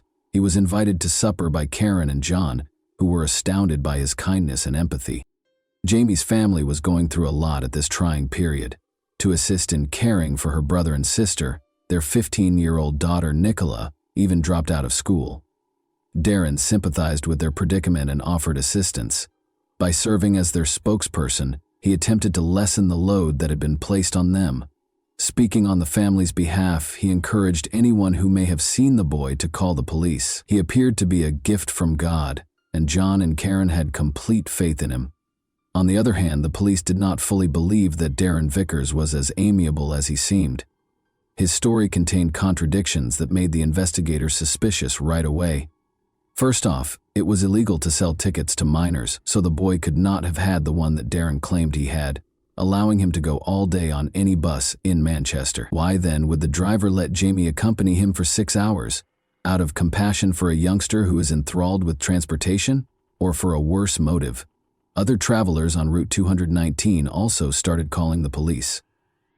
They claimed that Darren had misled them regarding Jamie's actions that day. Instead of spending the entire day sitting by the window, the child transformed the bus into his playground. Because Jamie was permitted to sit close to the driver, play with the controls, hand out tickets to passengers, and even use the gear lever, witnesses deduced that he must have been the driver's son or younger sibling. The detectives were certain that Darren had done something to win the child's trust.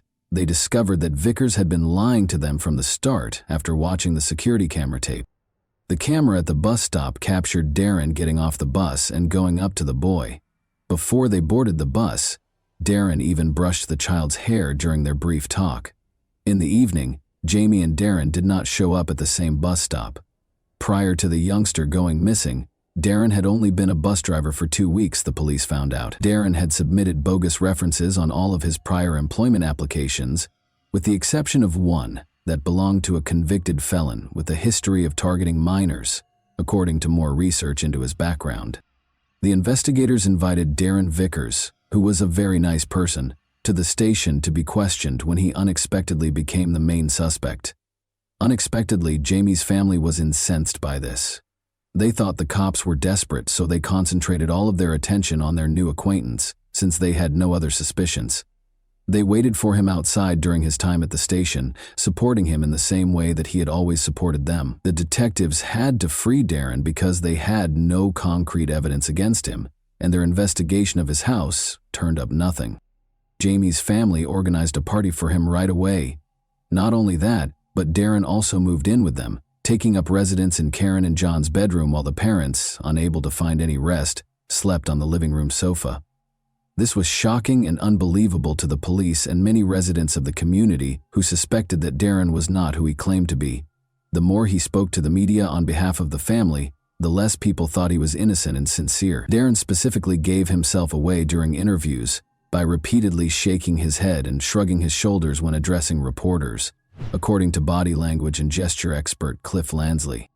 Because people make these tiny head motions without realizing it, and because they obviously contradict the statement they are conveying, they were a gift for a gesture master.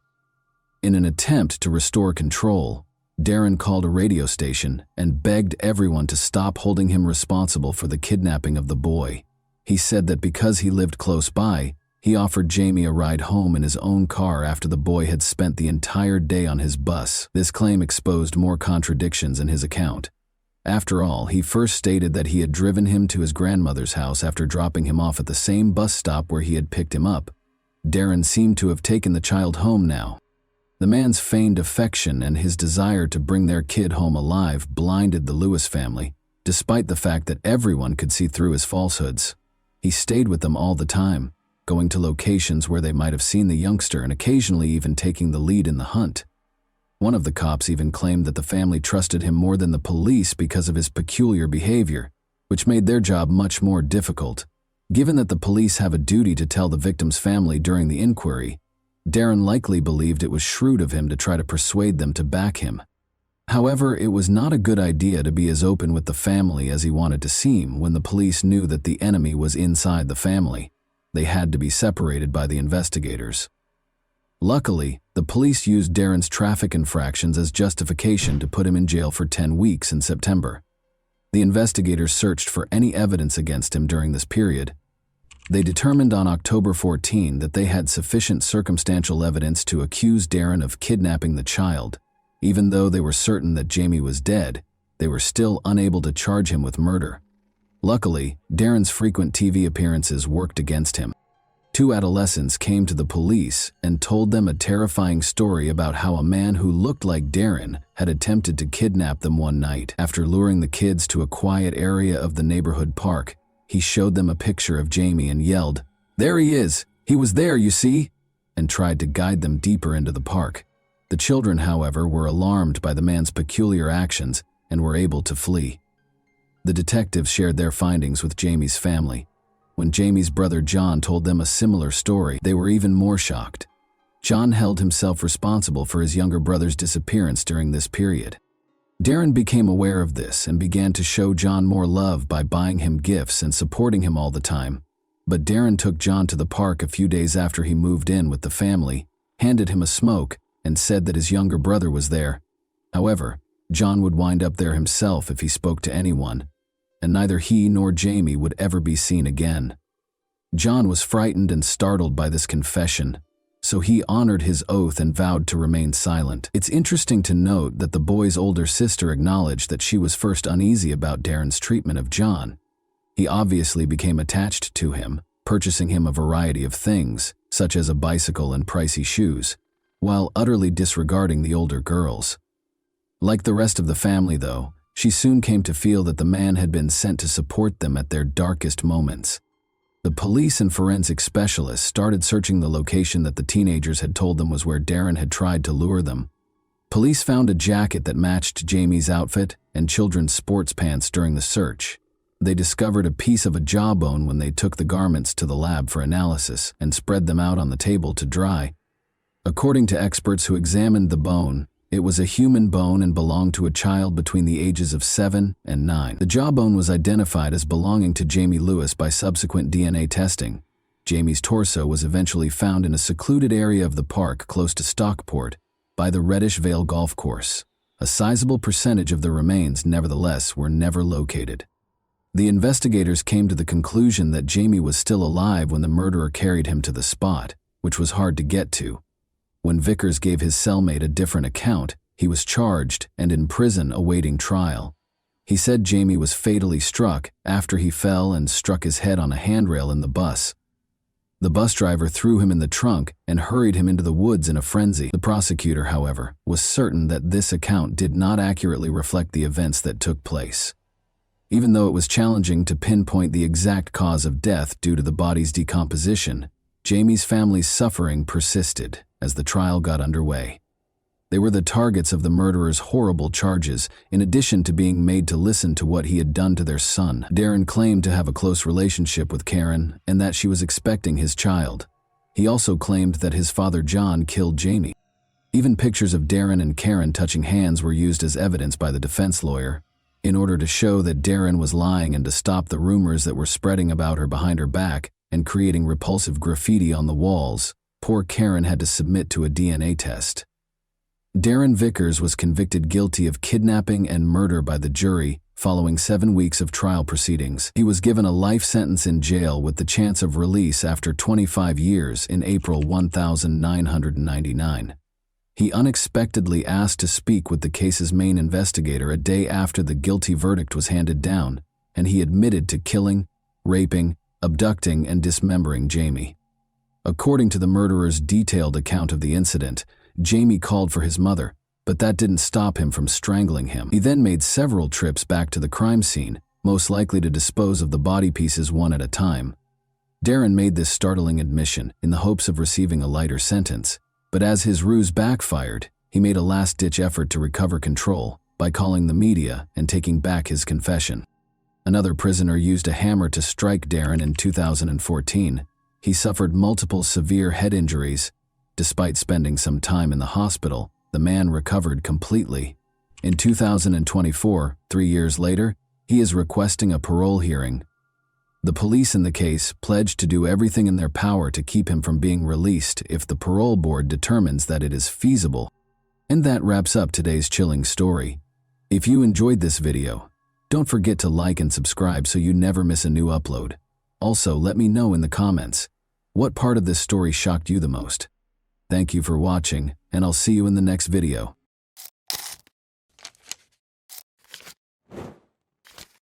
Hey guys, welcome to my channel, and today we're going to take a look at another horrible case with you. We'll talk about what happened in Everett, Washington, on September 20, 2017 at 1:55 a.m., when multiple people called 911 after hearing loud explosions as soon as the police showed up. They discovered a horrifying image on the doorstep 10 minutes later. Directly outside the door was Alicia Canales McGuire, 24. Sadly, she had already passed away. Thanks to CCTV footage and social media, investigators were able to solve this tragic case. Alicia was born on October 29, 1992, in Mount Vernon, Washington, to Manuel and Michelle Canales. She spent a significant amount of her adult life working as a caregiver because she enjoyed caring for others and always wanted to assist everyone. Raised on a farm, Alicia began working at the age of 5. She frequently went back to assist on the family farm because she understood the importance of hard work. Alicia loved spending time with her family, and she saw and talked to them often, always remembering to say "I love you" when she said goodbye. She and her spouse, Bradley, resided in Bird's View. In July 2017, Alicia and Brad tied the knot in a stunning beach ceremony at Deception Pass.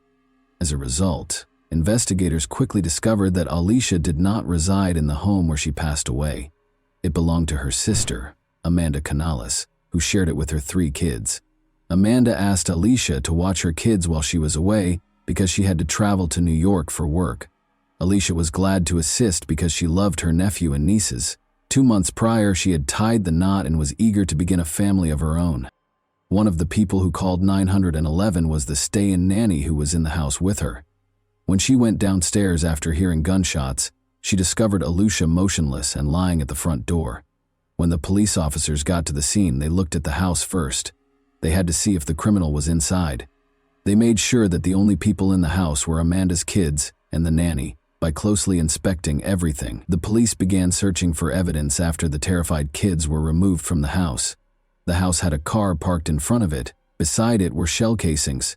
It indicated that the person who shot Alicia was standing close to the vehicle, just in front of the front door. The door frame was struck by several bullets. Just outside the door, Alicia was lying face down. It did not appear to be a robbery. The house was not a mess.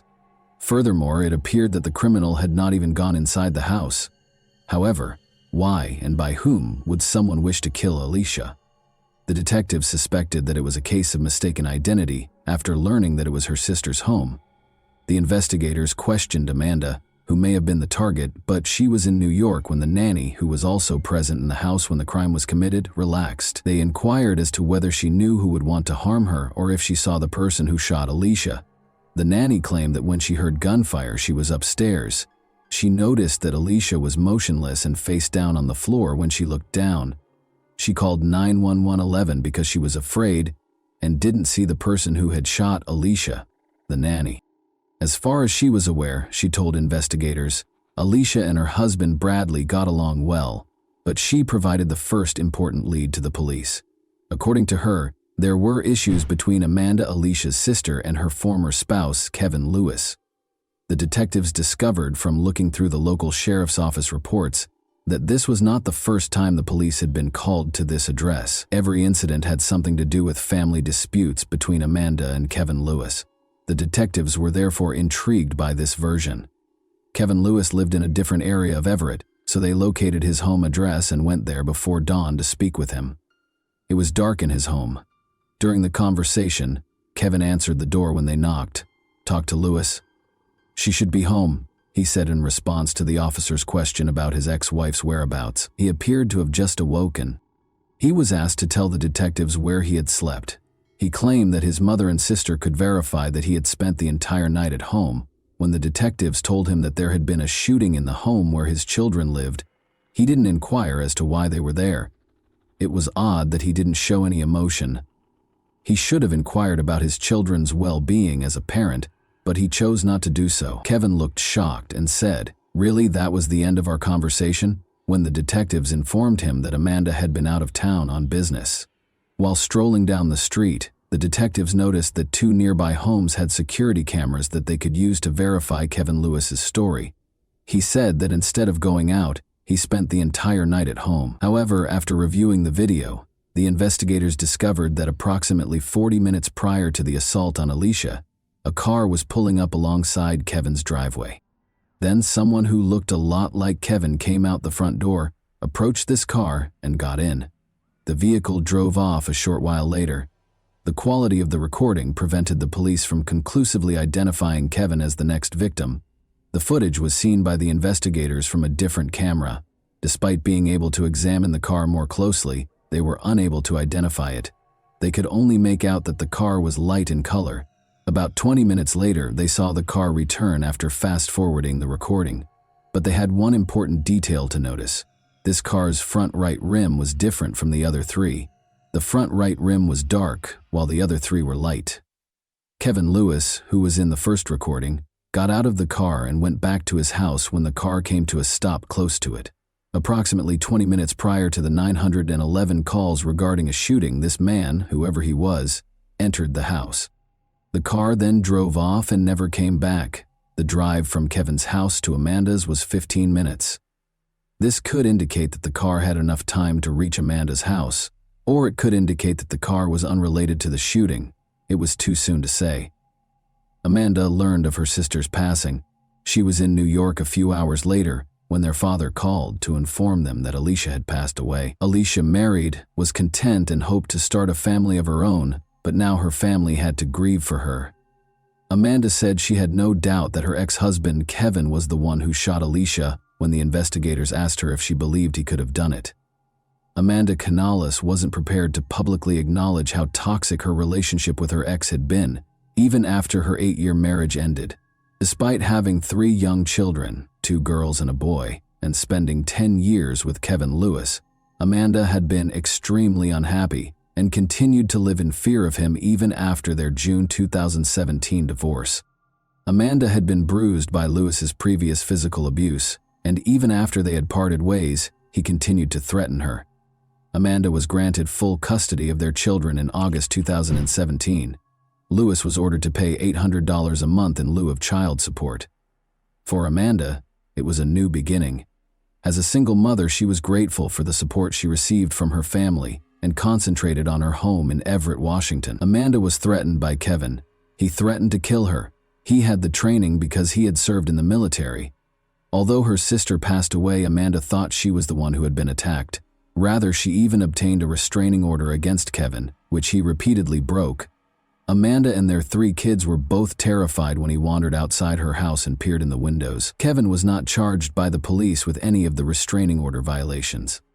Amanda was returning home late at night and parked in the driveway next to her house when she was brutally beaten as she got out of her car a few weeks prior to her sister's death.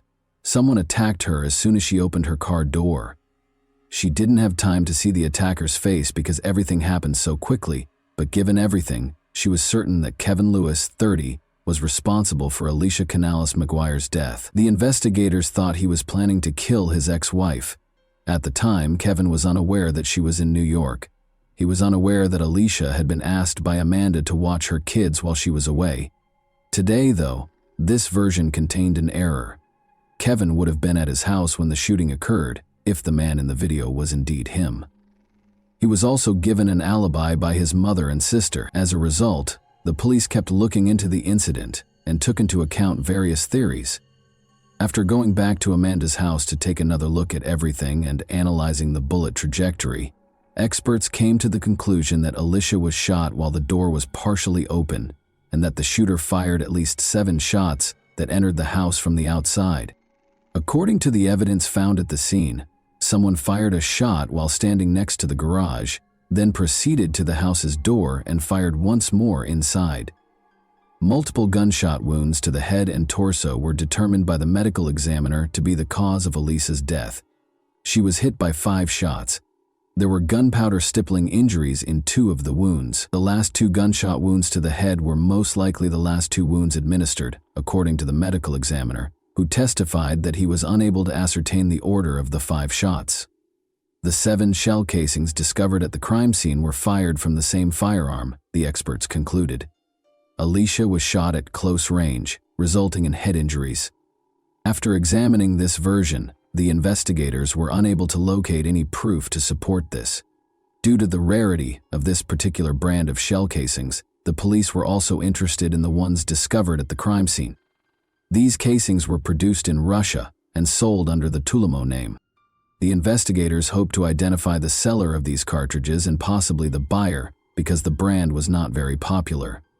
The investigators found that this brand of cartridges was sold by Walmart. The crime scene was close to one of these shops. Walmart representatives informed the detectives that they had CCTV footage showing a man paying for 9mm Tulamo cartridges that he had recently purchased. The detectives went straight to Walmart to view the video. They thought Kevin Lewis might be the buyer when they made the recording on September 18, 2 days before Alicia passed away, but they were mistaken. The police now knew the identity of the man in the video, who wasn't Kevin, because he used a credit card to make the purchase. When the investigators looked into this man, they discovered no relationship to the nanny, Alicia Amanda, or Kevin Lewis. They now had to find fresh evidence. The investigators looked through every version that was available at the time before turning to Amanda for fresh details about Kevin. They had a good relationship at first, she said. Kevin was restrained in his behavior during the honeymoon.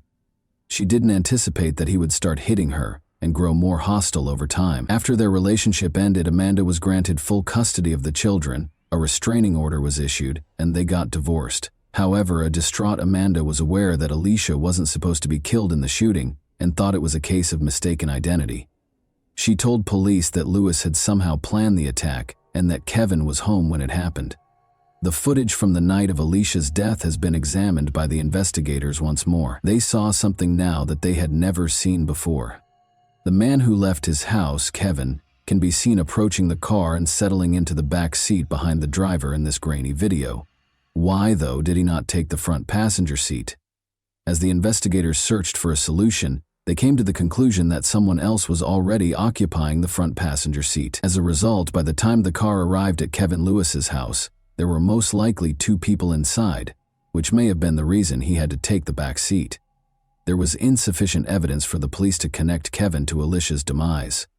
But after gathering proof of Kevin's assaults on his ex-wife Amanda, they detained him in November 2018 and gave him a 3-year prison sentence. In the meantime, Alicia's case was still unresolved over a year after her death.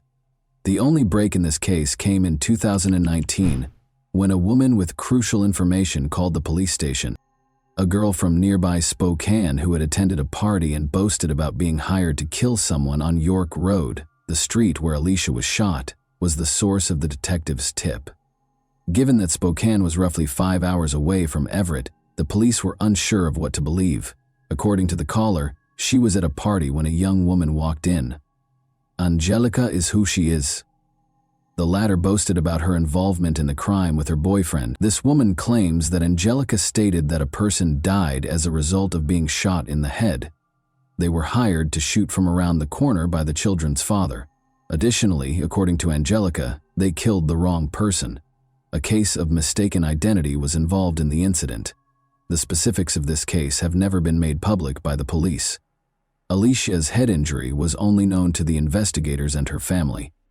Angelica's knowledge of numerous details about the crime piqued the police's interest as they searched for her. Her true name, Alexis Hale, was discovered by the investigators. On her social media, they discovered pictures of her brandishing a 9mm handgun. It might have been the crime's weapon. Additionally, there were multiple videos with a man in the background.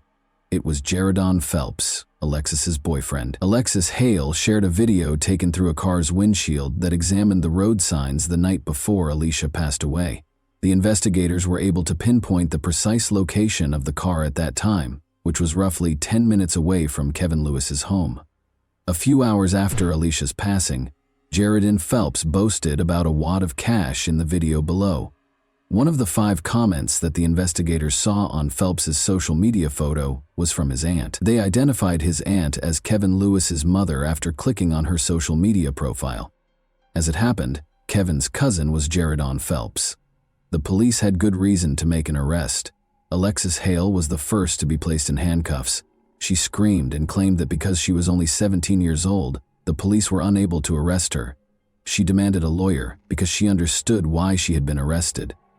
Jaredon Phelps was taken into custody by the police in a different area of the city at the same time. Phelps and Hale had driven from Spokane to Everett to carry out the shooting, according to the investigators' phone records. Additionally, early on September 20, Lewis's neighbor's security footage captured someone getting into a car.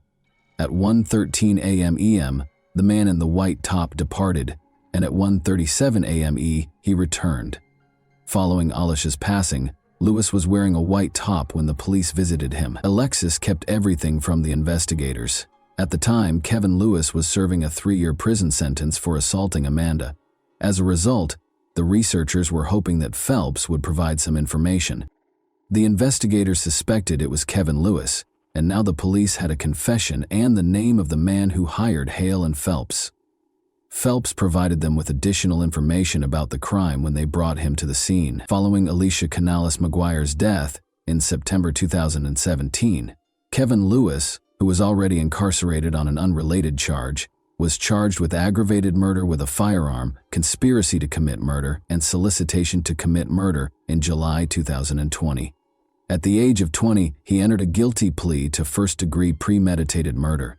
He was given a 31-year prison sentence by the court.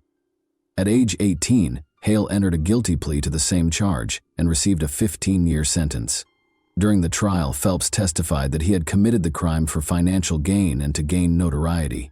Lewis gave Phelps money, which he used to purchase a Ferragamo belt buckle, Timberland boots, and some tattoos.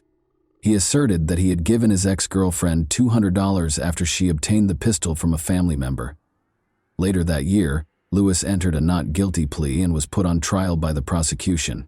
Claimed that in order to get his ex-wife out of the way, he had given $2,400 to his cousin and his girlfriend.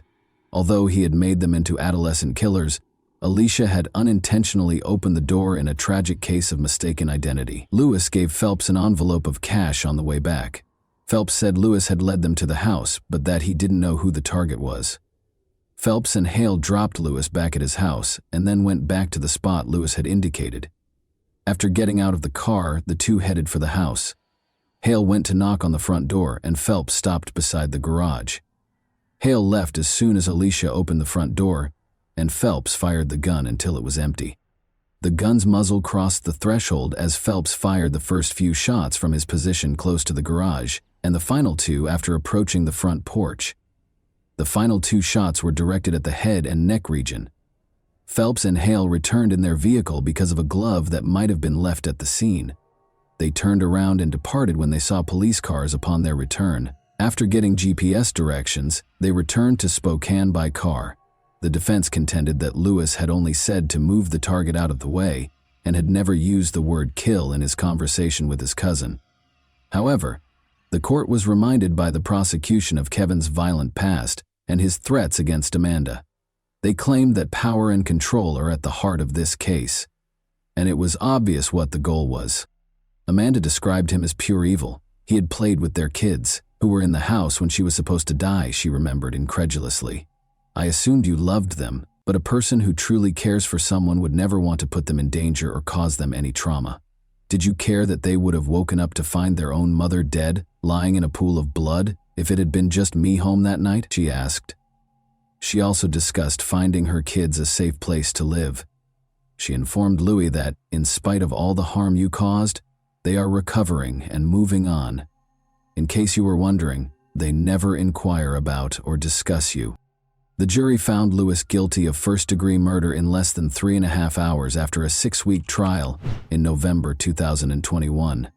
In January 2022, 34 Kevin was given a life sentence without the possibility of parole. Records show that Lewis is still incarcerated at the Washington State Penitentiary in Walla Walla County, where Judge Thompson also ordered him to have no contact with his former wife, his children, Phelps, or Hale for the remainder of his life.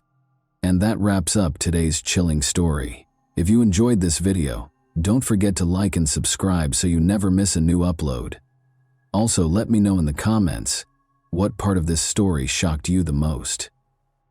Thank you for watching, and I'll see you in the next video.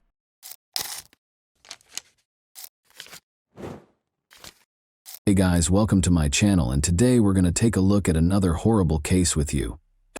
In May 2007, a suspect was formally identified by Portuguese police looking into the disappearance of 3-year-old Madeleine McCann, who vanished while on vacation in the Algarve 15 years ago. 3-year-old Madeleine McCann disappeared from her family's vacation rental in Praia da Luz, Portugal, on May 3, 2007. The investigation reached a number of dead ends, in spite of extensive worldwide media coverage and extensive searches conducted in several nations, including Portugal, the UK, Spain, Germany, and Morocco. Time and resources were wasted as a result of the deluge of misleading hints, unreliable reports, and unconfirmed tips. Every lead was followed by major media outlets like the BBC, Sky News, and The Guardian, but none of them produced the breakthrough that everyone had been hoping for. Did authorities discover her whereabouts years later? Why has this case remained one of the most perplexing disappearances in history? And what went wrong? Now, let's explore the narrative. Interest in the enigmatic disappearance of Madeleine McCann has been rekindled by a new search in a new location. When she was a toddler on a family vacation in Portugal in 2007, she vanished. Every family wished for a vacation like this one.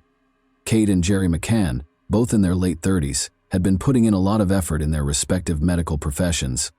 They decided it was time for a break after years of juggling their family and work lives. They made travel arrangements to Portugal's Algarve, a well-liked vacation spot for British families.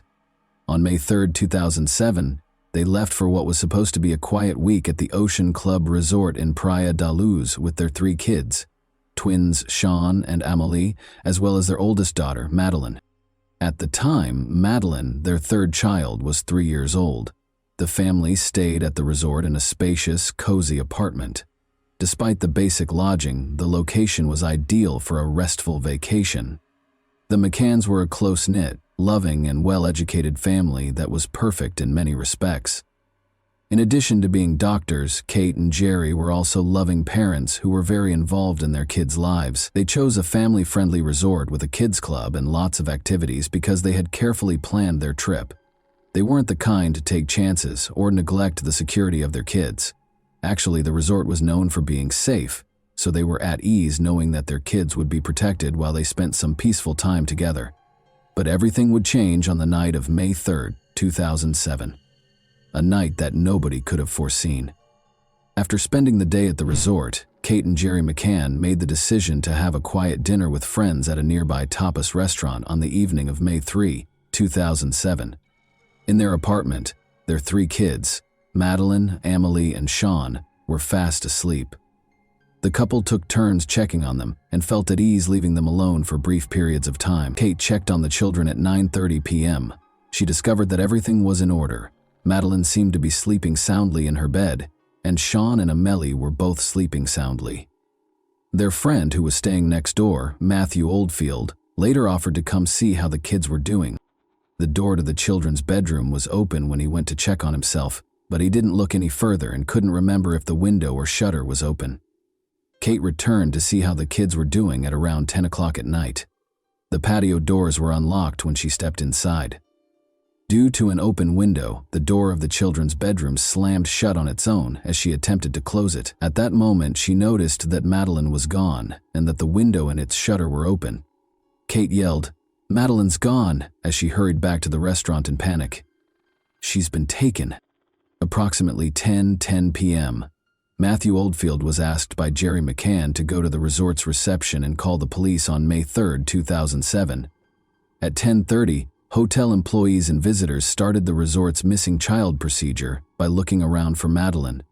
After searching for hours, they still couldn't find her, although at first they thought she might have gone missing. Together with their friends, the McCanns broadened their search by calling Madeleine's name and knocking on doors. Panic increased as the evening wore on. Their fear only grew as each minute seemed to drag on for an hour. Even though Kate and Jerry were desperate to find their daughter, it seemed to be getting harder as time went on. Despite their best efforts to remain strong for their other children, they were overcome with pain and anxiety, and the uncertainty was nearly unbearable. But the police's reaction wasn't the best. Around 11:10 p.m., 2 Guardia Nacional Republicana (GNR) officers showed up at the resort. Following a quick search, they called the criminal police, or Policia Judiciaria (PJ), who showed up at around 1 in the morning. Search dogs were brought in by 2 a.m., and by 8 a.m. the police had broadened their search to include nearby caves, wells, and waterways. But during what are referred to as the golden hours of a missing person case, errors were made. Roadblocks did not appear right away, and it took hours for border and marine police to be notified. Numerous resort employees were never interviewed, and important surveillance footage was never requested. After samples were sent to 3 forensic labs, Madeleine's bedroom was found to contain the DNA of an unidentified stranger. However, the evidence might have been compromised because by the time the apartment was sealed off, about 20 people had already entered the room. The investigation was further delayed when Interpol took 5 days to issue a global missing person alert. It was useless by the time the police put tape across the door at 3 in the morning. Crowds were reportedly assembling outside the apartment, including close to the window of the kid's bedroom, which is where the kidnapper may have entered. Even police officers contaminated the scene by handling the evidence improperly. One even dusted the window shutter for fingerprints without gloves. Robert Murat, a British-Portuguese property consultant, was the first suspect 12 days after Madeleine McCann vanished. Murat, who had been involved in the case and offered to assist with translations, lived close to the McCannans' apartment. He was questioned and his house and possessions were searched extensively, but no evidence connected him to Madeleine's disappearance was found. After his suspect status was revoked in July 2008, he was awarded hefty damages for defamation. Portuguese police did not take the McCann suggestion in June 2007 to use a former police officer's matter orientation system to help find their daughter seriously. The Portuguese police responded by writing to the British government to request more help. As a result, Keela and Eddie, 2 British sniffer dogs, arrived in July 2007. The investigation took a darker turn, despite the fact that there was no proof whatsoever that Madeleine was dead or that the McCannses were responsible for her disappearance. A number of witnesses reported seeing suspicious people in the vicinity of apartment 5A in the days preceding Madeleine's disappearance, including a man acting strangely close to the apartment and men collecting money for fictitious charities. A man with blonde hair was also frequently spotted observing the McCannans' block. In spite of this, the investigation did not immediately make any progress. However, what took place that evening? Was a random crime the cause of Madeleine's disappearance? Or was there a darker motive at work? The reasons behind her disappearance have been the subject of several theories, some of which we will discuss later. Let's examine the DNA analysis in more detail for the time being. Hair and fibers from apartment 5A and the McCann's vehicle were sent for DNA analysis in August 2007. The findings on August 8 moved the investigation from kidnapping to murder. The forensic lab employed a contentious, easily contaminated low-copy number DNA technique. A partial match to Madeleine's DNA was discovered in the car's boot on September 3, but the findings were not conclusive. This raised questions about the validity of the results by implying that the DNA might belong to several different people. The McCanns were formally designated as arguidos, suspects, by September 2007. Although DNA evidence from the apartment and their rental car was provided, the findings were ambiguous and complicated. In spite of this, the Portuguese police urged the McCanns to confess and speculated that Madeleine might have died in an accident. Due to a lack of evidence, the case was later archived in 2008 after receiving progressively negative media coverage. A thorough police investigation was warranted for Madeleine McCann. A dearth of evidence presented significant difficulties for the investigation in the days after Madeleine McCann vanished. No forensic evidence indicated a crime scene, no indications of forced entry into the apartment, and no definitive answers regarding Madeleine's fate were found. The following theories surfaced. 1. During an abduction by a sex offender, many initially thought that Madeleine had been kidnapped by a sex offender who had broken into the apartment while the McCanns were eating. The door to the children's bedroom was discovered ajar, and suspicious men were spotted all over the resort. But there were concerns about how the kidnapper could have gotten in undetected, or without leaving any evidence of forced entry. 2. Robbery wrong. According to a different theory, Madeleine was taken during a robbery that went awry. It's possible that thieves broke into the apartment to take valuables, but when they discovered the kids inside, they kidnapped Madeleine. Witnesses reported seeing suspicious men around the apartment, and there had been several reported burglaries in the area. 3. Accident and cover-up. According to this theory, Madeleine may have overdosed on medication or died in another accident while she was in the apartment. The McCanns may have attempted to conceal the death and make it seem like an abduction in a panic. Although some investigators noted discrepancies in the McCanns' account, this theory was not substantiated by any tangible evidence. 4. Suspicious woman. On the evening of May 3, 2007, a number of witnesses claimed to have seen an odd woman close to the McCanns' apartment. Although she was said to be acting strangely and wearing a purple top, there was no evidence linking her to Madeleine's disappearance. Though each theory had its proponents, none of them was able to provide a definitive explanation for Madeleine's disappearance. The mystery remained unsolved, despite the investigation's continued exploration of every potential lead. The disappearance of Madeleine McCann swiftly gained international media attention. What began as a missing child story quickly became a worldwide event. The media started to doubt the McCannans' involvement as the investigation was postponed, with some conjecturing that they might be concealing something. According to reports, a police dog picked up the smell of blood in the McCannans' rental car and apartment, which heightened suspicions that they might be behind Madeleine's disappearance. A media frenzy ensued, with the world waiting for answers that never materialized, from what began as sympathy for the McCanns. On September 9, 2007, the McCannans left the UK, even though they were named as suspects in their daughter's disappearance case.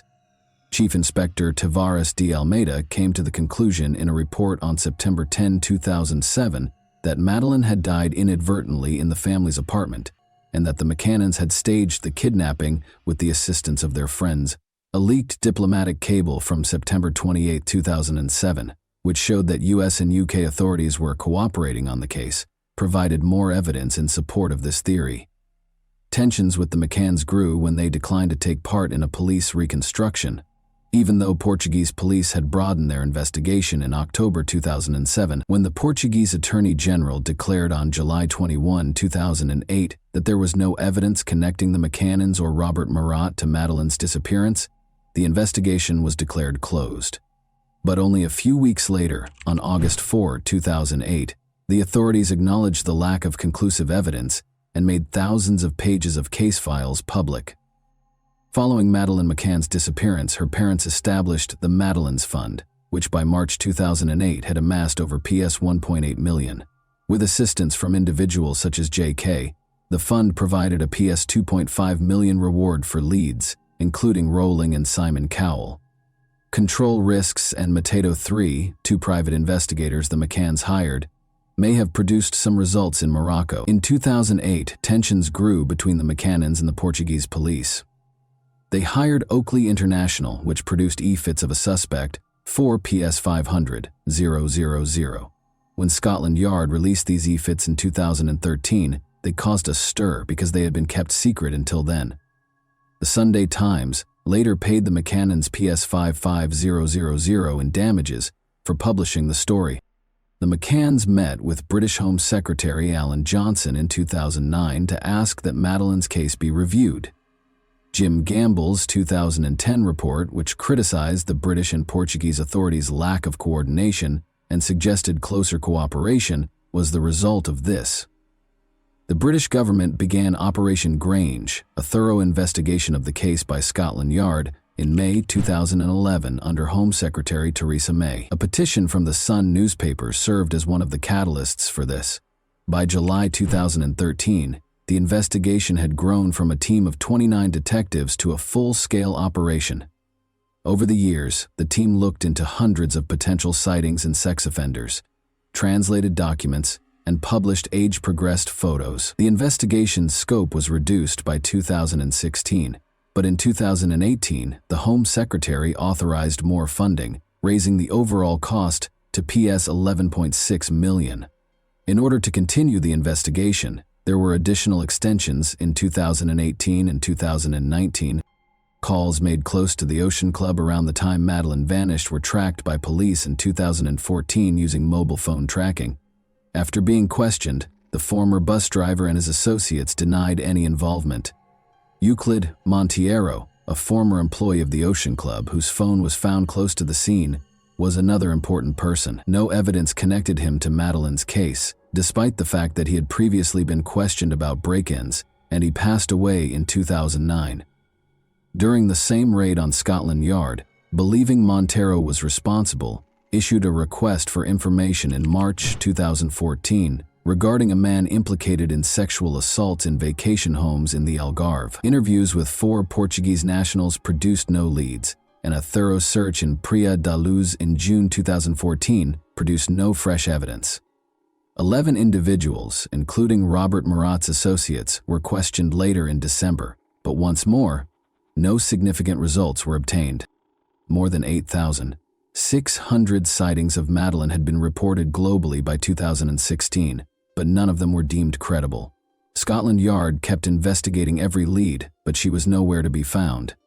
Authorities were hopeful that the remaining pieces of the puzzle, including cell site data and leads about possible suspects, including local suspects offenders, would eventually come together as the investigation continued. 10 years after Madeleine vanished, in 2017, her parents continued to hold out hope. They felt that someone out there knew what had happened, so they vowed to keep looking for as long as it took.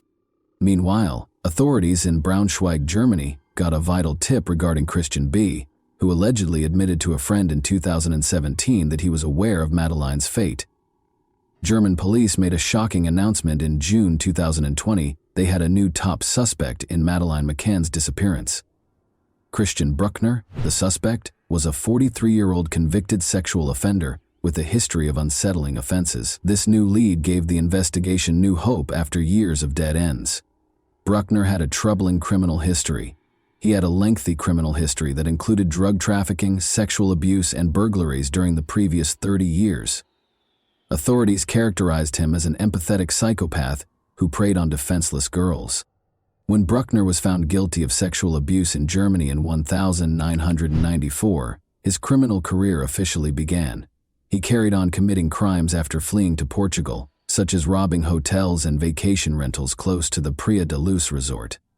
Bruckner's actions on the night of Madeleine's disappearance were connected by German police. 3 primary suspects, 2 men and a woman, who were spotted with a girl who looked like Madeleine, are the subject of the most recent development.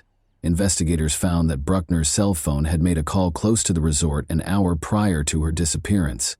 The day after Madeleine vanished, investigators discovered that Bruckner had left Portugal and registered his vehicle to someone else. Did he know more than he was revealing, or was this merely a coincidence? When investigators found troubling evidence connecting Bruckner to other crimes, it appeared that his involvement was even more likely. Bruckner was discovered to have posted about his fantasies of abusing children in a Skype pedophile chat room in 2013. It raised suspicions even though he didn't bring up Madeleine. Then, in 2016, investigators discovered images and videos of child abuse in an abandoned factory that had once belonged to Bruckner. Police took years to link Bruckner to Madeleine's case even though he was a known criminal, but when they looked further, they discovered that he had 68 videos and 391 pictures of child pornography. Christian Bruckner was given a 7-year prison sentence in December 2019 for the 2005 rape of a 72-year-old American woman in Portugal, close to Praia da Luz, where Madeleine McCann's family had been lodging. It is thought that Bruckner assaulted the woman, another woman, and a teenager during the assault, which was caught on camera. Portuguese authorities did not disclose the person's identity, but by 2022 they had named him an official suspect in Madeleine's case. Both German and British police had requested the announcement. Whether Bruckner was the suspect or if someone else had surfaced was unclear. Bruckner's criminal record also included drug trafficking sentences. The Barragem do Arade Reservoir, located approximately 30 miles from Praia da Luz, was searched for 3 days by Portuguese and German authorities in May 2023 after Madeleine vanished. In 2008, a lawyer said he had previously searched the area after receiving information from his criminal contacts that Madeleine's body might be there. Bruckner was also on trial in Germany for rape and sexual assault, with the attacks allegedly taking place in Portugal from 2002 to 2017. An email account connected to Madeleine's disappearance was discovered by authorities, according to a German investigator in June 2024. Bruckner was purportedly connected to the account. A second email account used to disseminate pictures of child abuse was also discovered by investigators. Remarkably, the emails associated with this account were erased soon after Madeleine vanished, in early 2007. In a separate trial in October 2024, a German court cleared Christian Bruckner, although he has not been charged in Madeleine's case. Bruckner, 47, is currently serving a 7-year prison sentence in Germany for rape. According to the defense, there was not enough proof to find him guilty of the charges. Although no charges have been filed against him in relation to the case, Bruckner is still the main suspect in her disappearance, even though prosecutors had pushed for an additional 15-year sentence. Though they need more proof before they can charge him, German investigators continue to believe Christian Bruckner may have been involved in Madeleine McCann's disappearance. They cite his history of targeting young girls, cell phone records, and suspicious behavior as important connections to the case. "We will never give up hope of finding Madeleine alive," the McCanns wrote on their website, expressing their continued optimism. "But in order to find peace, we must know the truth regardless of the result." The investigation goes on while Bruckner remains silent in prison. Is there more to the story? Or is he the one at fault? We live with this doubt in our hearts, even though we don't know what happened. And that wraps up today's chilling story. If you enjoyed this video, don't forget to like and subscribe so you never miss a new upload. Also, let me know in the comments, what part of this story shocked you the most? Thank you for watching, and I'll see you in the next video.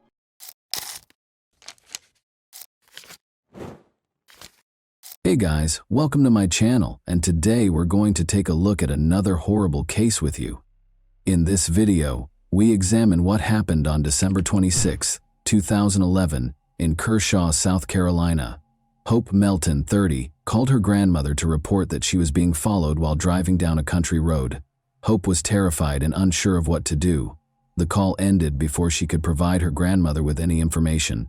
The police were able to identify the suspect by using CCTV footage to solve this case. The subpar performance of one of the authorities, which ultimately impacted the case's outcome, is another noteworthy feature of this case.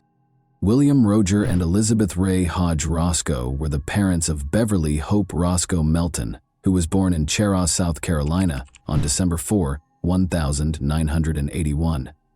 She was a member of the Beta Club, Vocational Honor Society, Health Occupational Class, and Chorus at Chesterfield High School, where she graduated with honors in the year 2000. Hope worked as the manager of McBee, South Carolina's T&N Country Store. She was a children's church teacher at Lancaster Church of God. Hope had been happily married to Gary Lee Melton for a little more than a year. Although they wanted children, their final Christmas together was in 2011. Hope was going to see her grandmother, who lived about 30 miles away from her home, on December 26, 2011. Rather than showing up for lunch, she got a call on her grandmother's cell phone. Hope called out in a distressed tone. She asked for assistance after telling her grandmother that she was being followed. After the call ended, Hope's mother and grandmother got into their car and headed out to find her. They saw Hope's vehicle parked on the side of the road 5 miles away on a lengthy country road, but Hope was not there. Her grandmother dialed 911 right away, and the county sheriff's office received the call. The call was forwarded to police officers as a missing person report when it reached the sheriff's office. When a missing person report is received, it is imperative that prompt action be taken. At once, one of the sheriff's deputies arrived on the scene. After examining Hope's vehicle, he ruled out the possibility of a traffic accident because it was undamaged and in good operating order. Hope's wallet was gone, but her purse was in the car. Despite searching the vehicle, a forensic team was unable to uncover any information about Hope's whereabouts.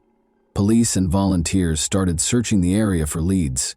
Gary, Hope's shocked and upset husband, showed up on the scene. He told the police that Hope was going to visit her grandmother and had planned to stop at a gas station. At the time, that was the detective's only lead. Hope's grandmother lived about 30 miles away from her home, and there were 4 gas stations along the way. The detectives made the decision to examine each one sequentially. Security cameras were present at the first gas station the detective looking into Hope Melton's disappearance visited. The detective started watching the video in the hopes of spotting Hope. Her husband claims that she left the house at approximately 11:45 a.m.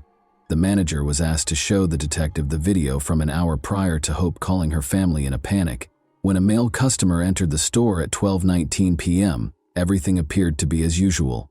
The investigator kept watching the footage. A woman entered the picture 3 minutes later. Hope weighed around 140 pounds, stood 5 feet 5 inches tall, and was blonde. She had on blue jeans and a pink shirt. The detective knew right away that it wasn't Hope because the woman in the video was taller than her. At 12:45 p.m., they continued to scroll through the tape, but Hope never appeared. This implied that she had most likely refilled her vehicle at a different gas station. The members of Hope's family were in shock. They looked for logical reasons why she might have vanished. There was a slim chance that she had just become stuck in the mud and gotten out of the car. Maybe someone had come to get her and taken her to a rescue location. They wished Hope well and a speedy return home. A second gas station, just 10 miles from the location where Hope's abandoned car had been discovered, was visited by the detective looking into her disappearance. Additionally, there were security cameras that might aid in the investigation. The detective informed the manager that they were searching for a missing woman when they first arrived at the gas station. The manager recalled possibly seeing Hope around 12 p.m. when the detective described her appearance and the vehicle she was driving. There was no question that Hope Melton had visited this gas station prior to her disappearance. Thanks to a security camera placed outside, she had filled up her car and nothing seemed to be bothering her at the time.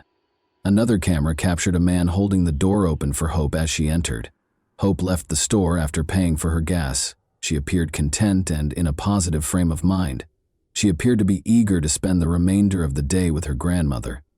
The man who held the door open for Hope was the one who caught the detective's attention when he rewatched the video. She was followed into the store by a man wearing a white cap, according to surveillance footage. He glanced over at Hope. The detective watched the man in the cap while Hope paid for her gas and walked away. The man left the store after making his payment at the counter.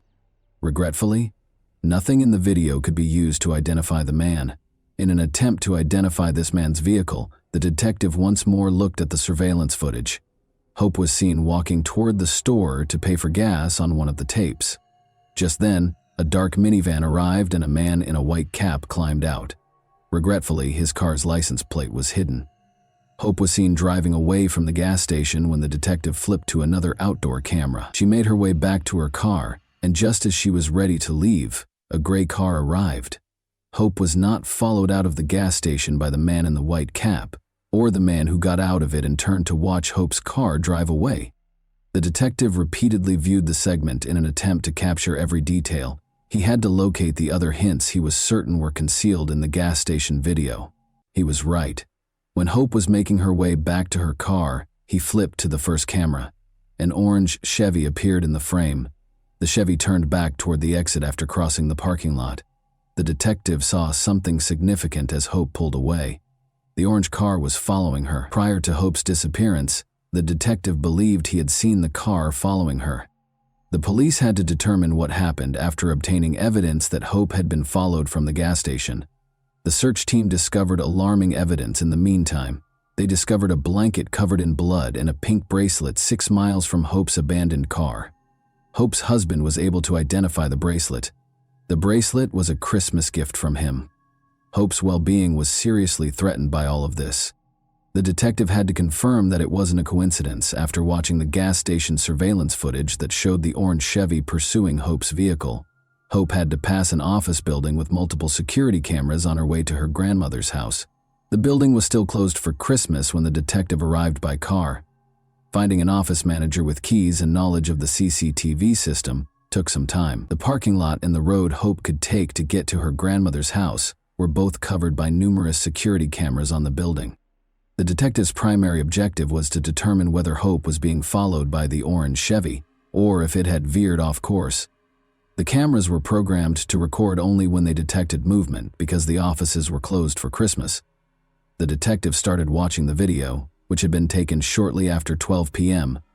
At 12:06 p.m., the detective noticed Hope's car enter the frame. An orange car that had been spotted at the gas station earlier entered the frame 2 seconds later. The orange Chevy can be seen in the video trailing Hope's vehicle by only a few yards. Hope's car was discovered in the woods, and both cars were traveling north toward the road. Although the license plate numbers could not be seen due to the poor quality of the video, the car was identifiable, and police issued an APB. The orange car was stopped by police on a Jefferson, South Carolina street after an hour or two. Nicholas Miller, a 23-year-old local, was the driver. He was the only person in the vehicle. Perhaps because he had something to conceal, he was extremely apprehensive when the police stopped him. After being taken to the police station, he was questioned by a detective. Miller gave evasive answers to every question. Miller was asked by the detective to describe his day, including his activities and whereabouts. Miller retorted that he had gone shopping at a Walmart 30 miles away in the morning.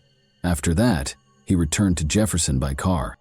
The detective looking into Hope Melton's disappearance went to Walmart, where Miller claimed to have shopped after police requested a search warrant for Miller's vehicle. His story had to be confirmed by the police.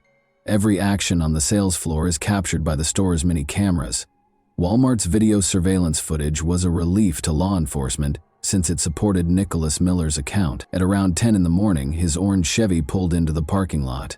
The detective recognized Miller when the driver got out. His story had been verified thus far. Like hundreds of other customers, he entered Walmart like any other, and nothing unusual appeared to be going on. He seemed to be going about his everyday business. He didn't bring a basket or shopping cart. The detective discovered, however, that Miller was no typical shopper. As the tape continued to play, he didn't appear to be interested in the goods being sold there. He was just loitering around the store. Maybe he had a completely different reason for being in the store. At one point, the detective saw that Miller was not wandering around the store but was actually following a blonde woman who was ignoring him and going about her own business. After watching the video again, the detective was certain that his suspicion was right. Miller followed the woman everywhere. She did, however, reappear in the video a short while later, this time with a man. It would be reasonable to assume that Miller now understood that this was an impossible goal for him. The couple left the store a few minutes later. According to investigators, the woman might have been fortunate to get away. Cameras caught Miller leaving the store a few minutes later. It looked like he was upset that a possible target had escaped his grasp as he left Walmart.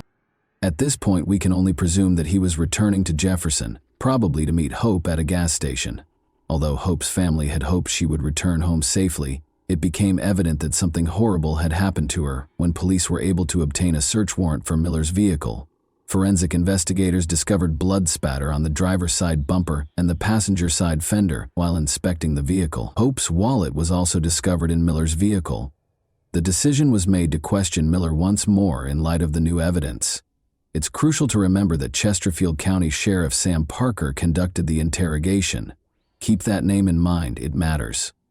Miller initially denied any involvement in Hope Melton's disappearance during the interrogation, but after learning of the evidence, he eventually acknowledged his guilt and consented to accompany the police to Hope's body. 14 miles from the location where Hope's car was discovered, Miller guided investigators to a secluded turkey farm. She had no clothes on and was face up on her back on the ground. The scene was absolutely horrifying. There was nothing Miller could explain with regard to his actions. The discovery of Hope's body was communicated to her family. Those who knew and loved Hope Melton were forever altered by what had happened to her. Police were now able to piece together what had happened before Hope died. Miller recently broke up with his girlfriend, investigators found out. We'll never know for sure, but they think this might have contributed to his nervous breakdown. Miller noticed Hope filling up her car at the gas station. He made the decision to go after her at that crucial juncture. She was looking forward to a great day with her grandmother after having a great Christmas with her family. She was unaware that she was being followed. Hope called her grandmother as soon as they arrived at a backwoods road because she knew she was in danger. Miller acknowledged that he had pulled Hope out of her car, pushed her off the road, and pushed her into his vehicle. After he drove her into the woods and tore off her clothes, you can probably guess what he did next. Miller made an effort to hide. After bringing Hope to a turkey farm, he killed her with a baseball bat and disposed of her body. Hope's chance encounter with the monster ended tragically after she stopped for gas. It is incomprehensible to humans. Prior to the trial, Nicholas Miller was charged with several counts. Police received horrifying evidence from his ex-girlfriend's photos. Only a few hours prior to his abduction of Hope Melton, Miller had pursued her in his orange Chevy. We must now learn more about Chesterfield County Sheriff Sam Parker. He plays a crucial role in this case, as I indicated before. I'll tell you why Parker was let go from the police department. According to officials, Parker provided uniforms, badges, and weapons to civilians, gave inmates preferential treatment, and took property meant for the sheriff's office for himself. In return for 2 prisoners working on his property, Parker let them live and sleep outside the jail. With the former sheriff's knowledge, the prisoners had access to phones, the internet, and an unlimited number of unattended visitors while they were sleeping in the armory. Additionally, prosecutors claimed that Parker provided special treatment to jail inmates, including alcohol and unsupervised visits with women. They were permitted to eat at restaurants and shop. The prisoners allegedly worked on the home and personal belongings of the former sheriff in return. The former sheriff was put on trial as a result. Mike Lee, who was serving a 15-year sentence for arson, testified against the former sheriff during Parker's trial. According to Lee's testimony, he was able to outfit his cell with a refrigerator, a new mattress, and flat-screen TVs while he was incarcerated in Chesterfield County. Lee used his own funds that were sent by family to buy the items. In addition to being permitted to buy and wear ordinary clothing rather than his jail uniform, Lee informed jurors that he would have lunch with deputies. Lee claimed to have had access to phones, the internet, and a Facebook account while working at one of the county's impound lots. Lee eventually left the jail to live in the sheriff's armory, where he hosted a birthday party where guests drank alcohol and ate filet mignon and had sex with a female visitor. Isn't it incredible that an inmate would throw a party at the sheriff's office? Post your thoughts about it in the comments section. Lee claimed that while he was in Chesterfield, he was able to visit his wife and child in Mount Pleasant by private jet from Charleston. Lee also testified that a deputy in a marked sheriff's car took him and another prisoner to Florence, South Carolina, so they could have lunch with a female friend. By working at Parker's house, attending church with Parker, and giving Parker's daughter presents, Lee described how he got to know Parker very well. Parker was convicted in 2014 of 5 counts of official misconduct, 2 counts of providing prisoners with contraband, and 1 count of embezzlement. He received a 2-year prison sentence with the possibility of release. The former sheriff broke down in tears as the judge was about to sentence Parker, expressing regret to his family, friends, and the residents of Chesterfield County. Parker expressed regret to his family for embarrassing them and to his fellow police officers following the verdict. Miller confessed to the crime and guided the police to Hope Melton's body after being questioned by Sheriff Sam Parker, as I previously stated. Miller was facing the death penalty, but prosecutors were unable to pursue it due to the sheriff's actions. In actuality, the sheriff assured Miller during the interrogation that he would not be executed if he confessed to the crime and told Hope Melton what had happened. Making such a promise to a suspect was beyond the sheriff's authority. Miller confessed to the crime because he trusted the sheriff. Sheriff Parker jeopardized the case by doing this. Former Chesterfield County Sheriff Sam Parker seriously jeopardized the case, according to a statement from Solicitor Dan Johnson. Johnson claimed that Miller's confession was obtained by Sheriff Parker under the false pretense that he would not pursue the death penalty. Johnson stated in the release that all statements made in reliance on Sam Parker's promise of leniency, which was used to coerce Nicholas Miller's confession, would be appropriately suppressed at a trial in this case due to Parker's egregious misconduct. Nicholas Miller, age 26, entered a guilty plea to all charges in March 2015. He received a life sentence without the chance of release. The former sheriff, who had been found guilty of corruption the previous year and had seriously jeopardized the case, infuriated Hope Melton's family. Elizabeth, Hope's mother, expressed their disappointment, saying they had hoped Miller would be executed. According to the family, they have yet to receive an apology from Parker. They will continue to fight for justice and preserve Hope Melton's legacy in the interim. And that wraps up today's chilling story. If you enjoyed this video, don't forget to like and subscribe so you never miss a new upload. Also, let me know in the comments what part of this story shocked you the most. Thank you for watching, and I'll see you in the next video.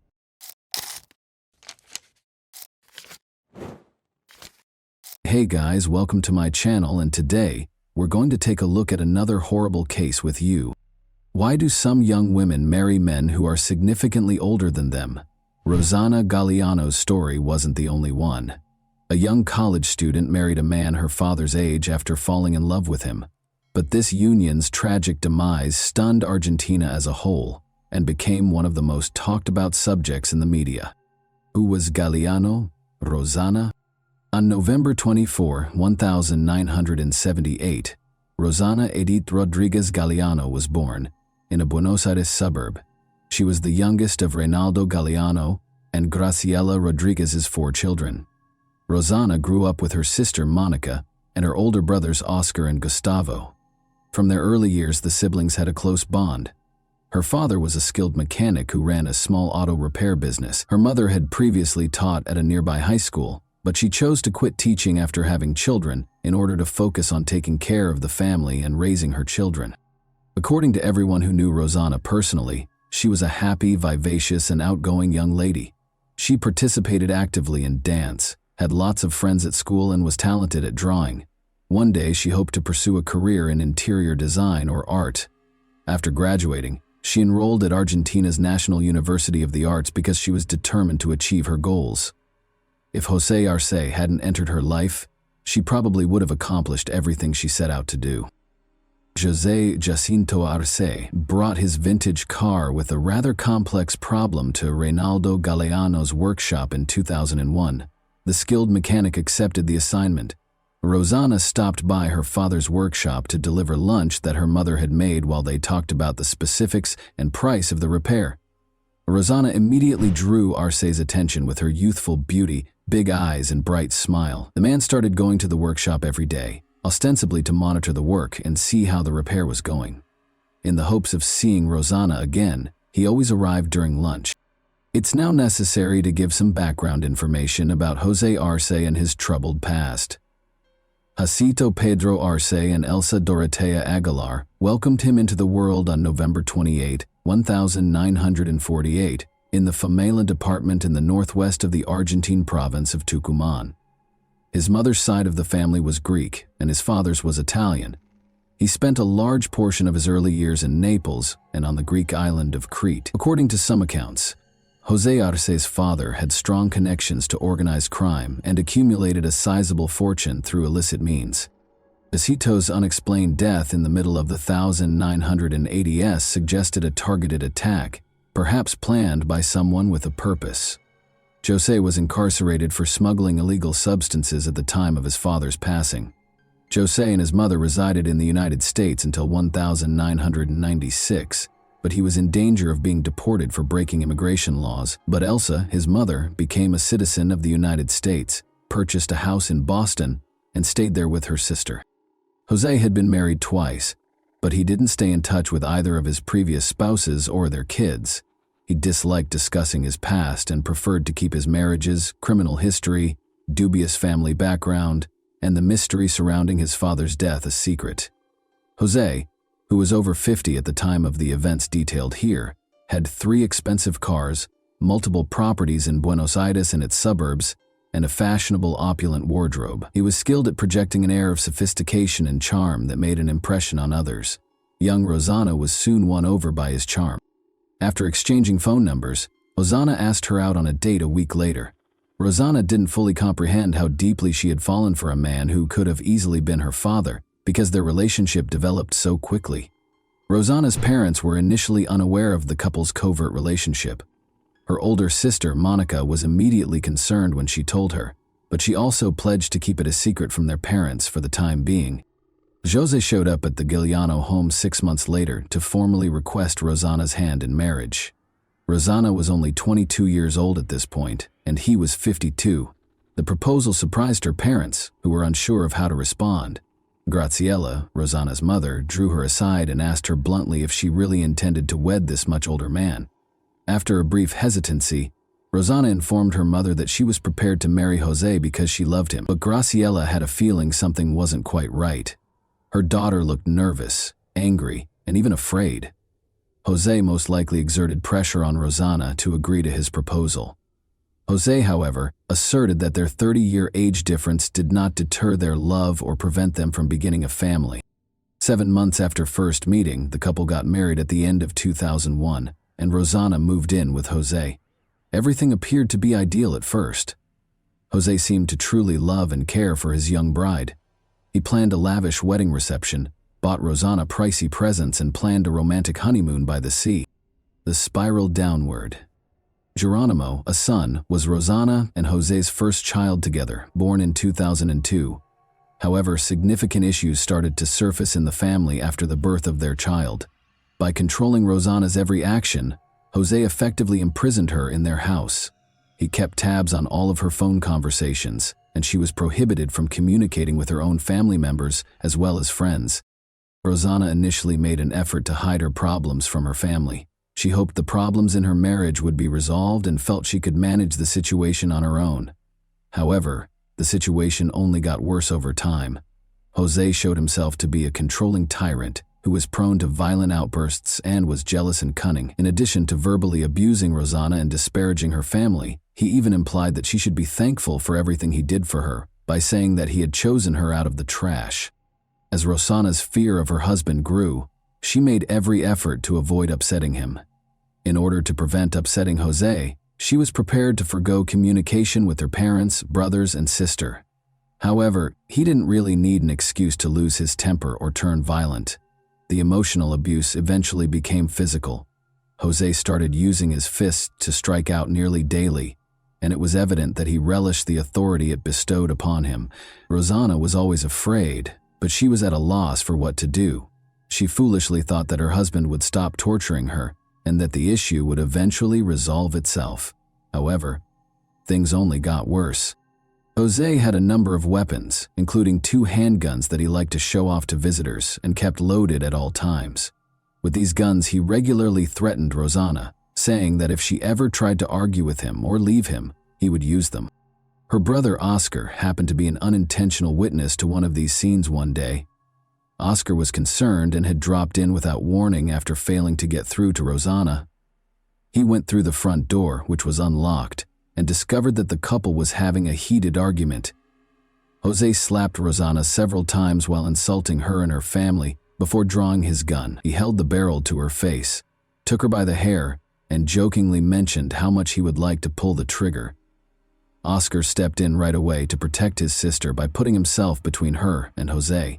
He insisted that Rosanna gather her belongings, take the child, and accompany him to their parents' house, threatening to call the police. Rosanna surprisingly declined, insisting that he not meddle in their marital issues. She asked Oscar to leave and told him that she would remain with her husband. Despite his shock, Oscar didn't continue to argue. Though he wasn't quite ready to go, he left the house in silence. He was concerned that Jose would not carry out his violent threats and that Rosanna was safe. Oscar waited outside, out of sight, and used his phone to take a few pictures. Even though early 2000s phones had far from ideal cameras, it was evident from the photos that Jose was brandishing a gun and aiming it at his frightened wife, who was sitting on the floor. Only after Jose had locked himself in his study and put the weapon away did Oscar depart. Rosanna and Jose welcomed their second child, a son named Neoen, in 2006, despite the constant nightmares at home. In an effort to preserve their marriage and provide her sons with a 2-parent home free from poverty, Rosanna made every effort to patch up her relationship with her husband. However, things did not change. Jose remained as vicious and violent as ever. Jose and his mother, Elsa, had a very close relationship and were always there for him.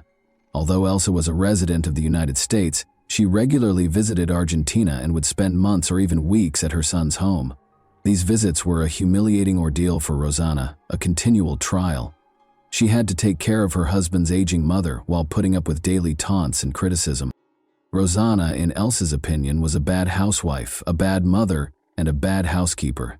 She would frequently claim that Rosanna was worthless, that she lived in his home, that she was dependent on him for everything, and that she didn't deserve her son. Elsa had seen Jose's violent outbursts against Rosanna several times, but she had never stepped in to stop them. Rather, she accused Rosanna of inciting him and threatened to take away her sons and ensure she would never see them again if Rosanna ever filed for divorce. Elsa made herself known, even when she wasn't there in person. She stayed in close communication with Jose, asking about everything that went on in the home, giving him advice, and urging him to make sure Rosanna didn't get away with anything. Jose viciously assaulted Rosanna once more in the middle of 2006, when Nehuan was only 7 months old, breaking her nose and multiple ribs. Rosanna finally made the decision to report the abuse to the authorities after this violent assault, which was the tipping point for her. She requested a forensic examination after formally reporting domestic violence, and the results showed a history of systematic physical abuse, including numerous bruises and injuries at different stages of healing. Interestingly, Jose was able to persuade Rosanna to give him another chance, and the case was ultimately dismissed. She still shared a home with him, but this time she began to confide in her sister, Monica. Rosanna called Monica whenever something happened to let her know what had happened, and she even began sending her messages with the threats she had received from Jose and Elsa. For more than a year, Monica recorded these discussions in a journal.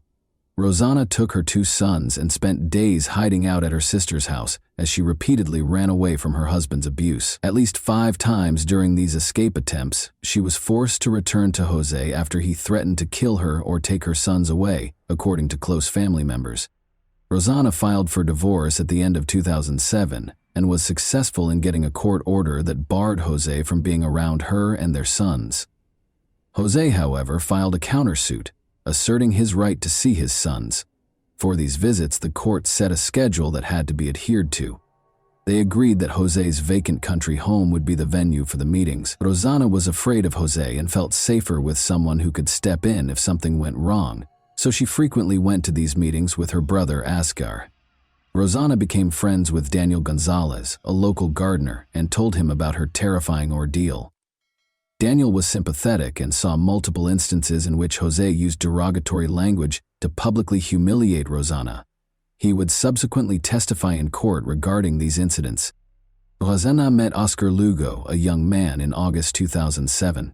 They soon developed a romantic relationship. Despite being only 3 years Rosanna's senior, Oscar was considerate, kind, and perceptive.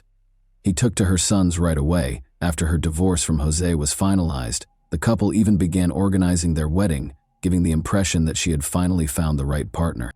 Jose, however, persisted in keeping a close eye on his still lawful wife.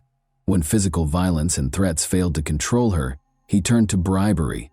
Rosanna adamantly refused his offer of a car in exchange for her return. Jose, who remained in close contact with his mother, confided in her out of desperation that he intended to hire someone else to kill Rosanna.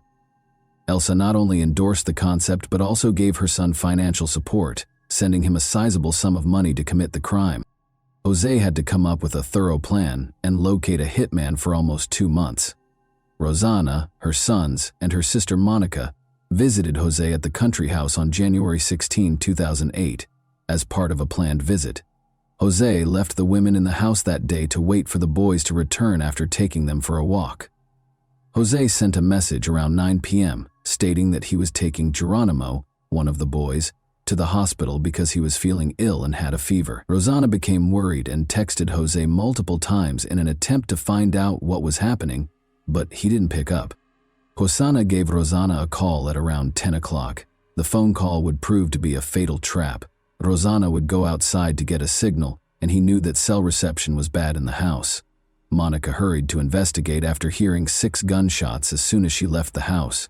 On the vacant lot next door, she noticed a shadowy figure slipping behind a fence. She discovered Rosanna bleeding profusely on the ground a short while later. Monica dashed back inside to retrieve her phone, but she was unable to immediately connect to emergency services. She called her brother in a panic, told him what was happening, and urged him to call the police and emergency services right away. Rosanna had no chance of surviving after 4 of the 6 shots that were fired struck their target, striking her in the neck and chest. She had already stopped exhibiting any signs of life by the time emergency personnel arrived. Doctors were only able to confirm Rosanna's death after she bled out in a matter of minutes. Rosanna's close relatives were all certain of the person responsible for this terrible incident. When Jose was questioned that same night, he pretended to be shocked and denied any role in his wife's passing. He was released pending additional investigation because he had an alibi. Rosanna's family feared that Jose would just pay someone off and get away with it if there was no publicity, so they chose to take the case to the media. The publicity, though, could have backfired. Rosanna actively conducted interviews and engaged prestigious attorneys, damaging Rosanna's and her family's reputations. He asserted that Rosanna had cheated on him by having multiple lovers, all of whom might have desired her death. He even charged Monica with the murder, claiming that she had called their brother instead of helping her dying sister. However, Monica's potential involvement in the shooting was thoroughly investigated. Ballistic tests showed that the shots had been fired from a .45 caliber pistol, which would have been difficult for a thin woman like Monica to handle, and there were no signs of gunpowder residue on her hands or clothing. Jose went on to enumerate Rosanna's alleged suitors, which included the gardener and a number of other men from their domestic staff.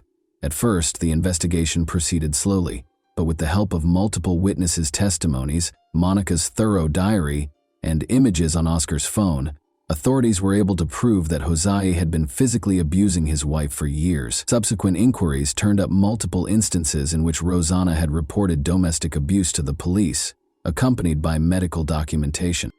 Jose's mother Elsa took care of the couple's sons while he was in custody, even though he was the main suspect in his wife's death. The Galliano family was not allowed to see the boys for almost half a year. Graciela and Monica were denied custody, but were given visitation rights only in the fall of 2008.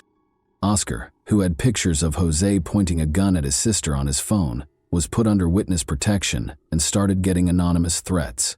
He was fitted with a tracking device so that authorities could keep tabs on his movements. When he was abducted by two unidentified attackers a few months later, brutally beaten and abandoned to perish in a secluded location outside the city, this gadget saved his life. He was found in time and taken to the hospital with the help of the tracking signal. A year after Rosanna's passing, Jose was taken into custody and accused of assault, abuse, and planning a crime. Despite a lot of work, the hired criminal's identity was never revealed. Paulo and Gabrielle, Jose's cousins, were detained as possible accomplices, though. They were released in April 2009 after the charges against them were dropped for lack of evidence. The main suspect's trial was repeatedly postponed, raising suspicions that the case was being purposefully delayed. It was discovered during this period that Jose's mother, Elsa, had sent a sizable amount of money to her son just prior to the catastrophe. The money was allegedly intended to buy Rosanna and her sons a house to live in following the divorce. But the money vanished from the account a few weeks prior to the crime, and the property was never bought. Elsa was also taken into custody as an accomplice, but she and her son were soon freed on bond. More than 5 years after Rosanna's passing, the trial finally started in the spring of 2013. Since the identity of the offender was still a mystery, Jose and Elsa were the only defendants. Jose had a stroke and was admitted to the hospital just 1 week into the trial, and Elsa was put under house arrest. Geronimo and Nehuan stayed with the Arce family during this period. When the trial recommenced 6 months later, Jose and Elsa were both found guilty in spite of the defense team's best efforts. Jose's refusal to divide property and custody of his sons during the divorce was determined to be the main driving force. At least Elsa knew about her son's plans and encouraged him. The defendants tried to damage Rosanna's reputation during the trial by making multiple, later proven false accusations against her. Ajika and Elsa were found guilty on all counts and given a life sentence in prison in November 2013. But in 2015, Jose's sentence was reduced to house arrest after suffering another severe stroke, and Elsa's due to her advanced age. Geronimo and Nehuan were placed in the custody of Elsa's younger sister during this time. Rosanna's family, the Gallianos, did not obtain legal visitation rights with the boys until early 2017. However, by that time, both sons were teenagers who had spent years apart from their maternal relatives. The boys no longer felt a bond with Rosanna's parents, siblings, and extended family, so their reunions with them were chilly and aloof. Jose died on October 24, 2018, 1 month before his 70th birthday after suffering another stroke. When Elsa passed away the following year at the age of 91, the custody dispute was rekindled. Geronimo didn't want to move or change schools, so he stayed with Elsa's sister, since he was only a few months away from turning 18. However, a court order placed Nahuan in the custody of his Aunt Monica. After experiencing years of trauma and loss, Geronimo and Nahuan both battled persistent anxiety, depression, and other mental health issues. Geronimo decided to leave his maternal relatives, whom he considered to be strangers, and relocate to a different city as he grew older. Until he reached adulthood, Nahuan lived with his Aunt Monica, but their relationship remained formal and aloof. He separated from Monica and other family members on his mother's side after graduating high school and moving into a college dorm. And that wraps up today's chilling story. If you enjoyed this video, don't forget to like and subscribe so you never miss a new upload. Also, let me know in the comments what part of this story shocked you the most. Thank you for watching, and I'll see you in the next video.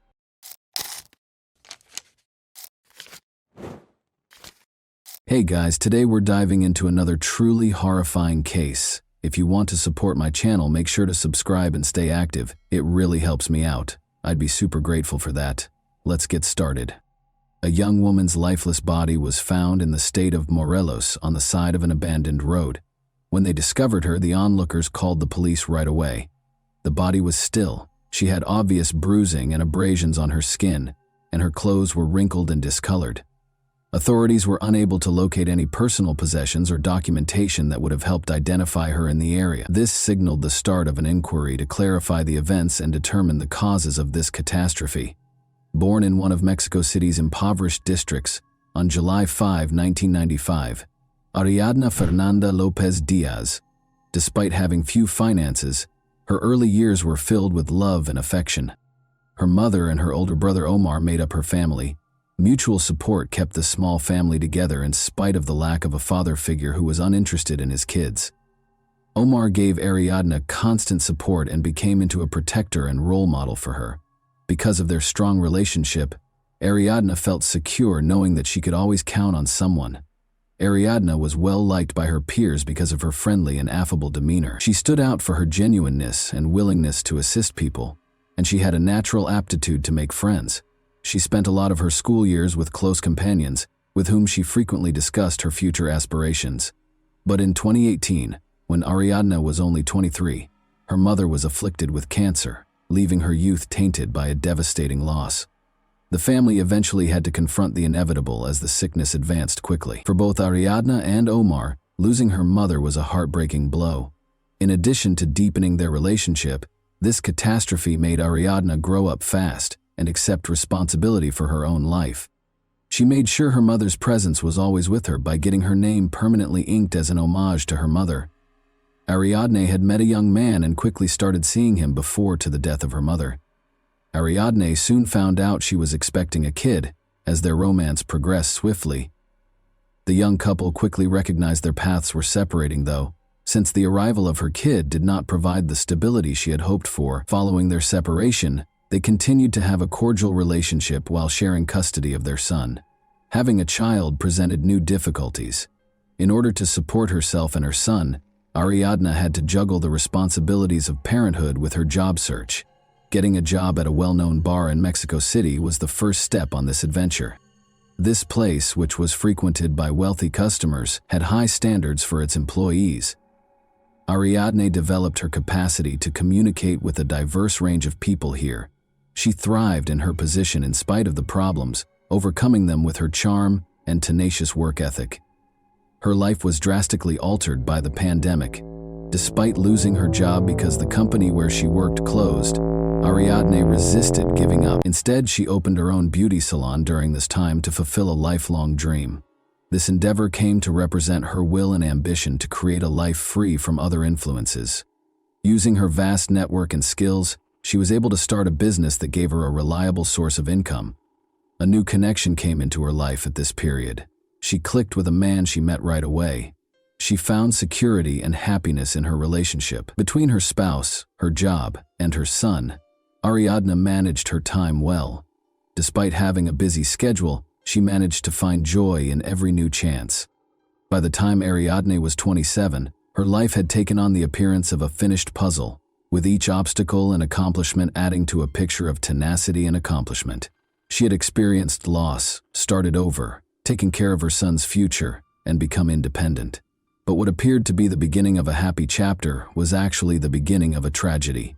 Vanessa was introduced to Ariadne by mutual connections. Ariadne and her pals went to an event where they first interacted. Ariadne was immediately drawn to Vanessa because she was youthful, lively, and captivating. Vanessa was able to establish a connection with people quite fast. Those who knew her well, however, felt conflicted about her. Her acts frequently shocked people with their unpredictable nature, and beneath her seeming openness were jagged edges. A common figure in Vanessa's social circle was the middle-aged businessman Rautel. Rumors surrounded his reputation. Prominent for his wealth, power, and extravagant way of living, he was frequently spotted with young women who wanted to be a part of his world. Rumors of his ties to influential people and even criminal organizations helped to elevate his stature, but no one in his inner circle could verify these claims. Although Rautel shied away from discussing his background and business operations directly, his manner evoked both admiration and discomfort. Despite her intelligence and independence, Ariadne was not immediately aware of the differences between her new acquaintances and her regular group of friends. Eager to make an impression, Vanessa frequently spoke about her relationships with Rautel and other powerful individuals. She portrayed him as having the ability to resolve any issue. Ariadne gradually started to spend more time with them. Vanessa made an effort to earn Ariadne's trust and appeared to be truly enthralled with her. After hearing about Ariadne from Vanessa, Rautel became interested in her right away. His attentiveness and conversational skills surprised her at their first meeting. His charm and confidence were irresistible, and Ariadne was no exception to his appeal. However, a more nuanced personality lay beneath this appeal. Rautel's manipulative tendencies were observed by anyone who interacted with him. However, Ariadne thought he was a decent and kind man. Vanessa remained essential in reinforcing the bond between Rautel and Ariadne. She created an environment of openness and trust by often inviting Ariadne to events where Rautel was present. But as time went on, strange information emerged. For example, Ariadne was cautioned by some of her friends to exercise caution when interacting with these individuals. Some were aware of Vanessa's erratic behavior and Rautel's dubious reputation. They suggested that these interactions might have unspoken dangers. Ariadne saw no threat in her new social group, even in spite of the warnings. She viewed her friendship with Vanessa as a chance to escape from her everyday obligations and discover a world that had previously been unattainable. Rautel, however, made an effort to gain her favor by being kind and generous. She found his invitations to parties and dinners intriguing and innocuous. As we know, Ariadne was seeing a young man. Nevertheless, based on the information at hand, she continued to cultivate acquaintances and occasionally accepted invitations to social gatherings. Her boyfriend didn't show displeasure with her social contacts and was a trustworthy individual. Ariadne gradually realized that her life was beginning to be impacted by her new relationships. Vanessa contacted her often, offering to arrange get-togethers and leisure activities. Rautel, on the other hand, made a greater effort to establish himself in Ariadne's life and frequently provided assistance and support in a variety of circumstances. Unaware of the possible repercussions, Ariadne was slowly but surely losing herself in their world. Ariadne accepted Vanessa's invitation to get out with friends on October 30, 2022. The event was scheduled to start at Fisher's, a well-known eatery in Mexico City's downtown. Vanessa reassured her that the evening would be pleasant, with a leisurely meal and pleasant companionship. Ariadne felt a little uneasy because Rautel was also supposed to join. She was beginning to have doubts about him, but she chose not to turn him down since she didn't want to jeopardize her friendship with Vanessa. Later that night, the group gathered at the restaurant, which was well known for its fashionable patrons and elegant interiors. It served as a vibrant background for the event. An assortment of canapés and wine cocktails contributed to the lively and joyous ambiance at the table. Rautel made himself the focus of attention as usual, toasting and telling stories. He went out of his way to demonstrate his power and engaged with the waitstaff with assurance. Vanessa encouraged him by interjecting remarks and jokes to keep the discussion going. Following their example, the other guests attempted to match the host's enthusiasm for the evening. Amidst the boisterous atmosphere, Ariadne's actions were particularly noticeable, frequently checking her phone, reading texts, and sending out comments. She didn't seem quite comfortable. She frequently kept her eyes on Rautel, as though she were trying to find some deeper significance in his words or deeds. In an attempt to divert her attention, Vanessa drew her into discussions and urged her to take another cocktail. Ariadne, however, stayed taciturn. Something was bothering her more than the surroundings based on her look. Ariadne shared a mysterious message on social media in the middle of the evening. "Would you miss me if I vanished?" Although many in her wider network thought it was a joke, this post caused anxiety among her close friends and family. But Ariadne had never written anything like this before, according to those who knew her well. Although no one could have foreseen that it would be her final post, it made an uncomfortable impact. The party made the decision to relocate to Rautel's residence as the evening wore on. Rautel himself made the suggestion, and Vanessa wholeheartedly agreed, stating that it would enable them to spend the rest of the evening in a more private situation. After some hesitation, Ariadne consented, and after Vanessa encouraged her to join the others, they all piled into Rautel's car and drove the short distance to his house. Rautel's home, which was situated in a posh area, demonstrated his prestige. The interior was decorated in a contemporary style with opulent elements. When they arrived, the party took up residence in a large living room. Ariadne became more uneasy as the evening went on, despite the music and cocktails. As she checked her phone and pretended to make calls, she moved away multiple times. Her focused and aloof manner was not unnoticed. When Vanessa noticed this, she started whispering to her Rautel, which made the situation even more tense. Ariadne declared she was tired and wanted to go home closer to midnight, but Vanessa persuaded her to wait a bit longer, saying they could depart in around 30 minutes. As the evening wore on and the other guests began to go, Rautel, who was unusually silent at that time, would periodically look at Ariadne in a way that made her feel even more uneasy. Ariadne was among the last to go. Sadly, none of the gang would ever see her alive. An incident rocked Morelos the next morning, October 31, 2022, when two bikers discovered a woman's death on the side of a distant road while out on an early morning ride. Locals hardly ever visited the area, which was remote from any major roadways. The bleak landscape, scant vegetation, and eerie quiet of the surrounding area all served to highlight the tragedy. Although the woman was dressed, her clothes were filthy and seemed to be broken. Numerous bruises and what seemed to be contusions were seen on her body. Law enforcement was notified of the occurrence by witnesses right away, and they arrived a few hours later to record the incident and possibly help identify the body. The cyclists snapped pictures of the area in the interim. As soon as the police showed up, they roped off the area and started gathering evidence. Mark suggested that the body had been moved, and tire traces were discovered in the ground. Although there were obvious indications of a struggle, forensic experts were unable to determine the cause of death. Since there were no obvious injuries from a weapon, it was challenging to pinpoint the precise circumstances of the tragedy. Since no personal belongings or paperwork were discovered with the woman, her identity was unknown at the time. Pictures of the body started making the rounds on social media a few hours later, and people who saw them started talking about them. They were Ariadne's friends and relatives, who had been missing since going to a party at Rautel's house. They were able to identify the victim's distinguishing characteristics, such as tattoos. Omar, her brother, feared the worst and reported the woman missing to the police, speculating that she might be his sister. Meanwhile, the investigation was started by the Morelos state authorities. However, there was a lot of criticism directed at the police's early response. Critical traces at the site were not adequately documented, and there were reports of violations of evidence-gathering rules. This cast suspicion on the professionalism and moral character of the local police force.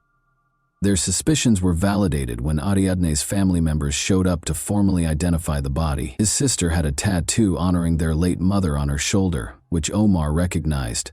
Her body's condition, bruises and injuries on her arms and face obviously indicated a violent incident, made the family's heartbreaking shock even worse. But at the time, the police's official comments sounded dubious and offered no clarification. The family's first reaction was to demand justice. They started calling for responsibility for those involved and an open probe. To raise awareness of the situation, they contacted acquaintances who were active on social media that same day. A little initiative soon gained momentum and attracted thousands of participants. The Morelos police insisted that the killing might have been an accident despite the growing public criticism. Further investigation would be contingent upon the completion of a forensic examination, they said. This position simply increased suspicions that powerful people might be engaged in hiding the truth and stoked further concerns. Since Rautel and Vanessa were the last to see Ariadna alive, they were the first people investigators got in touch with. The first speculations regarding what might have happened were based on their statements. According to Rautel's original story, Ariadna called a cab to leave his residence after the party. She didn't exhibit any signs of serious distress, but she did seem a little upset, he said. He claims that once he led her to the door, she departed. Vanessa backed up his account by saying that Ariadna had actually gone in a taxi and hadn't stated where she was going. But their versions' contradictions soon sparked doubts. The absence of any proof proving a cab ride was the first warning sign. Raufel and Vanessa were unable to produce the driver's contact details or any evidence to support their claims. Investigators eventually found that none of the drivers recalled picking up Ariadna, despite the fact that multiple taxi calls had been recorded in the vicinity of Rautel's home that evening. The behavior of Vanessa was the second problem. Depending on what was questioned, her story changed. At first, she maintained that Ariadna had gone out on her own. She went on to say that they had argued at the party, which might have angered Ariadna. Additionally, in reference to the mysterious social media post Ariadna had written earlier that evening, Ariadna's friends informed police that Vanessa had messaged them in an attempt to imply that Ariadna might have hurt herself. Even though Ariadna's family and close friends initially thought the post, which was published just hours before she vanished, was a joke, investigators started to worry it might be a reflection of her actual emotional condition that evening. Vanessa's increasingly unpredictable behavior was another concerning element. She was attempting to minimize the problem and omit specifics in her texts to Ariadne's pals. She acknowledged in one text that she was scared of being implicated, but she didn't say why. Investigators' suspicions that Vanessa might be hiding important information were further heightened by these indicators. The investigation's preliminary conclusions were equivocal about the precise circumstances surrounding Ariadna's demise, but later investigations by law enforcement and outside specialists turned up important evidence. These conclusions were supported by security footage, text messages found on the suspects' phones, and 2 autopsies. According to the first forensic report in the state of Morelos, Ariadne's death was due to asphyxiation from bronchial aspiration. According to the examiner, she may have died as a result of food and drink getting into her airways. However, Ariadna's family quickly questioned this judgment. Despite the official conclusions, they drew attention to the many bruises and injuries on her body that were not sufficiently addressed in the report. Under pressure from the family and the public, her family insisted on a second exam. For additional examination, Ariadne's body was moved to a separate forensic facility in Mexico City. The first conclusions were entirely at odds with the findings of the second autopsy. Numerous injuries, including head trauma, bruises, and signs of physical force on her arms and legs, were discovered by experts, indicating that she may have tried to defend herself. These results demonstrated that alcohol was not the only factor in her death or that it was not an accident. Authorities reclassified the case as a criminal conduct when her death was deemed to be the consequence of violent acts. Surveillance footage taken from Rudel's home's parking garage was essential to the investigation.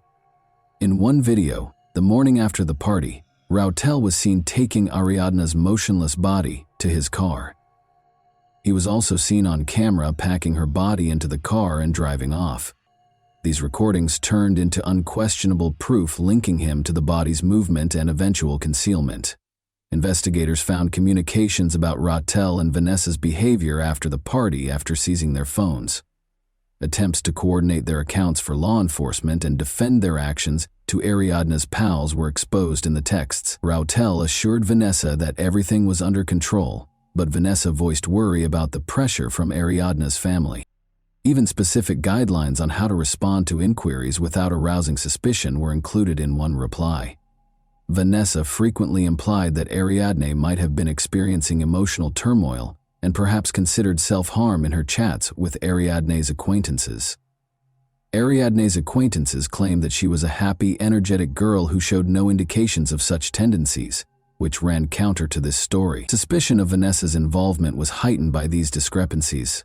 Investigators came to the conclusion that the earlier allegations of an accidental death or Ariadne leaving Rautel's home freely did not match the evidence from the second autopsy, surveillance footage, and retrieved texts, which provided a better picture of what had happened. The violent nature of Ariadne's death and the subsequent concealing of her body were amply demonstrated by the evidence. These conclusions served as the basis for the accusations made against Rautel and Vanessa, who would shortly stand trial for their crimes. The first person arrested was Vanessa. Investigators found that she had been communicating with Rautel continuously. They talked about avoiding accountability in the days after the incident. The public was closely watching her arrest. Vanessa stated during her first interrogations that she was not responsible for Ariadne's killing. However, her claims were contradicted. Vanessa maintained that she was not aware of what happened following the incident because she had gone to bed early the night before. A fact check of her statements, however, uncovered up contradictions. Text exchanges revealed that she had spoken with Rautel about the specifics and was fully aware of what had transpired. In an attempt to hide her role in the crime's cover-up, investigators also found that Vanessa purposefully erased communications, pictures, and other potentially damaging material.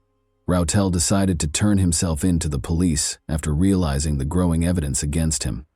He declared his innocence while accompanied by his attorneys, claiming that he did not hurt Ariadne but rather panicked and tried to conceal her body out of concern for the repercussions. He claims that the morning after the party, he discovered Ariadne unconscious in his house and, thinking she was dead, chose to dispose of the body to allay suspicions. But there were significant questions about his account of what happened. First, the second autopsy's findings refuted his allegations by confirming a violent cause of death. Second, instead of calling for assistance, he was seen on security camera carrying the body while making obvious attempts to conceal his conduct. Furthermore, as the investigation went on, his text exchanges with Vanessa showed a concerted attempt to agree on fabricated accounts of what had transpired. Concerning information emerged regarding possible corruption between Rautel and the Morelos prosecutor's office. The state's first autopsy report had purposefully left out mentions of injuries that were obviously signs of violence. The prosecutor was accused by activists and Ariadne's family of absolving Rautel of responsibility by leveraging their position. Public indignation was sparked by these accusations. An internal affairs division commenced an investigation into potential misconduct, and Mexico City officials began reviewing the Morelos prosecutor's activities. According to some witnesses, Rautel had ties to criminal organizations, which may account for his seeming assurance in evading punishment. The case received a lot of attention and came to represent structural problems in the legal system as well as the need of public pressure in seeking justice. At least one of the suspects knew more about what happened that night than they were ready to acknowledge, according to additional interrogations and evidence gathered. However, neither Vanessa nor Rautel took direct blame. Instead, they centered their explanations on attempts to defend one another's acts. This only served to increase suspicions and was a major contributing cause to their brief detention. A protracted and thorough inquiry was conducted into the causes and motivations behind the tragedy that transpired that evening. It took meticulous event reconstruction, evidence analysis, and a detailed look at everyone's behavior during the party to uncover the truth. With the help of contradictory testimony, technical information, and the suspect's psychological profiles, a more comprehensive picture gradually started to take shape. Together with mutual friends, Ariadne, Vanessa, and Rautel started that fateful evening over dinner and drinks at a restaurant in downtown Mexico City. Everything appeared normal on the surface, music, laughter, and conversation, but minute nuances suggested underlying stress. Witness accounts and a review of text conversations revealed that Ariadne seemed particularly silent and distracted. Her habit of checking her phone a lot, sending messages, and taking calls was unusual for her at social events. Later on in the investigation, this fact became crucial. Her communications showed that she had been messaging a close friend to express her anxiety about the party and her worries about certain guests. The group left the restaurant and went to the hotel's residence. The property, which had security cameras and high walls around it, was often used for private parties. The hosts, Vanessa and Rautel, appeared to have strained chemistry. According to witnesses, Vanessa made a number of scathing comments about Ariadne, who handled them calmly in an effort to avoid conflict. Alcohol started to affect the group's conduct as the evening went on. Already emotionally agitated, Vanessa allegedly yelled at Ariadne many times, calling her rude and unwelcoming. These charges increased the already rising tension but didn't strike a chord with the other members of the group. Rautel, on the other hand, was obviously unhappy with Vanessa's actions, but seemed to maintain his neutrality. Witnesses' reports of Ariadne trying to leave the party early the following morning marked a turning point. She reappeared shortly after being spotted outside the residence. Investigators found that Vanessa persisted in confronting Ariadne throughout this period, resulting in an open dispute between the two. The specifics of the altercation are still unknown. Investigators believe Vanessa accused Ariadne of attracting Rautel's undue attention. After the majority of the attendees had departed the party, only Vanessa, Rautel, and Ariadne were remaining in the house. Messages recovered from the phones verified that Vanessa and Rautel had talked about difficult events from that evening. Investigators said that Vanessa, who was allegedly very drunk, started acting aggressively.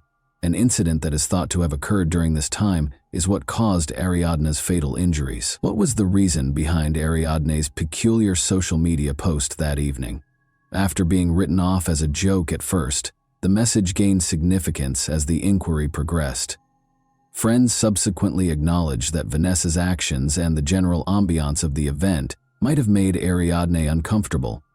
The tweet could have been an attempt to draw attention to herself, communicate her uneasiness, or perhaps act as a subliminal warning. According to the reconstruction of events, a major contributing factor to the catastrophe was Vanessa's envy, which was made worse by drink and mental instability. Rautel's actions, which were probably an attempt to hide what had transpired, simply made matters worse. If the atmosphere at the party had not been so tight and unstable, this confluence of circumstances could have prevented the disastrous result. Omar, Ariadne's older brother, was left to be the only father figure in the life of her 6-year-old son. Omar stepped in to offer both emotional and financial help. As he assumed responsibility for his nephew's upbringing, he worked to preserve Ariadne's memories and show him the love she had always shown him throughout her life. Since other family members and friends helped the youngster deal with his loss and provide him with a loving atmosphere, this choice strengthened the bonds within the family. The family of Ariadne continued to be involved in the effort to learn the whole facts regarding her passing. They attracted public attention, started social media campaigns, and planned protests. One noteworthy accomplishment was attracting the attention of foreign media, which contributed to a rise in pressure on the Mexican legal system. The initial judicial proceedings concerning Ariadne's demise turned out to be a crucial point in the fight for justice. The family and their legal team made sure that the case was handled openly and honestly, taking into account all pertinent facts, even in the face of opposition from some authorities. The public and media kept a watchful eye on every stage of the inquiry and trial, making it difficult for any facts to be concealed or misrepresented.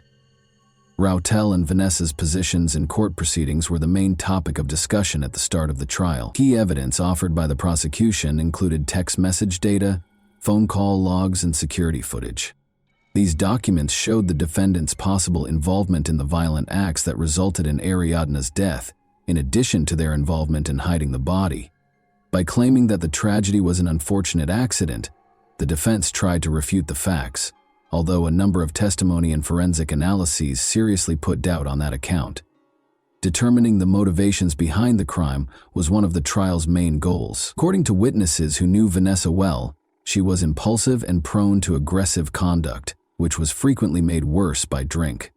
However, Rautel's portrayal as having a dubious past and purported connections to criminal organizations raised further questions over his role in that night's events. However, the defendants denied any involvement in Ariadne's demise. Suspicions were heightened by the fact that their claims contradicted the evidence.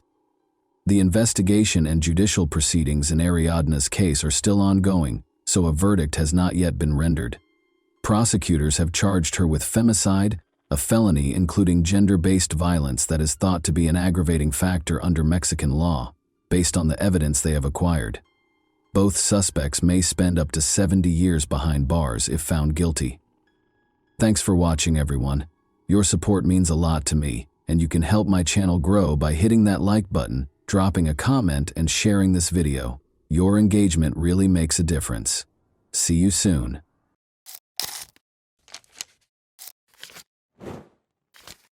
Hey guys, welcome to my channel, and today we're going to take a look at another horrible case with you.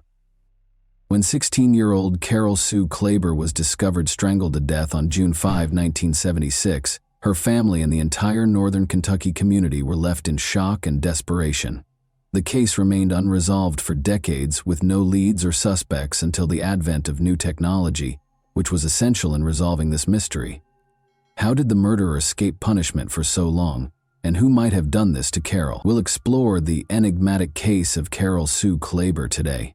This 46-year-old cold case was ultimately resolved in 2022. Let's get straight to the heart of this conundrum then. The U.S. state of Kentucky contains the county of Boone. Daniel Boone, a pioneer, was honored with the county's name when it was established in 1798. The Cincinnati/Northern Kentucky International Airport, a significant hub for the area, is located in this county, which is the fourth most populated in Kentucky. Burlington, the county seat, is renowned for its outdoor leisure spaces, historic sites, and robust agricultural sector. A terrible murder occurred here in Boone in 1976. On November 28, 1959, a new life was born in the beautiful state of Kentucky, tucked away among majestic hills and rushing brooks. Carol Sue Klaber was named by her parents, Daniel Henry Klaber and Betty Jane Meek Reniker, who were beaming with happiness as they held their darling daughter in their arms. Thomas Klaber, her older brother, watched in awe and was excited to have his new sister join the family. Carol was a very funny person. She had a great deal of empathy for those in need and was incredibly modest for a teenager. When she was 16, she volunteered at St. Charles Nursing Home. In her younger years, Carol had also been a Girl Scout and a Brownie. She was always interested in music and loved to cook, sew, and play records. She also began taking piano lessons when she was 5 years old. Carol's piano teacher, Hattie Schatzman, had selected her to represent her students at the Ohio Music Teacher Association, and she was also learning violin. Carol performed at the Taft Museum twice. Her classmates were drawn to her gregarious and compassionate nature, and her love of music and innate talent made her a favorite member of the Dixie Heights High School string group. The sun was shining brightly over the small town of Union, Kentucky on June 5, 1976, as the locals went about their daily lives as usual. Reputable Walton dentist, Dr. Gaines Huey, got out of bed early to go to work, eager to take care of his customers' dental needs. He saw something unusual along the edge of the road while he was traveling down Chambers Road. Curiosity prompted him to stop and approach the item. Only as he approached did he comprehend what he had discovered: a body resting strangely motionless along a culvert that acted as a rainwater drain pipe. He dialed the Kentucky State Police while in astonishment and with shaking hands. That day, Trooper Jan Wuchner just so happened to be on duty. To solve the riddle of the dead person by the side of the road, Wuchner, an experienced investigator who had previously worked for the Boone County Sheriff's Department, hurried to the scene. At approximately 7:15 a.m. Walton State Police Department detectives arrived at the crime scene. With keen attention to detail, they scanned the area. The detectives saw the unmistakable traces of a struggle as they started their investigation: trampled grass, broken twigs, and indications of a violent altercation. The victim's body lay a few feet away, her wounds indicating that she had been attacked and strangled. The detectives realized with increasing horror that this was a planned and premeditated murder rather than an incident of violence. In their pursuit of justice, the investigators were committed to doing everything they could. However, they searched the crime scene but were unable to locate any tangible evidence. They chose to go to the victim's body for answers because they were frustrated by the loss. For a comprehensive examination, her body was taken to the county medical examiner's laboratory. In a meticulous autopsy, the medical examiner looked for hints in every part of the victim's body. Every cut, bruise, and wound was meticulously recorded, and every hint was meticulously examined. The autopsy's findings exposed the harsh reality of her demise. It appeared from the evidence that she had been severely beaten. The marks of a tire iron used relentlessly were visible on her torso. The examiner saw the severe cuts on her scalp, which were probably from a harsh object, and the once beautiful face was now warped by swelling and bruises. Her unfortunate and premature death resulted from irreversible damage caused by the crushing blow to her head. There were also clear indications of severe bodily trauma and abuse. Asphyxia brought on by hand strangulation and blunt force trauma to the head was finally identified as the cause of death, which was a devastating moment for everyone concerned. The investigation became even more urgent after such savagery was discovered. They identified some traces of alien DNA on the victim's clothing while examining the evidence that was recovered from the scene. They tried their hardest, but they couldn't find anyone who had it at the moment. They meticulously preserved the evidence in the hopes that future technological developments would result in a breakthrough in the case. Detectives found one of the family members, the victim's brother. After putting in countless hours of work, he mustered the bravery to come and identify the body using the DNA that had been taken from it. Upon seeing the lifeless and motionless body of his beloved sister, Carol Sue Klaber, on the chilly metal table, 23-year-old Thomas Klaber entered the morgue with heavy footsteps. His face was wet with tears. He knew that he would never again see her brilliant smile or hear her contagious laugh, and the pain in his heart was unbearable. As the investigation went on, the detectives made sure to look everything. They searched the neighborhood, knocking on doors, talking to locals, and obtaining any information that would shed light on the terrible event. In order to learn more about Carol Sue Klaber's life and potential adversaries, they also conducted extensive research into her past, speaking with her friends and family. Investigators discovered that for the Klaber family, June 4, 1976 was just another day. With a smile on her face and the wind in her hair, 16-year-old Carol Sue Klaber got on her bike and cycled about town. She spoke with friends, greeted the locals, and enjoyed the pleasant summer day. She intended to meet a friend at Zeno's Hyde Park restaurant later that night. She left her house at 5:30 p.m., but as the sun started to drop, Klaber was driven home by a young man in a sleek Chevrolet Monte Carlo. One of the neighbors claims to have seen the young man, who was slender and towering at an amazing 6 feet tall with sandy blonde hair. After a brief conversation, Carol left the man waiting impatiently outside the house and walked inside. Carol came out of the home a few minutes later, climbed into the car, and drove off with the man. It was Carol's final appearance on Earth. The murder case of Carol Sue Klaber remains unresolved, despite police best efforts to locate the owners of the suspected cars in the town. The leads had dried up, and the case had reached a brick wall, leaving investigators scratching their heads. The case eventually became cold, and remained that way for more than 40 years. A ray of hope appeared in the Carol Sue Klaber murder inquiry after years of gloom. Coy Cox and Tim Adams, two cold case detectives from the Boone County Sheriff's Office, revitalized the case in 2017. They teamed up with Jerry Keith, the original detective on the case, who had continued to hold the case near and dear to his heart after retiring, in their unwavering quest for justice and the truth for Carol Sue Klaber. The three of them put in endless hours using contemporary technology in order to cobble together a fresh interpretation of the catastrophe that had baffled them for years. They painstakingly went over the old evidence, speaking with witnesses and sorting through leads. They started their inquiry by looking into the two main suspects Keith had previously named. The initial suspect was a man with a history of auto theft whose car looked eerily similar to the one in which Carol was last seen.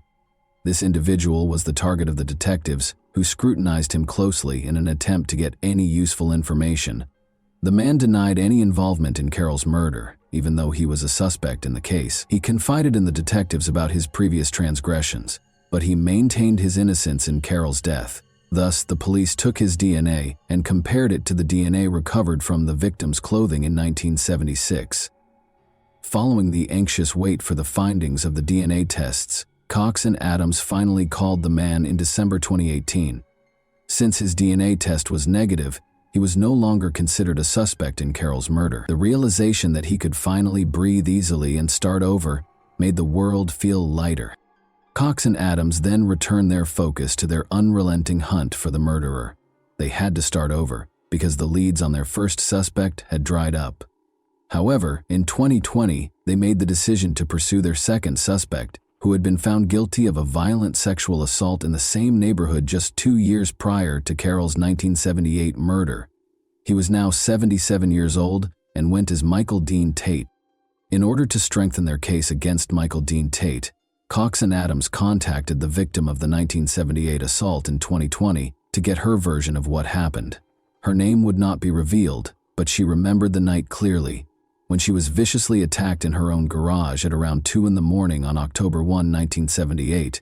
She remembered the eerie darkness of the Park Hills night. The victim remembered how, despite her best efforts to fight and scream, her attacker appeared to take a sadistic pleasure in causing her pain. But the attacker left her injured and broken alive after 2 hours of suffering.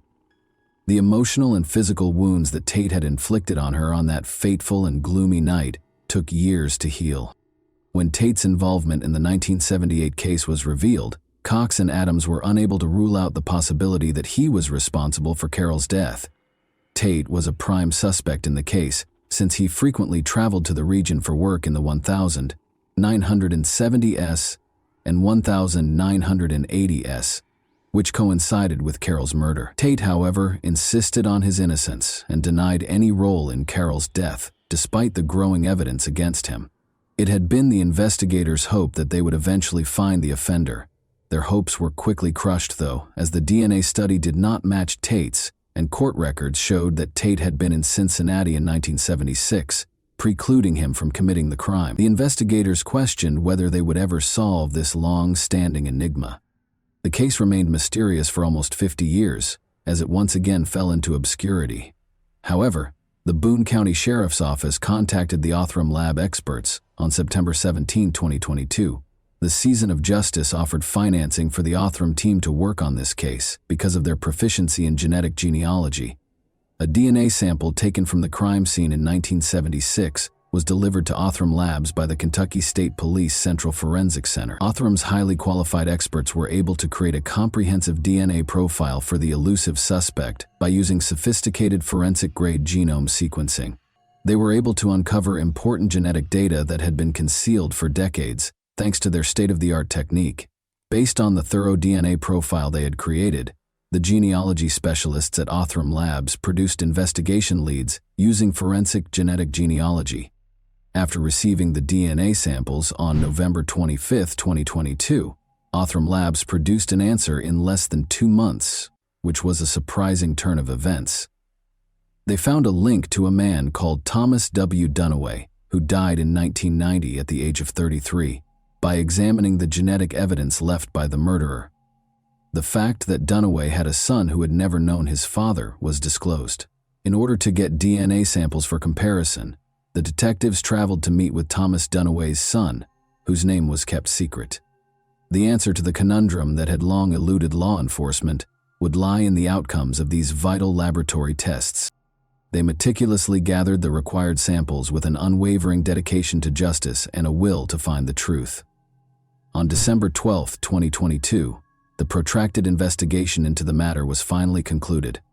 After nearly 46 years, Carol Sue Klaber and her family had finally received justice, because to the investigators' unrelenting commitment and the deployment of cutting-edge technology, the process was difficult, but the perseverance of those involved paid off, leading to a breakthrough that would provide closure to everyone impacted by the tragic events of 1976, when Dunaway's son's DNA partially matched the DNA traces they had discovered on Carol's body all those many years ago.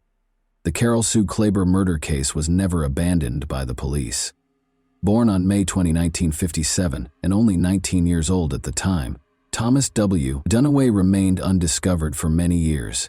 They discovered important details about Dunaway's past and the horrible things he had done as a result of their persistence.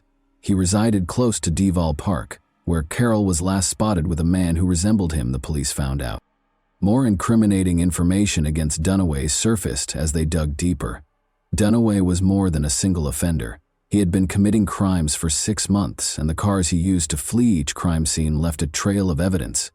Carol Sue Klaber died, but the nightmare didn't end there. 6 months later, in December 1976, he was convicted of another murder. The 19-year-old Ronald Townsend was discovered dead and covered in bullet wounds on the ground. The town was grieved by the loss, but when Thomas Dunaway, the murderer of Townsend was apprehended and confessed to his crimes, their spirits were raised.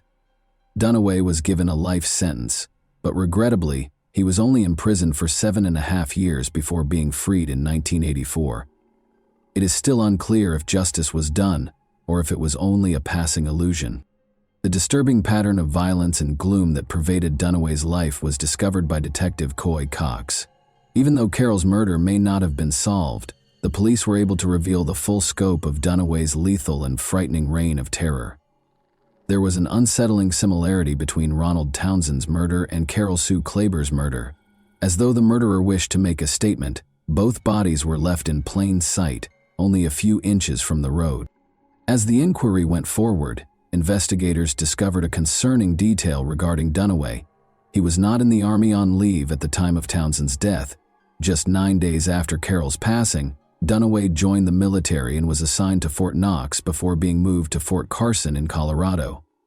Even after joining the military, Thomas Dunaway was unable to avoid problems. Although Dunaway's love of vehicles was unrivaled, it ultimately proved to be his undoing. He exchanged his beloved 1973 Chevrolet Monte Carlo for a striking orange Chevrolet Vega, since he had a strong eye for a good price. But he had no idea that detectives looking into the murder of Ronald Townsend would be drawn to this ostentatious vehicle. The detectives issued an all-points bulletin for Dunaway and his orange Vega as they pursued him furiously. When Dunaway was arrested in South Carolina on suspicion of Townsend's murder and unlawful firearm possession on a gloomy Christmas Eve in 1976, the game of cat and mouse came to an end. The connection between Carol Sue Klaber and Thomas Dunaway left investigators baffled as they dug deeper into the mysterious murder case. It was unknown how they linked later in life, even though they might have met while still in the Erlanger-Ellesmere Schools District.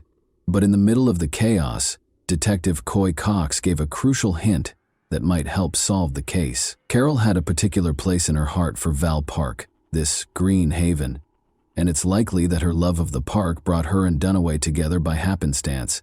Perhaps she met him because she was known to be gregarious.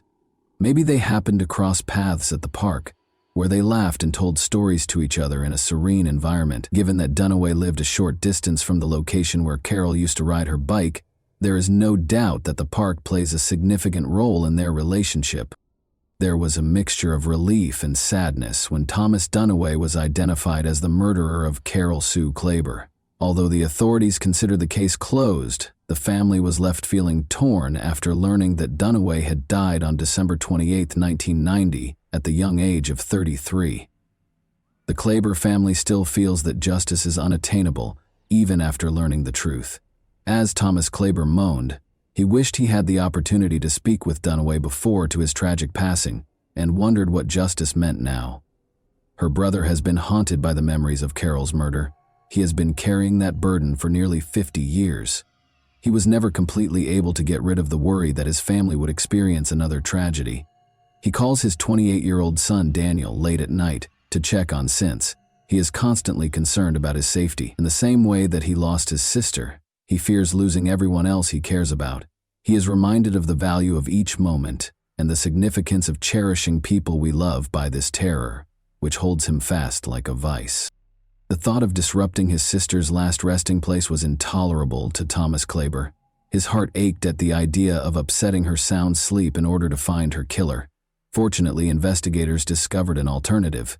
They were able to exhume Carol Sue's killer's body rather than her remains.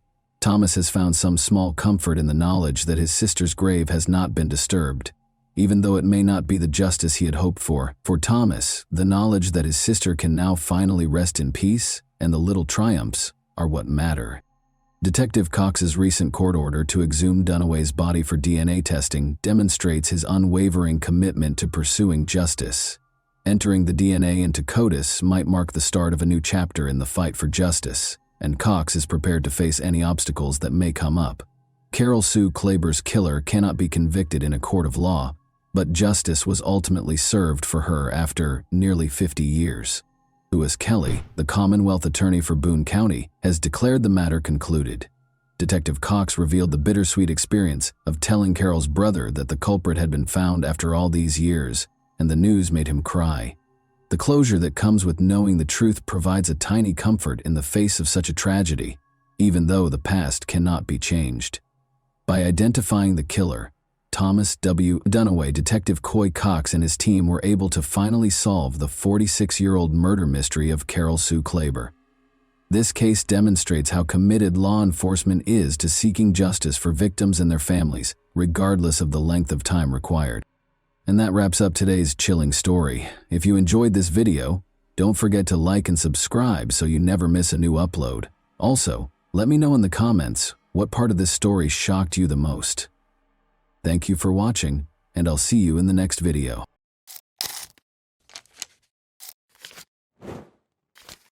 Hey guys, welcome to my channel, and today we're going to take a look at another horrible case with you. Perhaps the most vulnerable time in a person's life is during their adolescence. It's a period of time when people are neither children nor fully grown adults.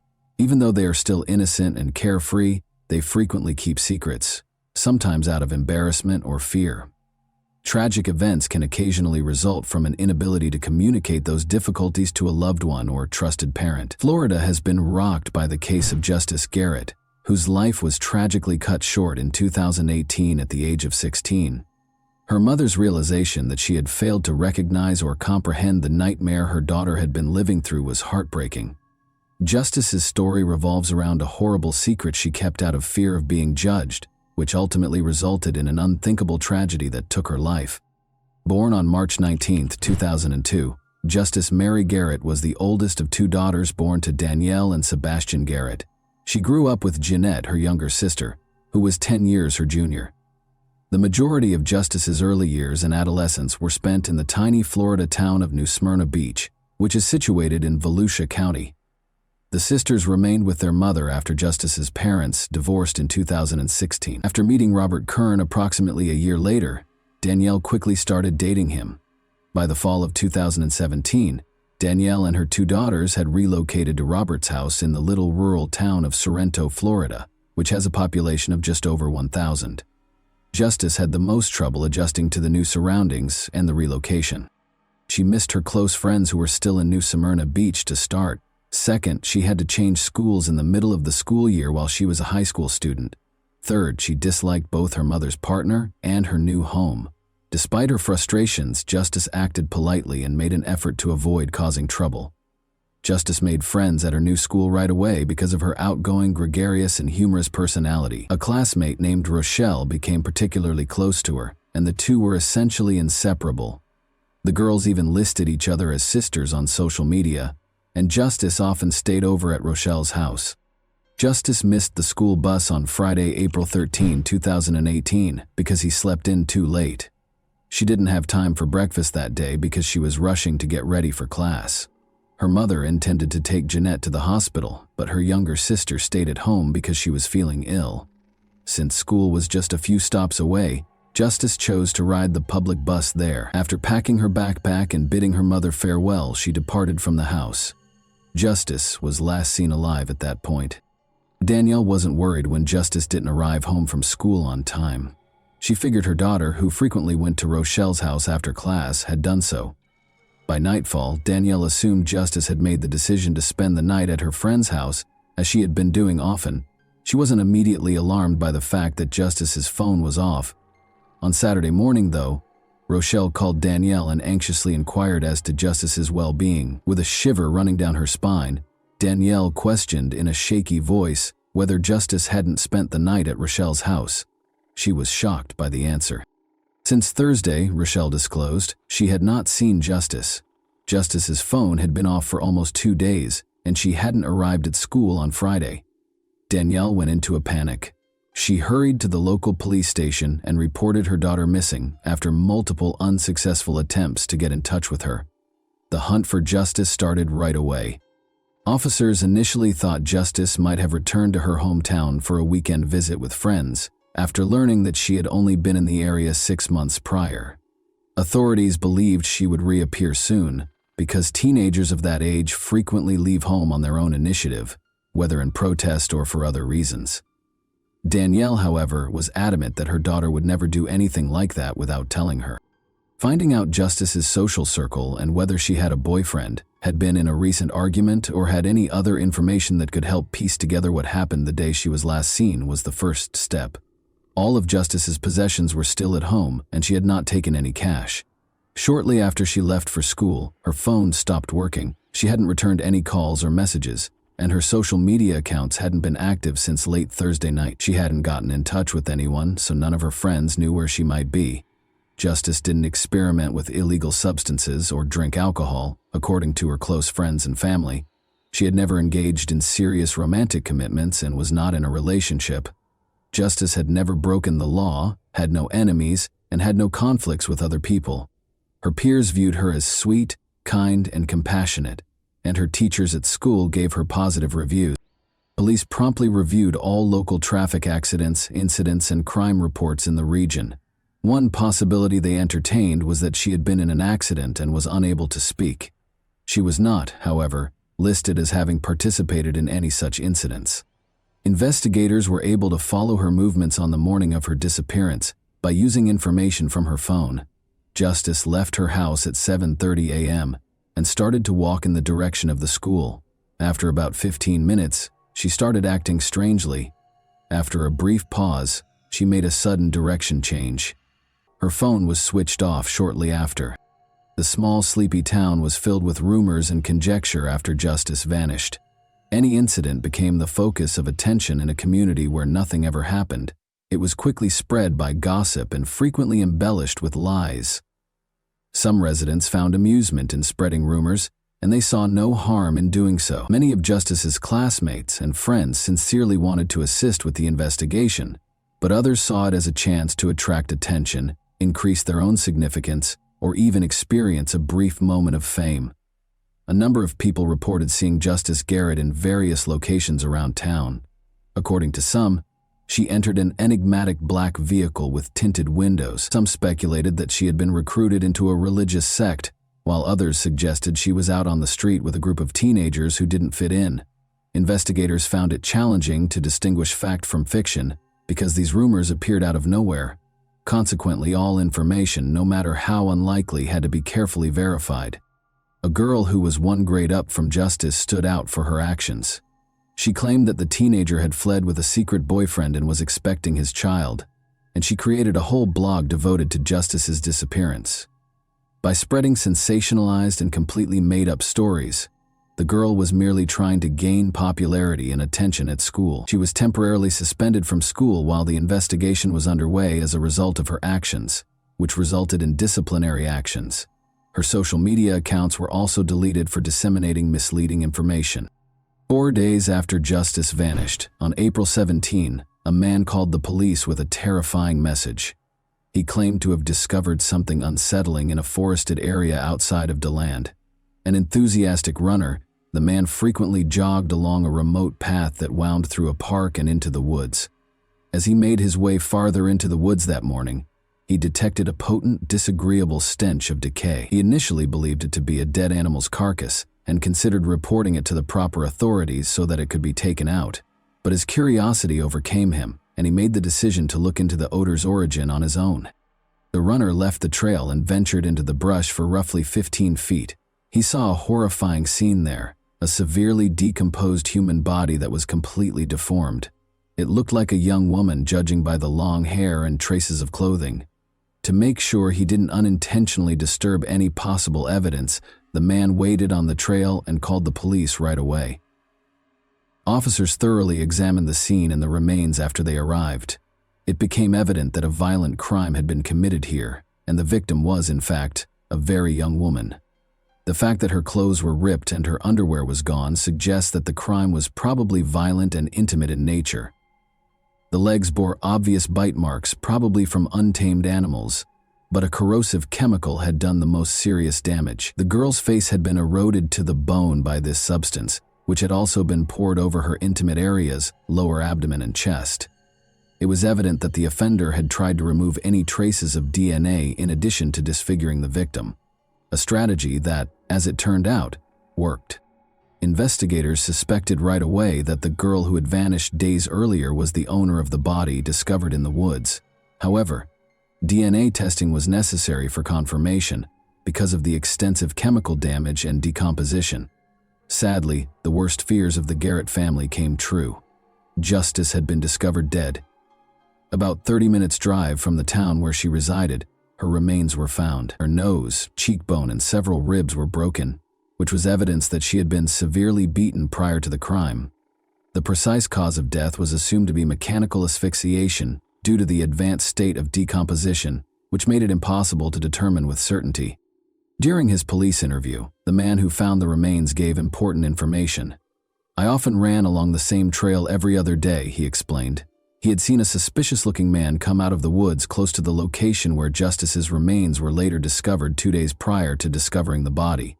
Since the witness had only seen the man for a brief moment from behind and a considerable distance away, he was unable to give a detailed description of him. According to his description, the person was a short, stocky white man wearing jeans and a black hoodie.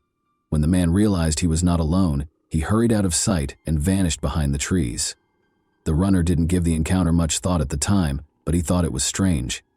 That day there was no discernible smell of decay, and he pushed the encounter from his thoughts. But 2 days later, when he found the remains, he remembered the odd man on the trail and told the police about it. Detectives suspected the stranger in the woods might be the criminal who committed the crime right away. He might have gone back to hide his tracks and obliterate the evidence. Experts concluded that chlorine bleach was the corrosive agent used on the body. The remains became unidentifiable due to the rapid decomposition caused by the chemical and the humid climate of the area. However, after passing a polygraph and offering a strong alibi for the day Justice vanished, the jogger was excluded as a suspect. Justice's mother claims that her daughter had intended to ride the public bus to school that morning, but according to street cam surveillance footage, Justice never went to the bus stop. The mystery was further complicated when a neighbor claimed to have seen Justice get into her stepfather Robert's vehicle. Detectives now had to question the teen's parents again to find out why they hadn't told the truth, which fundamentally altered the course of the investigation. Danielle confessed right away, stating that Robert Kern, her partner, had recently had his driver's license temporarily revoked, but he agreed to give her a ride because her daughter was running late that morning. In order to keep Robert from getting upset, Danielle had kept this information from him. She thought Justice was still alive and would soon be going home at the time of the first interview. To confirm the stepfather's account, detectives immediately asked for footage from security cameras close to the school. But according to the recordings, Robert had not dropped Justice off at school or any other location. There were no cameras on his car on the way to the school. Where had they gone then? It was evident from this new information that Robert was probably the last person to see Justice alive. Robert acknowledged driving Justice that morning in spite of having his license suspended when he was questioned again. He claimed that Justice had pleaded with him to take her to DeLand, a nearby town, rather than to school, where she was allegedly scheduled to meet with a covert boyfriend. Robert said he had originally refused to take her there because he didn't know the name of the person she was meeting, but in an attempt to mend their tense relationship, he finally acceded to her requests. He allegedly promised Justice that he would not tell her mother about this outing. She told him that she would come back alone later in the day and that since it was Friday, she would spend the night at a friend's house. Robert concurred because he saw nothing out of the ordinary or worrisome about the circumstances. A potential secret boyfriend was added to the case as a result of this discovery. Investigators had to find him and identify him quickly. He might have been the last person to see Justice alive, or he might have been involved in her disappearance. Law enforcement chose to look through Justice's contacts and social media activity as the first step in the search. Detectives confiscated her laptop because her phone had not been found, and what they found led to further inquiries. Justice regularly engaged with her online and real-life friends through her numerous accounts on different social media sites, but there was no sign of a boyfriend or romantic conversations. However, one account caught our attention as being especially odd and dubious. Investigators soon turned their attention to this profile in an attempt to identify its owner and any possible link to Justice's disappearance. In recent months, Justice Garrett had been the object of unusual interest from a young man named Kevin. He liked her posts, commented on her pictures, and messaged her every day. But Justice didn't appear to care. She didn't want to stay in touch, hardly ever responded to him, and frequently ignored his messages. Later, Justice's friends confirmed that she had spoken of a devoted fan who messaged her on social media all the time, but she didn't find him flattering. Instead, she found him annoying. According to his profile, Kevin lived in the same town as Justice and seemed to be 2 years older. Only a few pictures of a young, athletic man were included on his page, but Justice's family and friends had never laid eyes on him. The photos had been stolen from the internet, and the account was soon found to be fraudulent. Experts swiftly gained access to the account and tracked down the information that led to its creation. The inquiry showed that the account was linked to an adult man, Robert Kern, Justice's stepfather, rather than an adolescent. Robert was summoned back for interrogation. Investigators questioned him about why he hadn't told them sooner and why he had made a phony account to communicate with his stepdaughter. Although he seemed taken aback that investigators had discovered his involvement with the account, Robert soon collected himself and provided an explanation. He claimed that he had created the account to help Justice feel better about herself because she was the new girl in town and at school and might value the praise from a young man who seemed attractive. As was previously mentioned, Justice was new to the area, but she had already assimilated into her school community and made a lot of friends. But her behavior had changed recently, according to those close to her. The formerly upbeat and carefree teen had grown more tense and anxious. She frequently stayed over at her best friend Rochelle's house, but she kept the reasons for this change a secret. Though she never told Rochelle what was bothering her, Justice spent so much time there that it seemed like she had moved in. Rochelle claimed that Justice's stepfather had visited her home multiple times to collect her and take her home. Every time, Justice would attempt to avoid going with him and appeared clearly anxious. She would call her mom and beg to stay at Rochelle's for a couple more nights, pledging to finish all of her chores and concentrate on her studies in return. Danielle frequently complied with these demands. It was well known among her friends that Robert and Justice had a tense relationship from the beginning. But Justice never charged him with being aggressive or acting inappropriately. Additionally, nobody in her immediate vicinity, including her mother, had ever noticed anything that appeared inappropriate in Robert's interactions with his stepdaughter. Robert Kern emerged as the sole suspect in the investigation into Justice's untimely death as suspicions about him grew. Police investigated his background and way of life while holding him for additional interrogation. Robert, 43, had a lengthy criminal record that included convictions for physical altercations, possession of illegal substances, and burglary. It had been almost impossible for him to find steady work because of his criminal record. He took on odd jobs to make ends meet and occasionally worked illegally as a carpenter at a nearby sawmill. Now, investigators were trying to piece together Robert's dubious past, his actions toward Justice, and the circumstances leading up to the horrifying crime. Danielle was unaware that she was living with a man who had a criminal past because Robert had taken great care to hide it from everyone around him. She was shocked and eventually spoke up when investigators told her the truth about him. Despite Justice's protests, Danielle acknowledged that Robert had offered to drive her to school that day. Danielle became concerned when Justice failed to come home, but Robert reassured her that Justice was staying overnight at her friend Rochelle's house. He even prohibited her from contacting Rochelle or the police. After looking through Robert's devices, investigators found that Justice had been regularly looking up information about drugs that could make someone unconscious or immobile online in the months before his disappearance. Additionally, he had investigated buying such drugs on the dark web, and it seemed he had been successful. That wasn't all, though. Additionally, Robert had investigated methods of removing DNA from a body, concentrating on common household chemicals like bleach and disinfectants. He had even looked at satellite images of the wooded areas in the area, especially the DeLand outskirts, where Justice's body was eventually discovered. It became evident that Robert had spent months carefully preparing to commit his crime, dispose of the body, and remove any evidence. From the start, his motivation appeared to be clear. Robert had become unnecessarily fixated on Justice and understood that using force was the only way to fulfill his perverted impulses. He had made the decision to eradicate her completely in order to escape legal repercussions for his actions. When investigators examined the geolocation data from Robert's phone that day, they were able to eliminate any remaining doubts regarding his involvement. Together with Justice, he had driven away from their house toward her school, before turning suddenly and coming to a stop in a remote location. Robert most likely turned off Justice's phone at this point and rendered her unconscious with a chemical, most likely chloroform. But he neglected to turn off his own gadget, which later recorded his movements. After being tracked toward DeLand, Robert's car came to a halt for about an hour. He would have had enough time during this period to attack Justice, cause her physical harm, strangle her to death, and conceal her body in the woods. In order to destroy any possible evidence, he poured a tiny bottle of a chlorine-based substance over her face and other parts of her body that day. But Robert started to worry that he might have left traces. He brought a big container of bleach back to the scene 2 days later.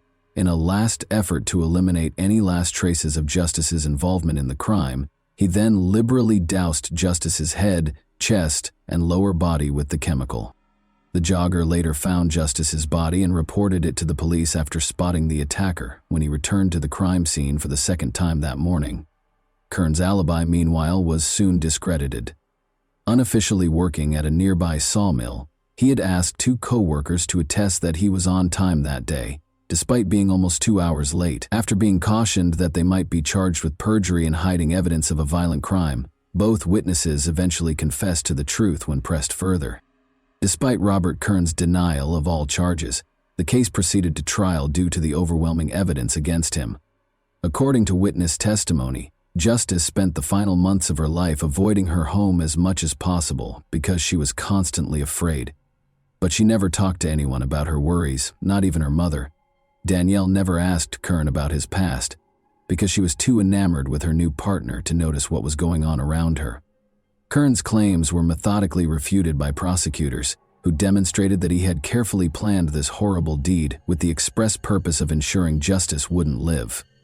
Kern was further connected to the crime scene when particles found on his car mats were matched to moss and soil samples from the location where Justice's body was found. However, the corrosive chemical Kern used had eaten away at the victim's remains down to the bone, destroying all DNA evidence and tissue samples, making it impossible to prove the claims of an intimate assault. Nearly 2.5 years after the crime, in August 2022, Kern was found guilty of premeditated violent murder. He will never be freed because he was given a life sentence without the chance of parole. And that wraps up today's chilling story. If you enjoyed this video, don't forget to like and subscribe so you never miss a new upload. Also, let me know in the comments, what part of this story shocked you the most? Thank you for watching, and I'll see you in the next video.